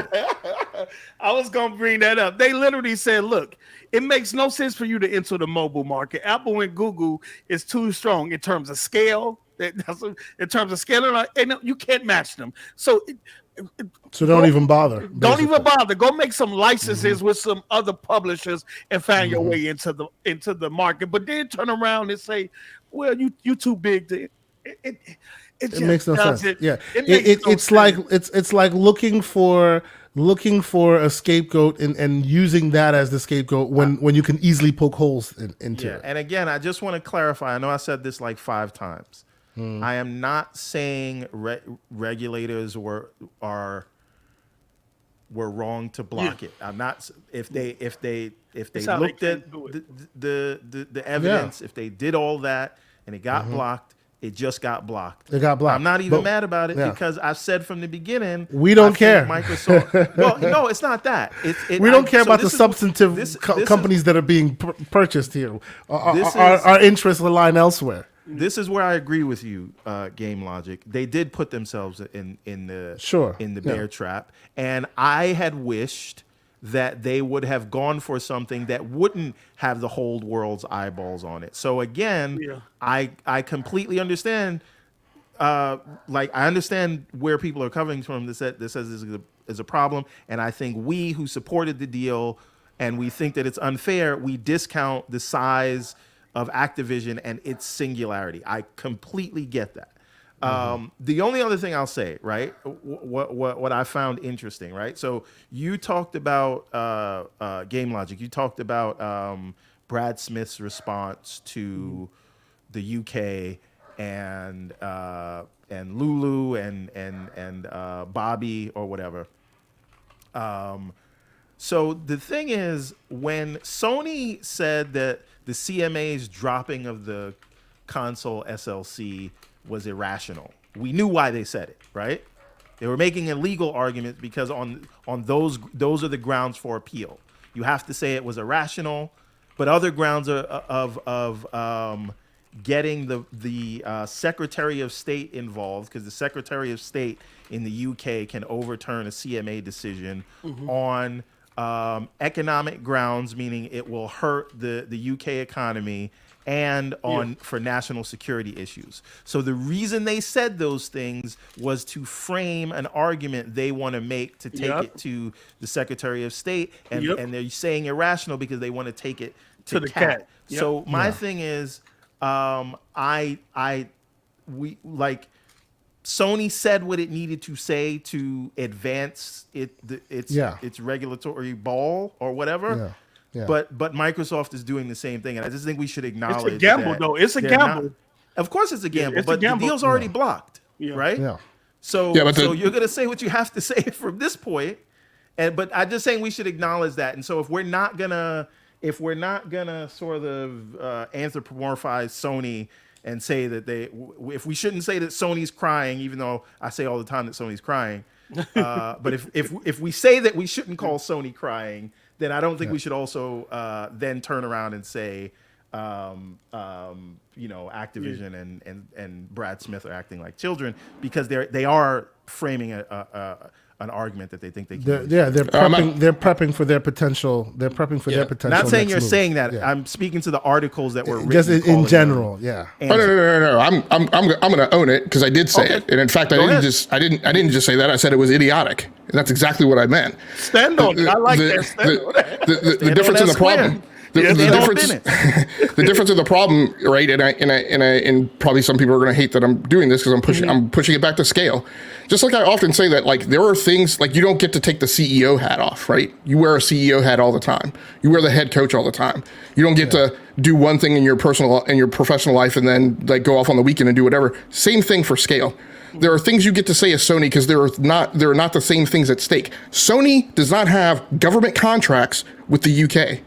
Also, there are also hooks, which I can't necessarily speak to in their entirety, but there are lots of things that Microsoft threatened that Microsoft they don't have the latitude to do that.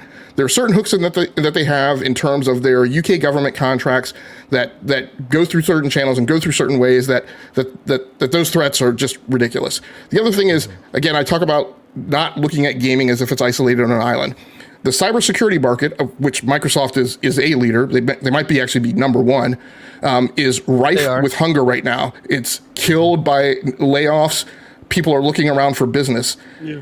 Google is a incredibly strong player in the cybersecurity market. They have not only from a business perspective, but also from a mindshare perspective in the open source community, in the bodies that they sit on, and so if Microsoft chooses to abdicate the addressable market in the UK, I guarantee you there's a half dozen players waiting around just ready to gobble that up. But I'll take that a step further. There's a lot of fault to that belief.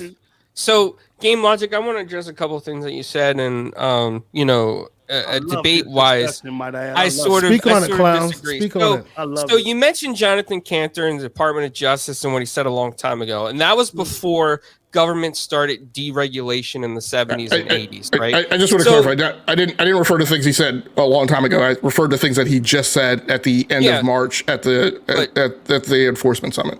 Okay. But the ideas that he was saying was from previous generations of Department of Justice and antitrust, right? So you go back to the 1960s and you look at the fact that insurance companies could not tell you to recommend a body shop. They couldn't say, go to this body shop. It was called steering.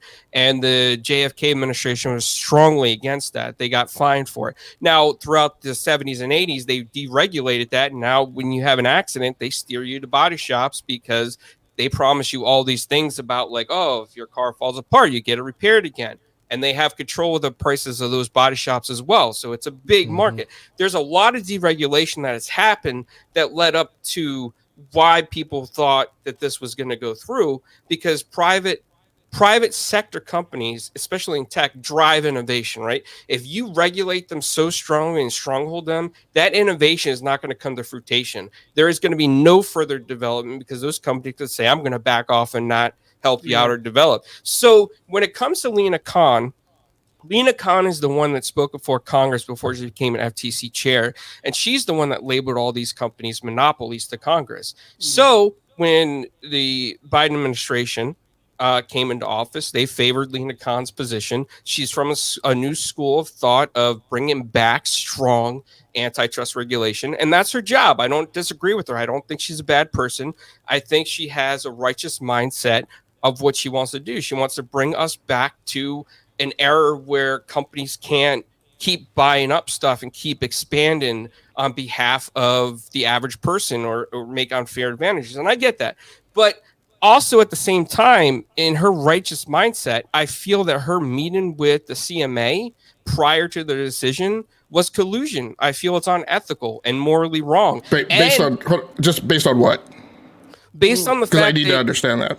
Because there's regulations in place that if you are a government employee or representative of the people of the United States of America, you have to seek permission to meet with any agent of a foreign government. She did not seek permission. It doesn't matter. You don't have to. In this case, they're actually an MOU that's in place that allows for collaboration between enforcement agencies and the FTC with international partners. I'll have to double check, but I don't believe so because you're in active litigation. There's not stuff that says that. And if you read some of the government oversight stuff, you actually have to seek permission to meet with any. You don't have to check. You go to my Twitter feed and those references are posted. Yeah, no, I'll double check it. But the other thing as well that I'm going to say is that you mentioned that the UK and their government contracts, and I'm going to tell you this: the UK's GDP is 3.13 trillion. 52% of that is private sector, right? Private sector services in IT.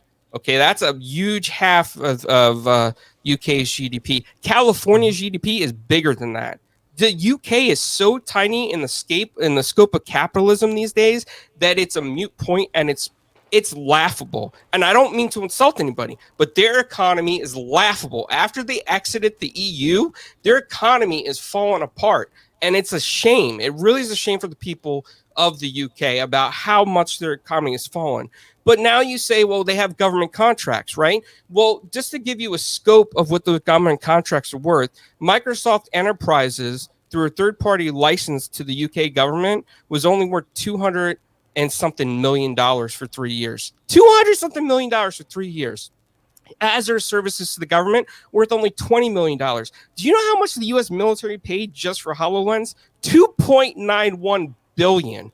Do you know how much money that Microsoft makes from the UK? Only $6.2 billion. Do you know how much they made in 2022 overall for revenue? $72 billion. The UK only makes up for 8% of Microsoft's income. They could essentially non-renew all government clauses and contracts in cybersecurity, tell Google, hey, go handle it, or say, hey, Sony, you try to block our deal, go handle it. And then the UK would have to find a new vendor, probably end up going to Red Hat Enterprise, having to retrain their government employees on Linux instead of Windows, costing the UK even more money on top of that. So you're just piling and piling. But what you can't do is you can't back out of government contracts that have other hooks into other governments without also backing out of all of those alliance contracts as well. Honestly, and it's not as simple as solely driven by the numbers. There are other factors at play. You can non-renew contracts. I've already spoke to a few UK lawyers, and they said that if the contract has an end date, they can choose to non-renew. And I think here's what I'm trying to explain. If you're providing software that's being consumed by multiple nations in an alliance, then you cannot simply choose one of those to stop providing it to, because that breaks down the solution, and it has hooks into matters of national security. And so you could try to do that if you want to, but you're going to knock over a lot of blocks. You're going to cause a lot of consternation and frustration. A lot of those government contracts are not sold directly from Microsoft to the UK government. There are pipelines and feeds in between that. It's not as simple as a solution as we're presenting, is my point. Yeah, but real quick, guys, before we continue, and I know we're continuing down this path. We have a question in the chat, right? We have a question in the chat, the super chat, that I want to address, and then we'll continue down this line of questioning, because I think it also it's pertinent to this conversation. So Gerald Mack with a $5 super chat saying, "My only question to the panel, in my opinion, is this. Is this decision considered irrational?" Is for the purposes of appeal to CAT, but will CAT come to that conclusion? We don't know. That's the reason they said it was irrational, because they need to say that to go to the CAT appeal. Can we clear go ahead, some post up? I'm seeing a lot of people on the internet take the screenshot of Microsoft taking 100% of the game sales and the microtransactions, and cloud streaming service like NVIDIA not getting it, and assuming that those terms was given to Sony as well. Can we we need to fix this, because Sony is a distributor. They're a platform holder. They have a store that's different from NVIDIA, who don't have a store, right? Just act as an access point, right? And so they were the multi-game subscription service. And I feel like this fine for people to make that thing, but I feel like journalists running with that, like that's a cursory search you could do, exactly, to try to suggest that. So that's right. But before we move forward, I want to give a shout out to A. Rodimus, who just took and passed his PMP. It's project management certification. Oh, nice. Yeah, congratulations, sir. That is a hard certification to do. You need a lot of hours. I'm in the process of planning to try to get mine, so I'm at the early stages. So congratulations, man. I want to get back on the wagon before we fall off. Sure. Yeah. Please. So what I want to say was, so in the scheme of things, the UK is really small to the economy of Microsoft, and it is laughable. It's a joke to Microsoft. They have further development in developing countries that could equal more revenue than the UK alone. Now you say that the world governments, in a sense, that there's contracts and hooks that they kind of have to work together. No, you can't force a private company to work together. If it's in the contract, yes, but if it's the contract's expiring, which the UK said their Microsoft Enterprise government contract expiring in 2025, Microsoft could just not renew the enterprise contract, and then the UK would have to find another vendor or some other hook to get but them you know on what, that. Clownz, though, where I do see where GameLogIQ is coming from is, while all that is true and you're 100% that is true, Microsoft is a very heavy PR company they like their perception within the ecosystem and within gaming and within enterprise to be a certain way. So even though they could push that envelope if they needed to, that's not something you would expect them to do. Is it worth $70 billion though? The UK is not worth $70 billion to Microsoft. Let me just jump in for 2 seconds on this. Point. Go ahead.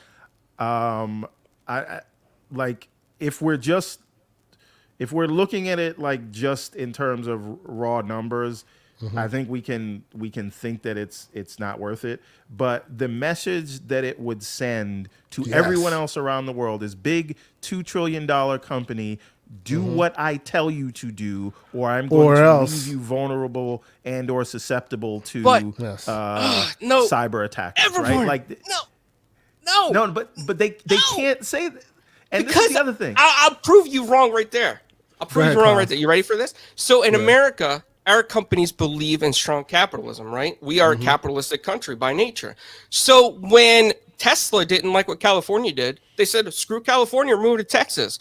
When Tesla didn't like what Texas was doing, we're going to move some stuff back to California. In America, it's very common for even military contractors, if they don't like what the state's doing to them, they'll pick up and move. They don't care. They'll pick up and leave that state. But Clownz, the problem with your argument, though, right? The problem with your argument is to the Tesla argument, they were the new man on the block, trying to derail the mountain that was the car industrial complex, right?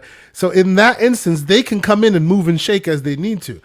What you're describing here is Microsoft, a company, although I agree with you that as long as it's not in the contracts, they can go in and they can move and shake as they feel the need to.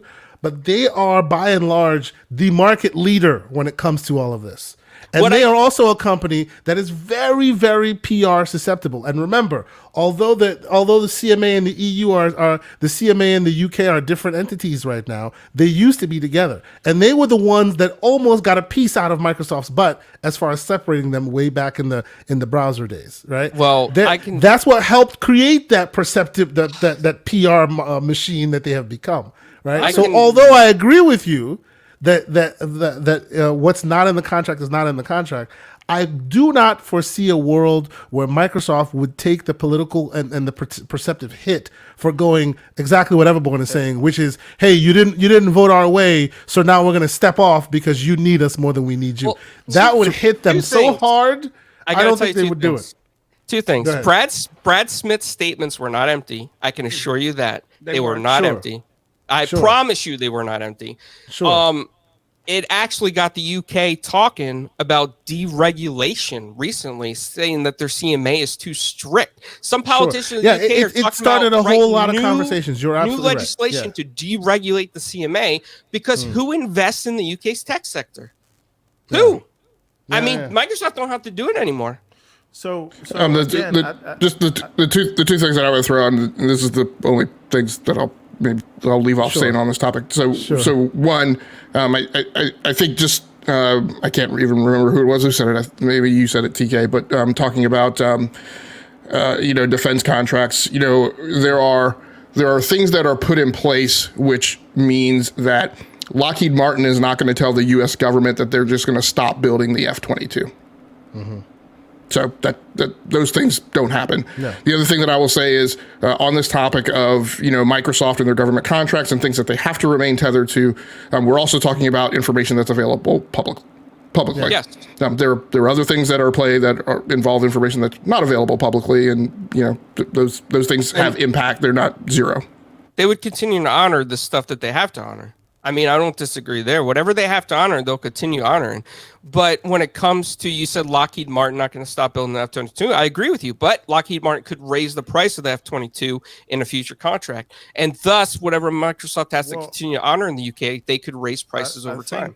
I think, just one second, post up. I just think for the purposes of this argument, though, I don't know that we have to take it to to government contracts.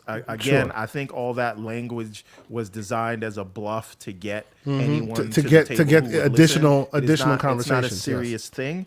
That being said, and again, it's specifically geared towards getting to the Secretary of State. I could show you the statute that they have that says in matters of the UK economy, health of the UK economy, and manners of national security. That's why I said it. Anyway, I agree though. But explain exactly what you mean, because you kind of overshadowed that real quick.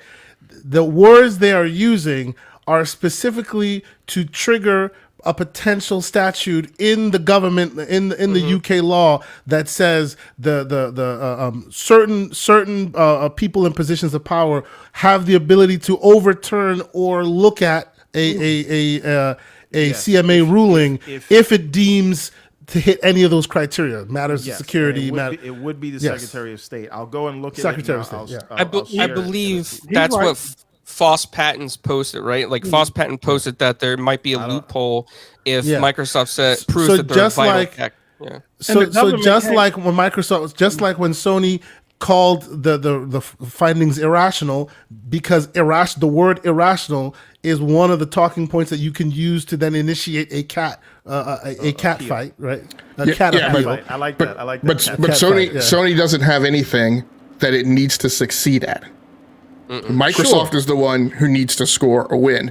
And one of the things that I've talked about, right, in interacting with our government and with foreign governments is, how do you get things over the line? How do you catalyze energy?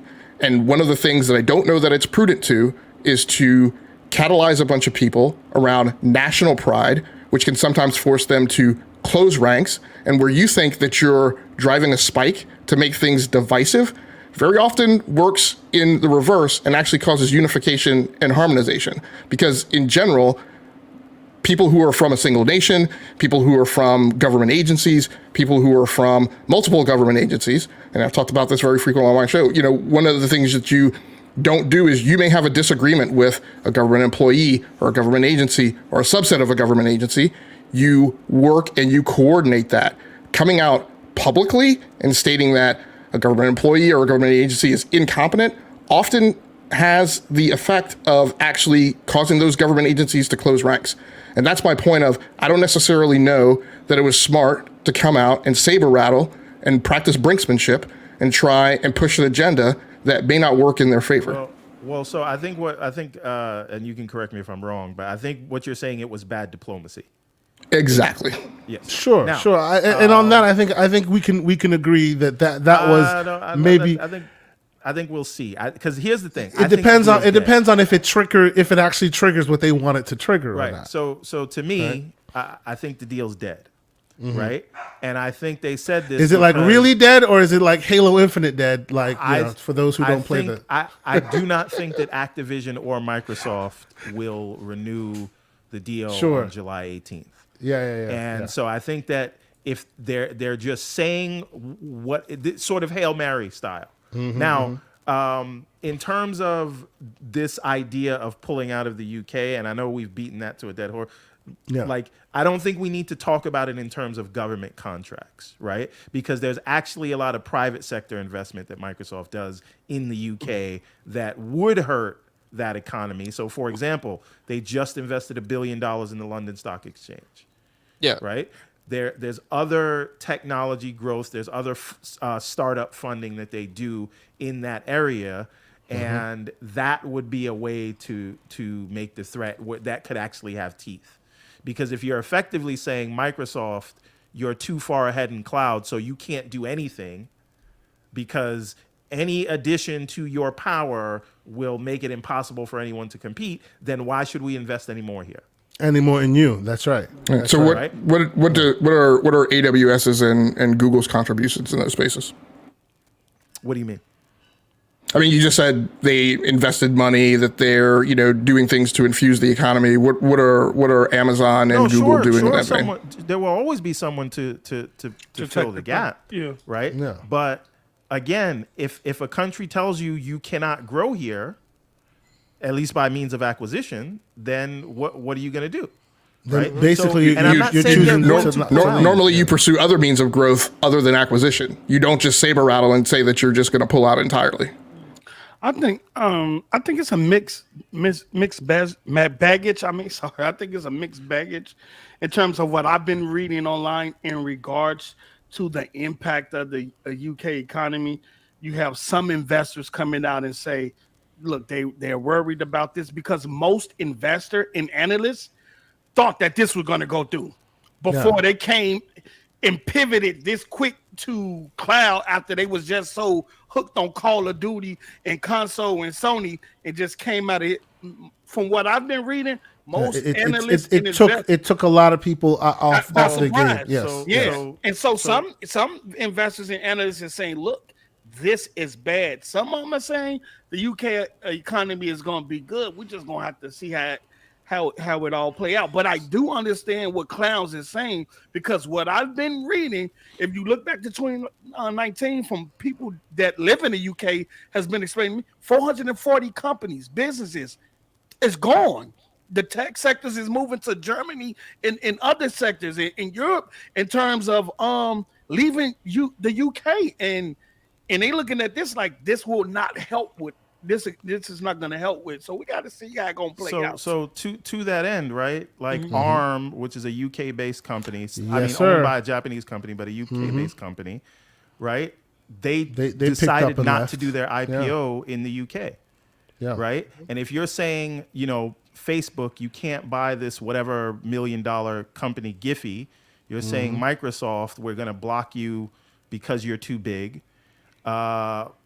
Your own a new IPO in your own country decides to IPO in another country, at a certain point. And this is not to like come at the UK, right? That's not like what I'm saying is it is a real possibility that companies or the tech sector could say this is sort of not the best environment for us to do future investment. Like, and it's not relegated to Microsoft. I just think a threat, like all I'm saying is I don't think it would be successful. I think it was a bluff. I just don't think it's realistic. So this is me halfway agreeing with you, GameLogIQ. I don't think it's realistic to even discuss government contracts, but I do think it's a real, I think it does have teeth to say we're going to chill out our investment over here. Enigmatic Dreams with a $5 super chat. I'm sorry, just real quick, just throwing these in here. Enigmatic Dreams with a $5 super chat. Thank you so much for the support. He's saying the only thing I got to say, all they have to do is stop their investment plans in the UK. Desperately needs the UK big tech plans will die.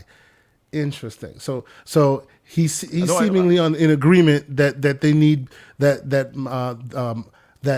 UK needs the big tech of Microsoft more than vice versa. I do agree with GameLogIQ there.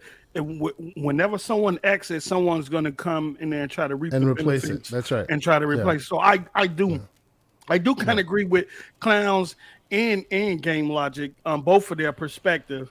We just have to see how this is going to play out. But one thing what did happen, those words triggered what the Prime Minister say. We're going to continue to communicate with Microsoft. The Prime Minister also said they were wrong too. Listen, he said they're wrong, but we're going to continue to communicate.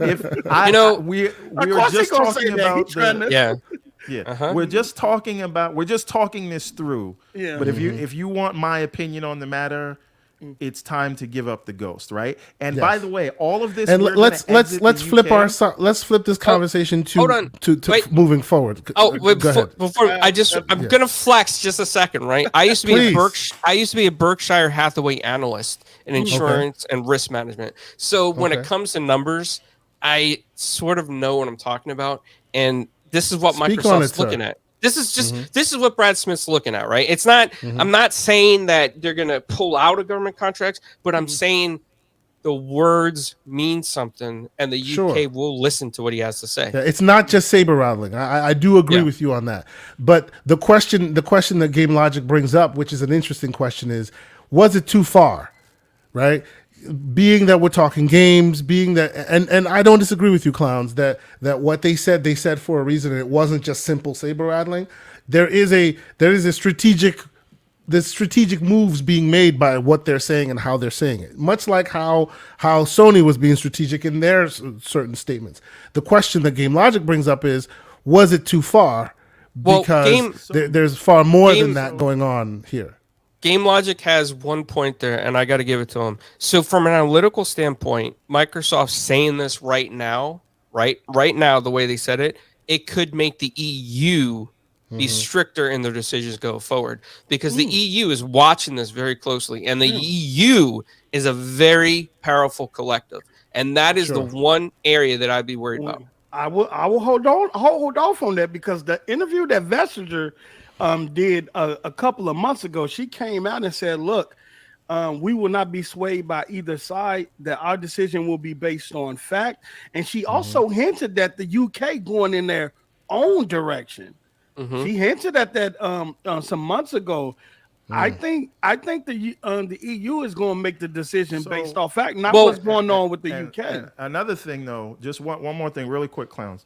So, you know, in one hand, like so we sort of talk about, you know, what's Activision going to do to Sony, because Sony cost them this deal. That was a big talking thing. And a lot of us said, listen, this is a deal. If the deal don't get done, they're going to have to look at the facts on the ground afterwards, and childish emotions are not going to play into it, right? Don't get back They're to gonna the do what money. they got to do. So why do we think that these highly sophisticated, highly paid, well-trained government officials are just going to get childish and be like, you know what? You said bad things, Microsoft. We're not going to work with you anymore. I think they said it, and we all understand they're saying it in the moment. It's a Hail Mary. When this is over, it's going to be back to business as usual. I think the difference in the perspective that I was putting out is in that case, I don't think it's petty, and I don't think it's childish in terms of how the government responds.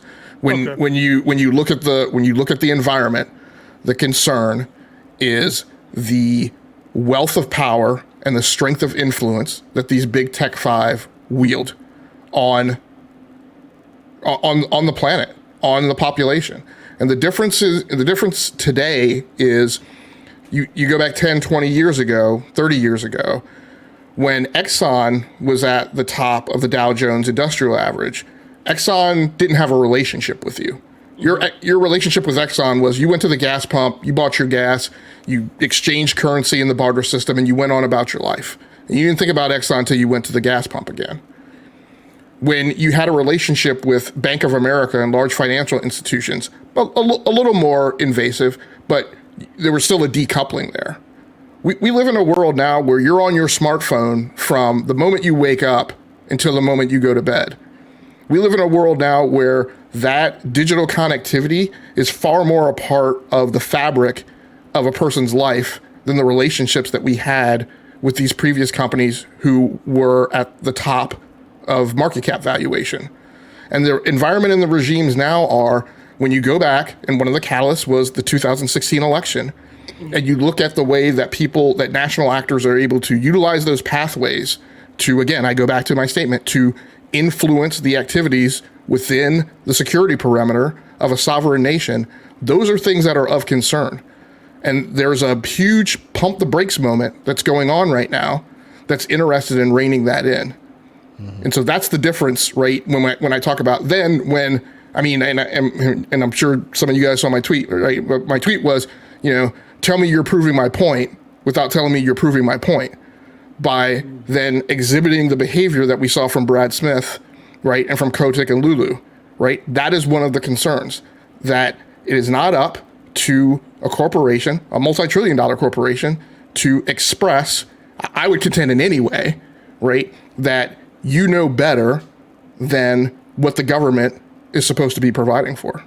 Well, that's the only alternative perspective. I'm sorry. I knew I was walking in here in the lion's den. I knew that there was no way that I was going to be able to convince love the to other see 4 the- panel Come on members. now. Right? Come on. Okay. I Okay. love seeing For the other side record, of the feel like a optics. for the Lion's record, Den. ladies and gentlemen, I refuse for our panel to be known as the Lion's Den. No, we man, are. we're not the Lion's we Den. are. We are a place where all opinions are welcome, including yours, Game Logic. We appreciate you I being love here. seeing No, the none of other that. side of the optics. And I'm learning a lot. I'm learning a lot. no, That's yeah, why I'm this not is speaking good. that much I because I'm don't learning.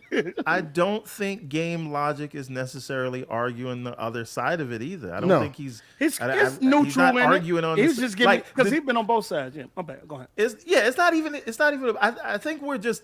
At least what I'm looking at this conversation as are the particulars of the arguments Microsoft's making to the means to the end and the reasoning behind the block. I hope that we're discussing those things in terms of on the merits of the arguments themselves, not predefined sides. So, If that makes sense. gentlemen, we are 4 hours and 30 minutes in. I do not want to make this a 5-hour podcast. That is the max. I We're not wanna doing stop. that. Okay, we're not let's doing go that. to what they let should me do next. It's then. so let me much we let me hadn't read. touched yet, I but- know. I know. Let me read these 2 super chats, and then we'll change to a last pivot of this exact conversation, and we'll end it there for the Man, for the that was week. Okay. the man, Joe. That was So we have Pixelbit G in here with a $2 super chat. Thank you, Pixel. He says, "Didn't they recently FAFO on the deal in Japan?" I think he was talking about what we were talking about previously about how it's being perceived in all these very other sovereign nations. So thank you for that super chat, sir. And then we have Enigmatic Dreams with a $5 super chat. Thank you for being here, Enigmatic Dreams, and your continued support. Right? He says there's still bad blood between the EU and the UK. They might just pass it out of spite, and I disagree. Microsoft is taking off the gloves finally. hold on so a he minute. thinks that I was- they could even go further than that. I want to really say quick, something too, but go ahead. Really son. quick. Let me just get in here real quick. Like I said, I am talking about these things just on the merits of the actual statements and the comments and the subject. Yeah, But yeah. I want to be very clear. Microsoft is not pulling out of the UK. Yeah. This is a No, they're is just a not doing that. bluff. No. And let me tell you why. Right on the day that the CMA blocked this deal, right? Microsoft's share price went up to a 52-week high, and then did the same thing for 3 days in a row, 52-week highs. Yep. Right now, I know that was on the back of a strong quarter that beat expectations, but that was also so. What I am saying is, with the deal looking the weakest that it has ever. Nix wants you to know. Pause. Stop Pause talking what? about What did I Microsoft say? pulling out anywhere. Let's just stop. wow. Continue. We don't do that Paul That's stuff, my bad. man. But We don't do that Paul stuff, man. Come on, get your bars off, man. He loves to do that, so we have to remind him when he's susceptible. Microsoft Go ahead, man. investors seem to be perfectly okay if this deal does not go through. Yeah, And they're those actually same even trying to investors- telegraph that Right through the money. So, yeah, So those same investors who have basically endorsed the deal not going through are now going to say, "Hey, just walk away from 8% of your revenue." They're not going to do that. I don't think that they would get The message is board clear, approval. by the investors by the would not allow amount. that. And furthermore, the King is their headquarters are in the UK. UK, yeah, King. You're not going to move them because the whole reason you want King is the talent you get there. Yeah, You're not going to tell everybody that works for King in the UK. And I okay, mean, you gotta move. so is Rare. Rare is in the UK. Right? Yeah. They're not. So Playground is in the UK. You're not cutting ties with the UK when you have all these other entrenched interests in the UK. It's ridiculous to assume. And also, so. people who are worried about, well, the UK doesn't want them to acquire things. Maybe if they want to acquire more to help their content thing, and they're worried about the UK. And again, I don't think the UK will block anything. I think Activision is singular. But if they are worried about that, not every deal needs to be notified to the CMA, right? ZeniMax was not notified to the CMA. That was a $7 billion purchase. I know it was a private company. What do you call it? Was not notified to the CMA when Sony bought Bungie, right? Bungie, yeah. Not So everything, real quick, Everborn, you need to go through them for. Texas wants us to know, hey, we're still alive. He went to the movies and back, and we're still here. We're trying to pull an Island Lords. No, we're not. I'm trying to move us along, ladies and gentlemen. I'm trying to move us along. I do want to say this. Go ahead, get the bills. I was just gonna say, and Enigmatic Dreams with another $2 super chat saying, no, I meant no more. No more. We can all get along with Microsoft. Absolutely. Yeah.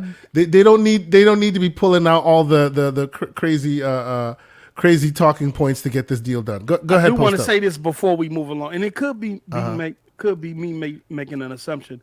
I think the reason why Brad Smith came out with those kind of harsh words was that I think they felt led astray by the CMA. I think they felt as though they was really in a good place with the CMA and everything was moving smooth. Then the CMA up and go dark for them on 2 weeks. No communications, no calls or none, and then come out with this. And they all was just shocked. Because if I look on Twitter and I look at Lulu tweets, even Lulu was confident in the decision that was going to be made. And then Microsoft Twitter account put out a tweet that they deleted on the day before, where they said, and Lulu deleted her tweet early, too. We deserved it. Yeah. And then they deleted it. Seemed that they were given a false sense of security right before the rug was pulled out from under them. Like, so it where seems. the hell did this come from? And so by it the seems. way, Like the rest of the world. I do believe had they been asked, Microsoft would have offered more. Yep. Oh, sure. And I just want to capitalize on that point because there's a sliver in there that I agree with that post I mentioned, and this is why I say what I said about Brad Smith. Microsoft may have very well made the same, wherever you land between miscalculation or were led astray when they had the meeting with the FTC, and they came out of that feeling confident. Yeah. And then the next day, when maybe they felt that they had been bamboozled or they made a miscalculation and being overconfident, whichever, Brad Smith made look, I have the greatest respect for Brad Smith. I have constantly tooted his horn, and I've constantly talked about when you need to look at a blog post that Brad Smith puts up and what they're telegraphing to the U.S. government and regulatory agencies. But I do feel that there's been 2 instances where he's misstepped, and today I've mentioned one of them. The only 2 times that I've talked about Brad Smith misstepping was when he came out of that meeting with the FTC, and then the next day he made the statement, "We tried peace." Yeah. Which the implied other half of that is now we're going to try war. And I said the same thing. I forgot about that. I was like, I don't know, Brad. I don't know that that's the best way to go at it. Yeah. And that's exactly what I'm saying now. Yeah. Okay, gentlemen. Last thing I'll say on this. No. I'm pulling. I am pulling host. We cooking. I am pulling host privilege. I am pulling host privilege because we must end this show at a godly hour. Damn it! We cooking. And I said, damn it, because we're already at the 4-hour mark. These are the cussing. You can continue. Yes, these are cussing hours. Absolutely, we can continue down this line of conversation. I just want one last word from each of you before we close out. And this is not a debate. You're going to make a statement. Just make a statement. Yes. Where do they go next? Okay. We already know. They're not gonna fight because the deal is dead. We already know that the deal is dead. However long until July 18th, the deal is dead. The deal's dead. Where do they go? Do they wait till the dust settles? Do they? Hey, Japan is out here, and we've already primed the pump for a purchase. Do we go Japan, or do you see them quietly purchase up little game studios here and there, because there have been some in the wings that they waited because ABK came and took the energy out of the room? What do you think? I will start with you, GameLogIQ. So I've written to this exact scenario of what I think they should do next, and it's a 3-parter. Buy more studios, not publishers. Buy more studios, because that's what you need to feed the beast, as somebody mentioned earlier, to feed the subscription service. Consolidate common resources across those studios: QA, DevOps, CI/CD, utilities, tools, infrastructure, and the IT side of the house, and make that a shared services structure. What was the last thing I was going to say? And strike a better balance between production and creative, and hold people accountable. They have this soundbite of, we want creator-led studios. You do not get reliable, deterministic, releases and launches and deposits of content in a subscription-based service, which is now your business model, when you let the creatives run amok and do whatever it is that they want to do. Those two things are out of sync in terms of business model. You have to empower production and schedules, and you have to hold what Slow-Mo was talking about earlier was Booty, because we've had that conversation. You have to hold people like Matt Booty and Todd Howard accountable for delivery on time. So what you're saying is they need to bring the booty to the carpet. I'm sorry. Okay, let's continue. All right. Okay, good to know. All right. I'm sorry. Don't shake your head at me, Everborn Saga. I had no choice but to do that one. Forgive me. Yo. Clowns. What are your thoughts? What do they need to do moving forward? Deal's dead. What do they do next? I think they're Clown hoping doesn't for. concede that the deal is dead. Yeah, I don't think so. I think. Oh, you don't think the deal's dead? Okay. I think they're hoping for Cat to reassess it and send it back to the CMA for another opinion. But I think that Microsoft should really looking at buying Sega, because they also own Atlas. So that's where I would go. Don't do that, find man. whatever way to buy Sega if I could. Do what you gotta do. Sega just brought Angry Bird. Right? There you go. Okay, so your thought is they're still potentially holding on and it might still work out, but if they don't, Sega. Absolutely. Okay. Post up, sir. How about you? Where do you think? The deal's still alive? Deal's dead? Where are they buying publishers? What are they doing next? Let me tell you something. I am from Chicago. Indeed, sir. Speak on it. Jesse Jackson said, "Keep hope alive." Wow, he's going there. Take it to school, sir. Take it to church. Let's go. Keep hope alive. I'm with Clownz on this. I am 10 toes down. I'm going to sink with the ship until they tell me it's over. It ain't over. And a little ray of light can turn into a ray of sunshine. Y'all gotta follow me on this one now. Okay, if preach. it don't go through, yes, I'm gonna take it there on your show today. Now, if it don't go through, I'm gonna leave Twitter for a couple of weeks, but I'm gonna come back strong, right? I'm gonna come back On the strong. witness protection from Jedi. Exactly. I'm gonna get out. Microsoft, if you can't just stop buying up everything that don't need no regulatory approval or oversight. Just go. Do what Sony. That year you brought 5 or 6 studios, you better go on that run again. If you can't get it, like I say, it only takes a little to gain a lot. So sometimes you don't have to go for the big thing all at once, because those little studios can turn into a lot. You know what I'm saying? That's what I say. But we're going to keep hope alive. Clowns, I'm with you, brother. We're going to see this thing through. Everborn Saga. You know what? I will go first because I'll let you have the last word. For me, I think that if and when this deal is dead, I think that more studios needs to be on the chopping block. They need to be looking at them for potential purchase, right? The ones that they already have deals with and they're communicating with now, shore that up before it becomes too late. I also agree with those who want to have a conversation about the booty. I think that their production, hear me, I think that their production's a little too loosey-goosey. They allow them to release whenever they choose to release, and then, we're delayed and this and that.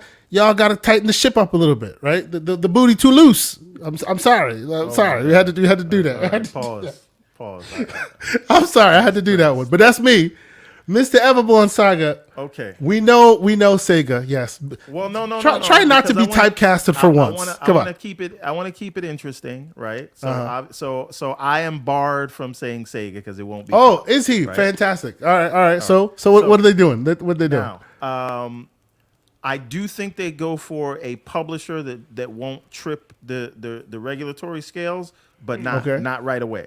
So your first move is to make the small purchases, because that can sort of satiate your audience while you're going through the regulatory process of a smaller publisher, right? So what do? Who do you need right now? The first phone call I'm making is to Embracer Group. Hey, Embracer Group, you paid $300 million for IDOS and how about we double your money? Dynamics or whatever. I'll give you $500 million for them. Yes, sir. Right? I'm on that. Let me take those. Why? Because they can make the kind of PlayStation style games that people basically ignore our other games for, because those take up all the oxygen in the room, and then they'll come in. So boom, I'm going to Embracer, I'm getting them. Then I want to grow in mobile, and for me to grow in mobile, it's about me taking my IPs and translating them to mobile. I go after GameLoft, right? Right? GameLoft are the king of licensing people's IPs and turning them around. GameLogIQ agrees with you. Absolutely. Right? Yes. So, sir. Cook. Next, I'm looking at the people I have very close partnerships that would be easy to integrate. Asobo, how you doing? We got this flight sim contract. We did very well together with Game Pass. We can do these. You're a great studio. We can grow you the same way we grew Ninja Theory. We can turn you to a AAA thing. Yep. So now we have that. Maybe you go after you definitely get Certain Affinity, right? They're supposed to be working on Halo for you. You get them to either go and work with 343 or take over Halo for 343, whatever you want to do with that. Then you grab IO if you can get it, because your fan base would love the idea of Hitman coming home. Plus, you already have a game with them. So those are the small things you do up front. They would they get almost no sort of regulatory scrutiny, because those are all small individual things. Now that you have that, your audience is fine for the next year or two. That is when, if they're still available, you make the move on Ubisoft. There you Now, go. Let me tell you why. There you go. Right? Now he's speaking my language. Continue, sir. Yes. You move on Ubisoft. Yes. Why? Because they're going to die if you don't. Exactly. This is a way Microsoft can actually help the industry by preserving a legacy publisher that may otherwise get chopped up for parts. Listening Yep. to you. They're going the way of THQ. Ubisoft is, if you're not careful. And right, again, this is after they've secured what we talked about, right? The game loss and all the other things. So we've got studios. Everybody's happy. They're delivering games now. With Ubisoft, everybody's going to say, "Oh, too many employees." How many contract workers are Microsoft using right now? True. Could they not be put to work with the other studios, 23 or 27 at this point after they've taken my advice, right? They could be put to work over those things, so they won't be a bear down on costs, because you're actually using them for things. Yeah. Then you have legacy IPs that would be, maybe Assassin's Creed is not what it was, but Assassin's Creed in Game Pass would do huge numbers. Right? True. So would Far Cry, so would Division, so would Tom Clancy stuff, and now you have and they own all the Tom Clancy IP in perpetuity. Ubi does, so that would come with you. In and of itself, you can't make the same. Regulators cannot make the same arguments they made for ABK. You just can't. It doesn't trip those scales. You're not going to show me 10 years worth of top 10 sellers. You're not going to show me that Ubisoft games account for this amount of PlayStation revenue. You're not, so those arguments don't really fly with regulators. So I think you can make, and again, if you're looking at the share price today on Ubisoft, and I know that doesn't account for the whole thing, because there's another they're falling like stones, man. Right. So the point is, you could make a purchase like this for $5-6 billion. Right. And again, you'll have to contend with Tencent, because they do own a piece of they want their piece of their pie. Company, whatever. But I think in total they have like 15% of the company. I think. Somebody correct me on that. No, so, it's low double digits. You're right. Yeah. So again, they could do that, and Ubisoft mixed with their well-known IP, throw that in the Game Pass. That does very well, right? Even if it's not like a God of War level stuff, but I do think Assassin's Creed could come back to that level if you give them time to cook, and they don't have to shoot out every year 3 Assassin's Creed a year. And GameLogIQ put me onto this, right? Which I kind of knew, but he verbalized it for me, so I want to give him credit. If you think about it, Ubisoft is the only other publisher that has that kind of production pipeline that Activision has, that can pump things out consistently. Yeah. Right? Yes. And so you get Ubisoft, and you have that 3 or 4 AAA games a year between them and your other publishers. It works. And again, that's going to take 6 months to a year to close, right? But you have those other smaller studios in the meantime. I think that is the way they go for the future. And all of what I talked about is like a $7 or $8 billion affair. You Not just cooked a 68.7. feast, brother. You just laid a feast out.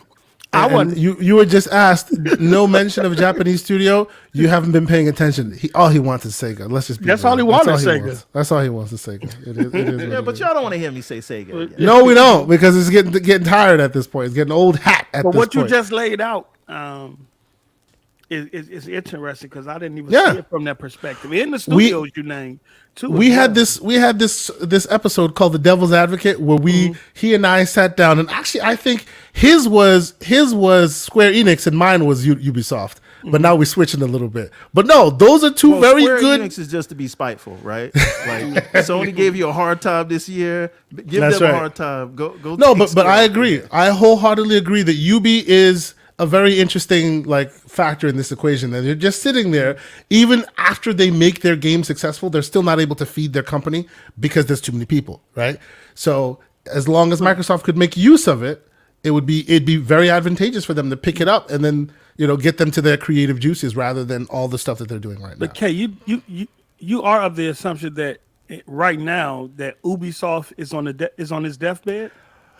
Right now, and we won't go into it because timing is limited. My but bad.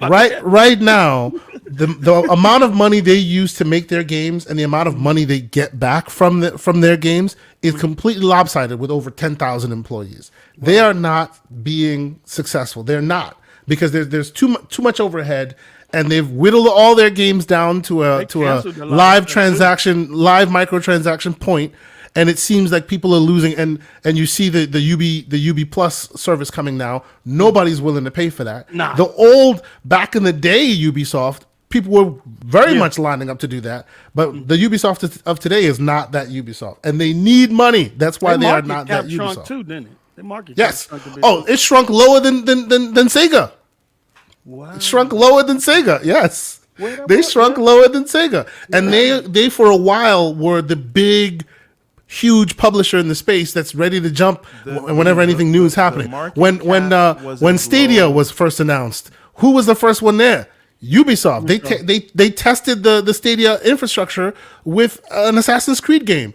Yeah. Anytime anything new comes out, who's there? Ubisoft. Now they're falling like a stone. They will be in the way of THQ if we're not careful, if you don't pay attention. But go ahead, get your last bars off before we get out of here. The market cap of Ubisoft had gone as low as $2.7 billion.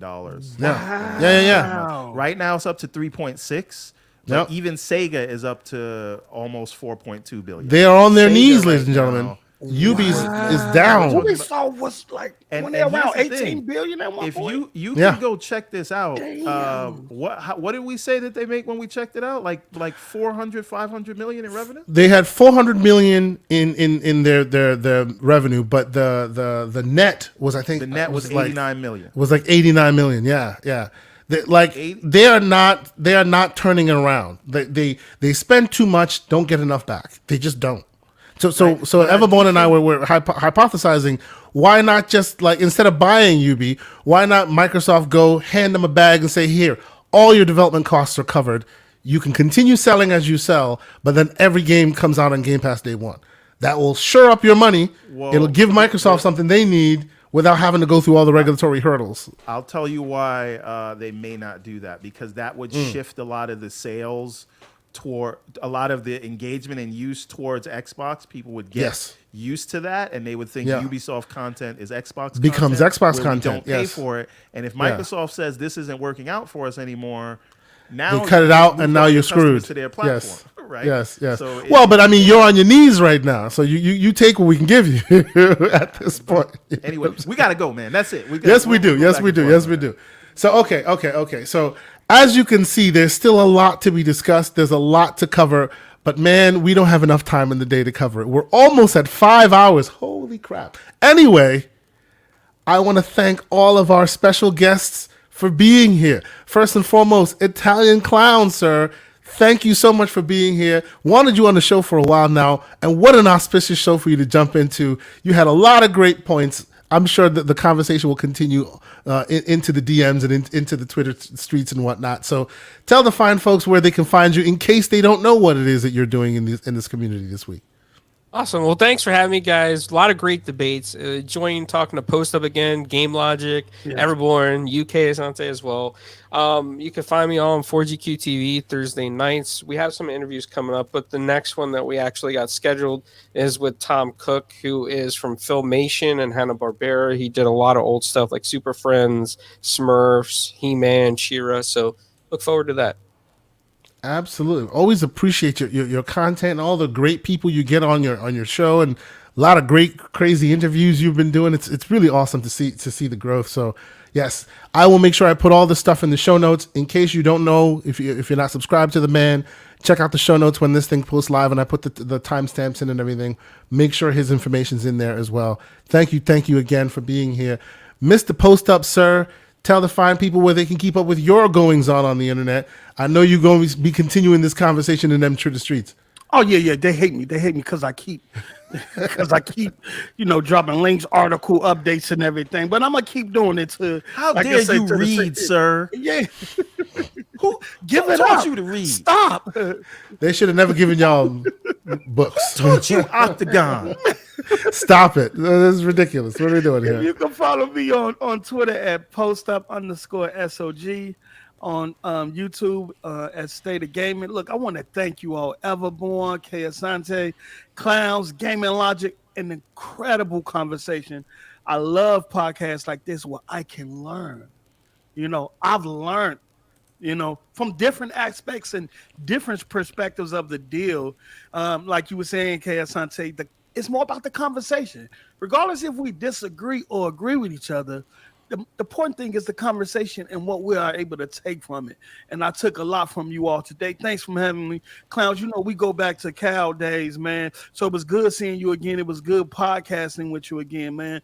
And anytime you guys want me on, just reach out. I definitely got to reach out to you all. Listen, to get y'all on. I want to say this today. Post Up, as well as GameLogIQ, you have now become OBM status, which you have the key. Just show up, pull up. It's all good. You got the That's link. right. We use the same link every week. Okay. Those every for you week. too, Clownz. Yes, sir. Just click on that same link, save that link. If you just want to pop up on the show, you come by. That's it. Okay. Absolutely. Awesome, Absolutely. man. Yes. Awesome, man. No, thank you guys so much for being here. It's always great to have great conversations with you all. Before we go, though, I do want to show the audience, because we still got 100 people in here, the trailer for the Everborn game, Ariel's Adventure. Well, how about you? the How chat. about you put it in the chat? Okay, I will. Chat, and it's in the I will. private chat, but let's I show it will. on the screen. I'll show that up. But of course, I must thank GameLogIQ for being here.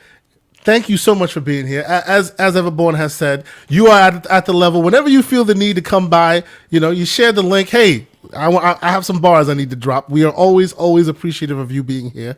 I said it at the beginning of the show, and I think people understand it. The man loves to hand out more shoes than Everborn and can be more slanderous than Mr. Pixelbit G. And that is as a hard bar to clear. So thank you for being here. We always appreciate your takes. Tell the people where they can find you, where they can keep up with your ongoings on this week. I'm not going to do that. I think they can find it. I want to get on a quick 30-second soapbox. I'm going to try and keep it to 30 seconds. I just want to set some perspectives and perceptions straight. Sure. So it may have felt like I talked very passionately while I was here, and that's because I am passionate about the topic. But the shade that gets thrown at me all the time, and I think may have been thrown at me on this show sometimes, is this is not because I'm in favor of PlayStation. So I am an Xbox fan. When I speak out passionately about what I want Xbox to do, that's because I care. I don't spend a lot of time talking about Sony and PlayStation because I do not care what they do. Okay. That is not my home, and that is not where I live. Okay. I am concerned about Xbox delivering the things that I feel that they need to do to get back into first place like they were in Generation 7. And so when I throw these things out and I speak passionately, it's because that's the direction that I'm coming from. As you should.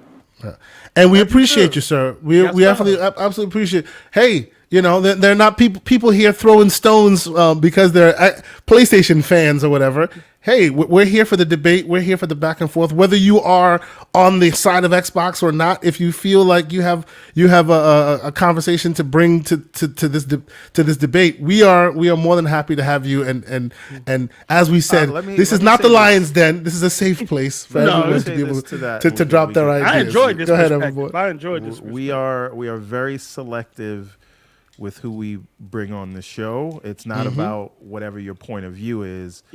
We try not to talk to disingenuous people, right? That's right. Some people you talk to, they just have a perspective and they're not really listening.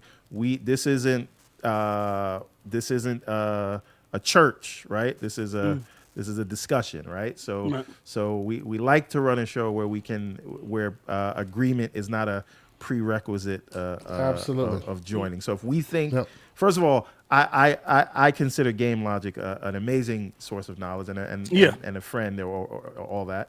He and I DM all the time. So again, this is what it should be about. You don't want to just talk to people you agree with all the time.